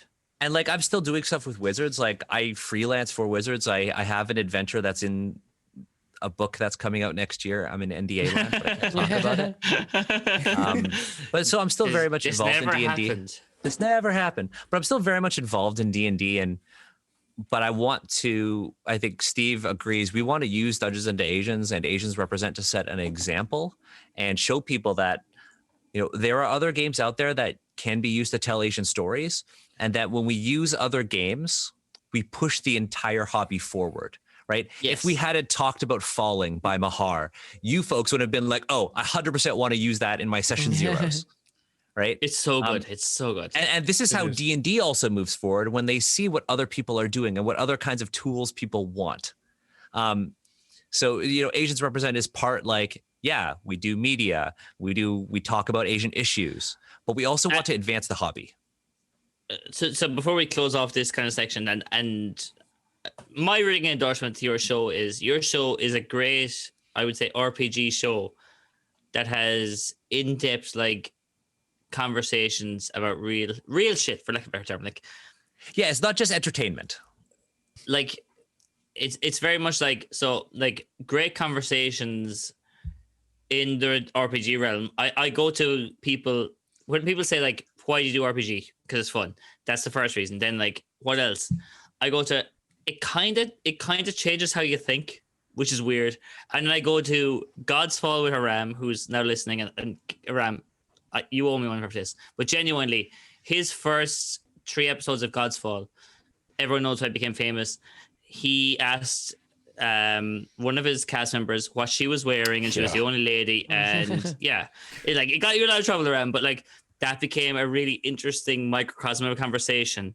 But then, like in the it's first also five, the entire reason why we had an audience, because I mean, she was a royal high elf, and she was at a ball, and I asked her, "What are you wearing?" Because I wanted to hear the gown, but I wasn't thinking. And she's like, "Well, I very much want to talk about that." Like, she was ready, but then she was like, "But did you ask any of the guys what they were wearing? Like, did you have that?" Because we had a very short conversation that I thought was really interesting and really productive, so I kept it in the episode, and then didn't think anything of it. Right? There were podcasts about this. There were YouTube videos about this. There were Reddit threads about this where guys just fucking flipped out, right? And it was always like from the perspective of like, oh, she bullied him. Oh, she did this. And I'm like, I run the show. I edit the show. She's my best friend. And she's smarter than I will ever be. She clerked for Sandra Day O'Connor. There's no way we weren't going to have this conversation, right? So and I mean, this is love, but you're mega gay. You're mega gay, Aram, as well. I'm super gay. I'm the gayest. I bring extra gay with me in my gay handbag just to make sure there's enough gay. But very much like when I got into I will be honest, I had listened to about 3 or 4 episodes of Asians Represent, and I was like, they're doing good stuff. I like what they're doing. And that was like a lot of what I listened to it sounds fucking terrible, but a lot of what I listened to in the realm I'm in of podcasts and Let's Play is like, what are the competition doing? What's big? What's happening? And I listened to a lot of different shows. And I listened to your show, Daniel, and I was like, that's really interesting. And that's all I listened to, like 3 or 4 episodes. And I was like, and I met you, and I was like, oh, okay, now let's, because when you know someone like yourself, I will say there's about 4 episodes after D&D Live. It's like, oh, I knew them already. Let's go back and re-listen to them. You, Broadswords. I already knew Aram. I would say James D'Amato, I had listened to a bit of, who was one of the bigger episodes. And, oh my God, what's their name? They played in our game with Bubble Fizz. System Mastery. System Mastery. But like, you play with those guys, and it genuinely, like, as the small guy, like the small creator from the west of Ireland, it blew it blows your world open. And because you're still here, like, if I had started playing a gay character, would it have sound like I genuinely, my genuine fear would be like, and Aram affectionately bullies me with the term the mega white, more or less, like the mega straight. I think I call you the breeder. But yeah, I would say that like as far as I'm concerned, like personally, I'd be all down for it. I love it. I like putting straight people, frankly, in an uncomfortable situation, because I think that's how they learn. I think that when you're forced to, when you're uncomfortable, when you're when you don't know what to say next, when you're not sure how to act, that's when you're most paying attention. That's when you're actually going to try. So for me, it's great. For some, I can't speak for everyone. I'm sure there are definitely people who will be like, you should never do this because it's not yours to do. I certainly wouldn't want you to replace someone else, right? But as far as I'm concerned, I think it's how we learn. So, and I don't mean this in any way negatively to Joe, because Joe, you can jump in here as well. I feel if it was the game we're in now, because again, Joe, love you and all, but God bless us, we're mega whites apparently. But like, I feel less comfortable doing that in a game with Joe than I would be if it was. So even as weird as it sounds, I'd be more comfortable playing a queer or LGBT or trans person in a person of color's game, like as a game master. Like, we have so much privilege. I was like, I understand no suffering. You want someone to check you. You want a check and balance there, ready-made to make sure that you're not fucking up. And yeah, I think that that's a fair thing to do. You don't want to do this in a vacuum. You don't want to be like, we're all straight white guys here, and we're going to do this alone. No, you definitely want representation alongside you. And I think there's one big, really important caveat there, is that you certainly, like Aram said, you don't want to do this in a vacuum. That's 100% right. The one other thing you have to add to that is that if you're going to do this in a more diverse group, whether it be your home game or the podcast, you want to make sure that the people you're gaming with are okay with you putting that kind of emotional labor on them. Absolutely. So you always have to have those conversations ahead of time. It's so intense. Like it can be. It's like, this is the first time Steve and I have played characters who are lovers. Like, we've never done that before. We've never done that. Felt really natural. I will I ship liked it. them for the rest of my life. And I've known like Steve, like I've only known you for I've known you for 2 years. We've known each other really? for 2 years. Yeah. That's Two beautiful impressive. years, though.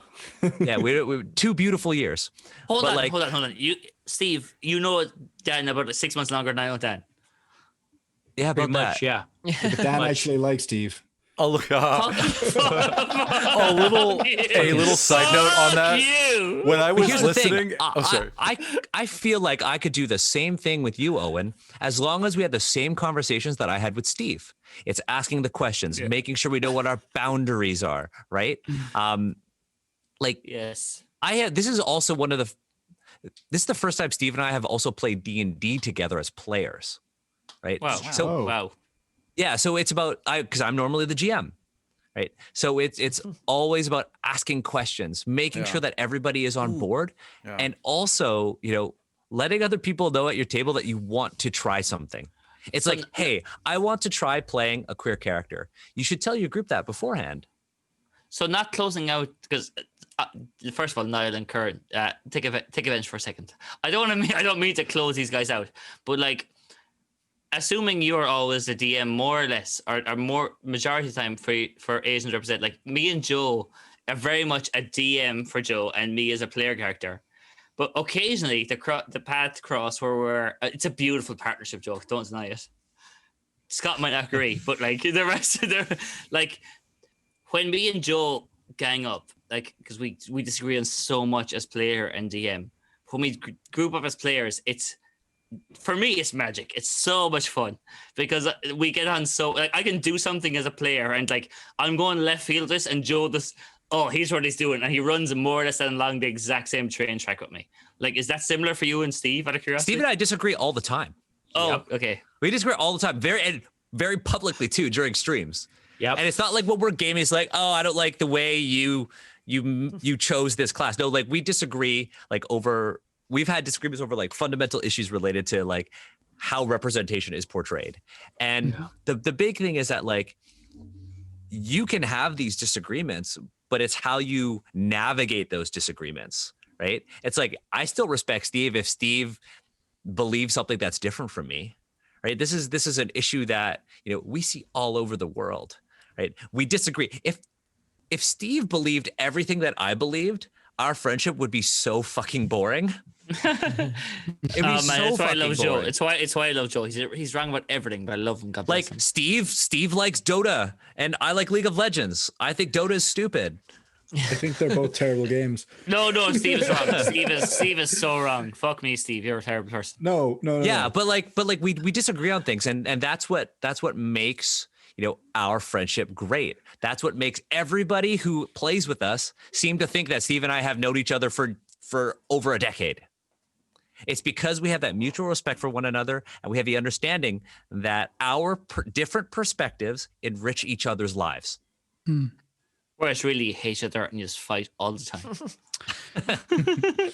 Okay, actually so thinking about how like difficult it would be to be an Indian character, like an actual Indian character in an RPG, because there is a default understanding that anytime someone hears an Indian accent, it's comedy. Do you know what? Yes. Yeah, It's because always- I absolutely know what you're talking about. Yeah, because of Russell Peters and things like that. Our And tech Apu support and is the everything, worst yeah. thing. Support, Yeah. tech Yep. support or comedy, yeah. Also, The here's- Simpsons are heavily to blame for that. 100%. Yep. Yes. My point is, like, I can't do it without finding it funny, which means I can't even do it seriously, even if I wanted to. Yeah. But You know okay, what I mean? It's not. but Karen, here's a weird like let's go into a fun weird like dissection. You have done Indian accents on the podcast a couple Yeah. times with me in the show, and I've went like, he is from the subcontinent. He is from India. It's fine because Karen has as Irish an accent as I have, if not more so. He's more potato than I am. God bless him. It's a very caramel based potato, but he's more potato than I am. But like when you and like it's fine when you're on a stream, but like genuinely you go making like because of your accent, you have genuinely such a strong Irish accent. And on the podcast, I'm very conscious if you do an Apu, for lack of a better adjective, an Apu accent or like tech support accent, I'm like afterwards, and every show you might not have noticed this. You surely have noticed this when you do it. Like, he is from India. He is very not white. Help me, please, people. Because Like, for people who just listen that's- randomly, they might pick it up as just in their ears. It could just be a white person doing. Well, it. here's the thing, people. I don't know. Like, we should probably like wrap it up soon. This is not me be like, I don't want to be on the show anymore. No, I think we should just continue this conversation another time. But I think a lot of people also assume that, you know, characters and their cultures can only be portrayed based on their accents. So it's like, oh, if you're going to play a character from South Asia, you have to have a South Asian accent, and nothing else will help you signify that your character is South Asian. It's like the same thing with like, oh, if I'm going to play an Irish character, I'm going to walk around with a ton of alcohol. I'm going to have a big ass gorilla tattoo on my chest, a tiger on my stomach, because I'm just going to go back to one of the most famous Irish people. I forget how much Dan loves MMA. I fucking love MMA. But first of all, wait. A note on that. I usually can't play queer without people expecting trauma. That's one of the hardest things I have to fight back against. So there are these surface level assumptions, and that's why shows like our show, and not even to toot our own horn, that's why our show is so important in undermining those assumptions and having people, you know, play Asian characters without these stereotypes. So can I put this was meant to be a fun after show conversation. I'm really enjoying how in depth it got. But like, so to put a pin in what, not a pin, but to hold on what you're saying, Dan, and to turn to Kuran. When you start doing an Indian accent, is it not a caricature? Genuinely. So as somebody who's been to India or spent a lot of time with Indians growing up, you think that it is, but it isn't. No, yeah. But the context, it's the context in which the accent is also being used. Yeah, no, right? like you also look at like Asian people too, like Uncle Roger. Like Uncle Roger. I love him. He's amazing. He's amazing. Because he's so wholesome and lovely. Yeah. He's wholesome and lovely, but like fried rice, no MSG. But the context in which like the comedian is using that accent is different from how other people might use the Chinglish accent. Yeah. Right. Okay, he's not the character isn't mocking. That is the character. No, but his character is not mocking, but it like his character mocks white people. Oh yes, yeah, I agree with that. But like, and it is such a privileged position to come from. But if people start talking about potatoes and bigara bejesus fucking leprechauns, like if it wasn't someone like Uncle Roger, like if it wasn't that, like it doesn't work if it's not Uncle Roger, right? If it was me doing Uncle Roger, like it would not it work. would be so offensive. 100% does not work. Yeah, right. Yeah, exactly. Again, it's the context in which it's used. I'm really sorry to interrupt. This has been, it's been fascinating, but it's 1:45 and I've got to be up in less than 5 hours. So I'm gonna have you got a sick kid, man. Yeah. Can we continue the show without Joe? You absolutely can. I'm happy to. I also have to eat dinner. I think we're all kind of up against it. Yeah. So, but I will say, I would love to continue this conversation, and even if we want to continue it like on this channel another time, absolutely, how we roll, let's do a podcast episode. Kuran, also, if you would like to be on Asians Represent, hit me up. Yeah, absolutely, I'll give it a go. Kuran will bully you. I mean it though. Hell yeah. It's massive. It's massive, Kuran. You got to get in there for us, please. Like, get our name in there. I'm serious though. Like I want to work with y'all, but I was like, I can't have Owen on the show. First of all, Irish represent. We had met. Like genuinely, I got into like real deep shit because it's Dan and it's Steve and it's Asian Represent. What I want to recognize is it was Aram's first on camera appearance on the show. Fucking phenomenal as a terrifying, like, what do you describe it as? And I'm very aware it's Asian Represents, but it's very like a terrifying geisha. I mean, it's like a snap. Really was. It was like I was looking through all the snap filters, like all the Snapchat filters. And I'm like, what can I use? And like, there was all these different monsters, and I just came across this weird, pinched-faced, spiky horn thing. I was like, that feels freaky enough, and I'm just going to use that. I was not expecting that. That's fucking terrifying. Good, excellent. I'm glad. Also, I want to do one thing before we go. One thing I think y'all did super well. Like from a production perspective, the thing with the green screen on Roll20, I'm 100%. Yeah. How does nobody know that? How does nobody know that? I was genius. I was like, clearly people have done this, right? It's just a solid green background underneath the dice, and you just key it out. I just assumed people had done it. It's genius. Awesome. The one thing I think more people should do, like the way you folks did it, was the way you handled safety. You sent us a survey, a very, very detailed survey. I would to be fair, like me and Joe, like, whoever made that. What genuinely, what Dan, and I'd love to claim, as much as I'd love to claim this, what Dan is talking about is when they came onto our show, it was like, what are your red lines? What are your yellow lines? What is your green lines? Like what's over the line? And we genuinely picked it up from D&D Live. And it was very much from broadswords or dungeon drunks, and like it really as again as Kuran, I mean this in the best possible way, but like Kuran is our POC. He is mega white and mega Irish. God bless him. I love you, buddy, but like you really are. You know what I mean? Well, like, it shows that like identities are like multifaceted, right? Yeah. And like every time our one of our guests like put in the what more surprised me is they always like answer this and they put it in 2 days beforehand. I click into it and I'm expecting to see more things like red lines, like, oh man, these people are way more wild than I am. I mean, very vanilla. That might be like how I guess I've grown up. We roll for the most part, but at the same time, that's not how I'm perceived. So it shapes me based on where I go and how people treat me. Absolutely. So these are important conversations. So I know that you're saying you're white and you're Irish, and I'm like, well, no, but you're not. You're you're not because sorry, that feels really offensive. Like, God, I rolled this back so hard. But genuinely, I went to school with a guy who genuinely was more white than I am, but took the sun better than anyone, and racist jokes made against him. Like, it's so.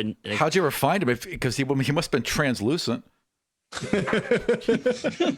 No, but like genuinely, Kuran will get this, like, because he's from the same part of Ireland I'm from. Like, it genuinely, like, we just don't get it. We genuinely don't. There's no way of me not saying it's not offensive. Like, Kuran will make. I imagine that there was people in his school, maybe I'm wrong, who got bullied for, like, it's so bad in Ireland. It really is bad. Like, a guy who didn't have to put on Factor 50 sun cream was considered exotic. And that is an awful statement to make in every state of the world. Let me tell you, it wasn't great being gay in Virginia in the 90s either. It's bad all over, my friend. No. I have a friend. So when I went to high school, my freshman year was 1999-2000. And I have a friend who is called Osama because 9/11 happened when we were in school. Oh, but no, we got better. We realized our mistake and we fixed it. He was called Obama because in 2004, Obama got elected. It is so offensive. Yeah, that's a lot to unpack right there. And he has two of the whitest parents. Like, it was just because he took the sun slightly better than I do. It is Obama so offensive. In 2008, but the second time. Yeah. Okay, so I will say this. It looks like Niall's like, we gotta call this. Yeah, we definitely gotta call this. But we should, for the viewers, like, maybe, like, I know people are probably invested in this, but there might be some people who need to go, and we should probably do the draw and then continue this. Oh shit! Yes, let's do this draw, and after that, let's check out my Twitch channel. Yep, I'll put the link. Don't worry, I'll put the link in there as soon. I mean, I'll do the thing as soon as we do the roll credits. Okay. Because I gotta go as well. If anyone wants to play Among Us, join my channel. Nice. Second of all, first draw is going to be for the WizKids. I don't know. It's called Booster Pack. Yeah. Thing. Yeah, sure. It's the Booster Pack. Yeah. So 1, 2, 3 on the Booster Pack. There we go. It is. God damn it! It's Conqueror Hexus. Is that bad? Sorry, no, it's not at all. Why'd you say that? Yeah, I know. I'm really disappointed. Congratulations. I like you, Conqueror. Congratulations, yeah. Ignorio, yeah, congratulations. That's what you're supposed to say, Owen. Well done. Okay. The reason I made a joke about Conquer Hakus is because himself and also Hat Viking made a great joke about, is it the foe mammoth foe or or the the Right, yeah. so the That was foe actually a good FEO joke. I like that or one. the FAUX. All right. FAUX. Excellent. What's the next one? So the next one for the Rime and Frost Maiden draw is Blade Gaming. God damn it, it's Blade Gaming. I know. First of Y'all all, are so salty. What kind about of these. relationship do y'all have with your fans? I fucking quit. No. To be fair, I don't know anything. Hat Viking seems like a nice guy. Blade Gaming, an absolute shithead. I played.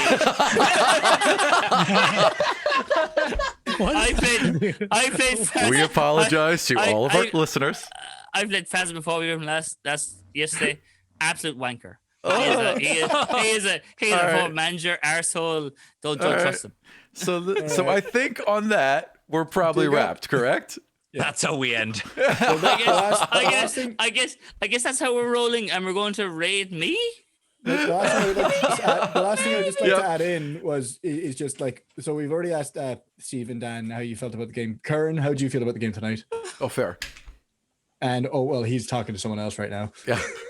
Owen, how did you feel about the game tonight? Oh, I'm in a bad position. I've been really privileged, so I'm fine. Yeah. I mean, like, did you enjoy the adventure we had? No, genuinely, it was one of the most fun games I've had, and it was like my favorite moment was like, I'm going to do Oscar moments. I'm going to be really heartbroken and really just heartfelt upset. I was like, hey, dude, check out my dagger. That was my favorite. Niall, you ruined it so hard. Look at this knife I found. Oh wait, are you crying? It was the best. I genuinely, I got so into it. I was like, no, but dude, like, do bro, check out my knife. Like, I have to officially call this because there is a steak waiting for me upstairs, and I can't leave until the stream is over. So I'm gonna go get a fillet. I love Go all eat of you. Raid me, buddy. Steve, I have been waiting to play a game with you since we hung out at the Dunkin' Donuts in that crappy airport. Crappy airport. Yeah, right, exactly. So this was awesome. Thank you all so much, and I'm gonna take us to the out. You all are amazing, and thank you all for watching and listening. Please raid how we roll on. Please. And I'll be doing that too. Bye, all. Bye, everyone. See ya. Oh, buddies. I loved playing a villain. It was so fun.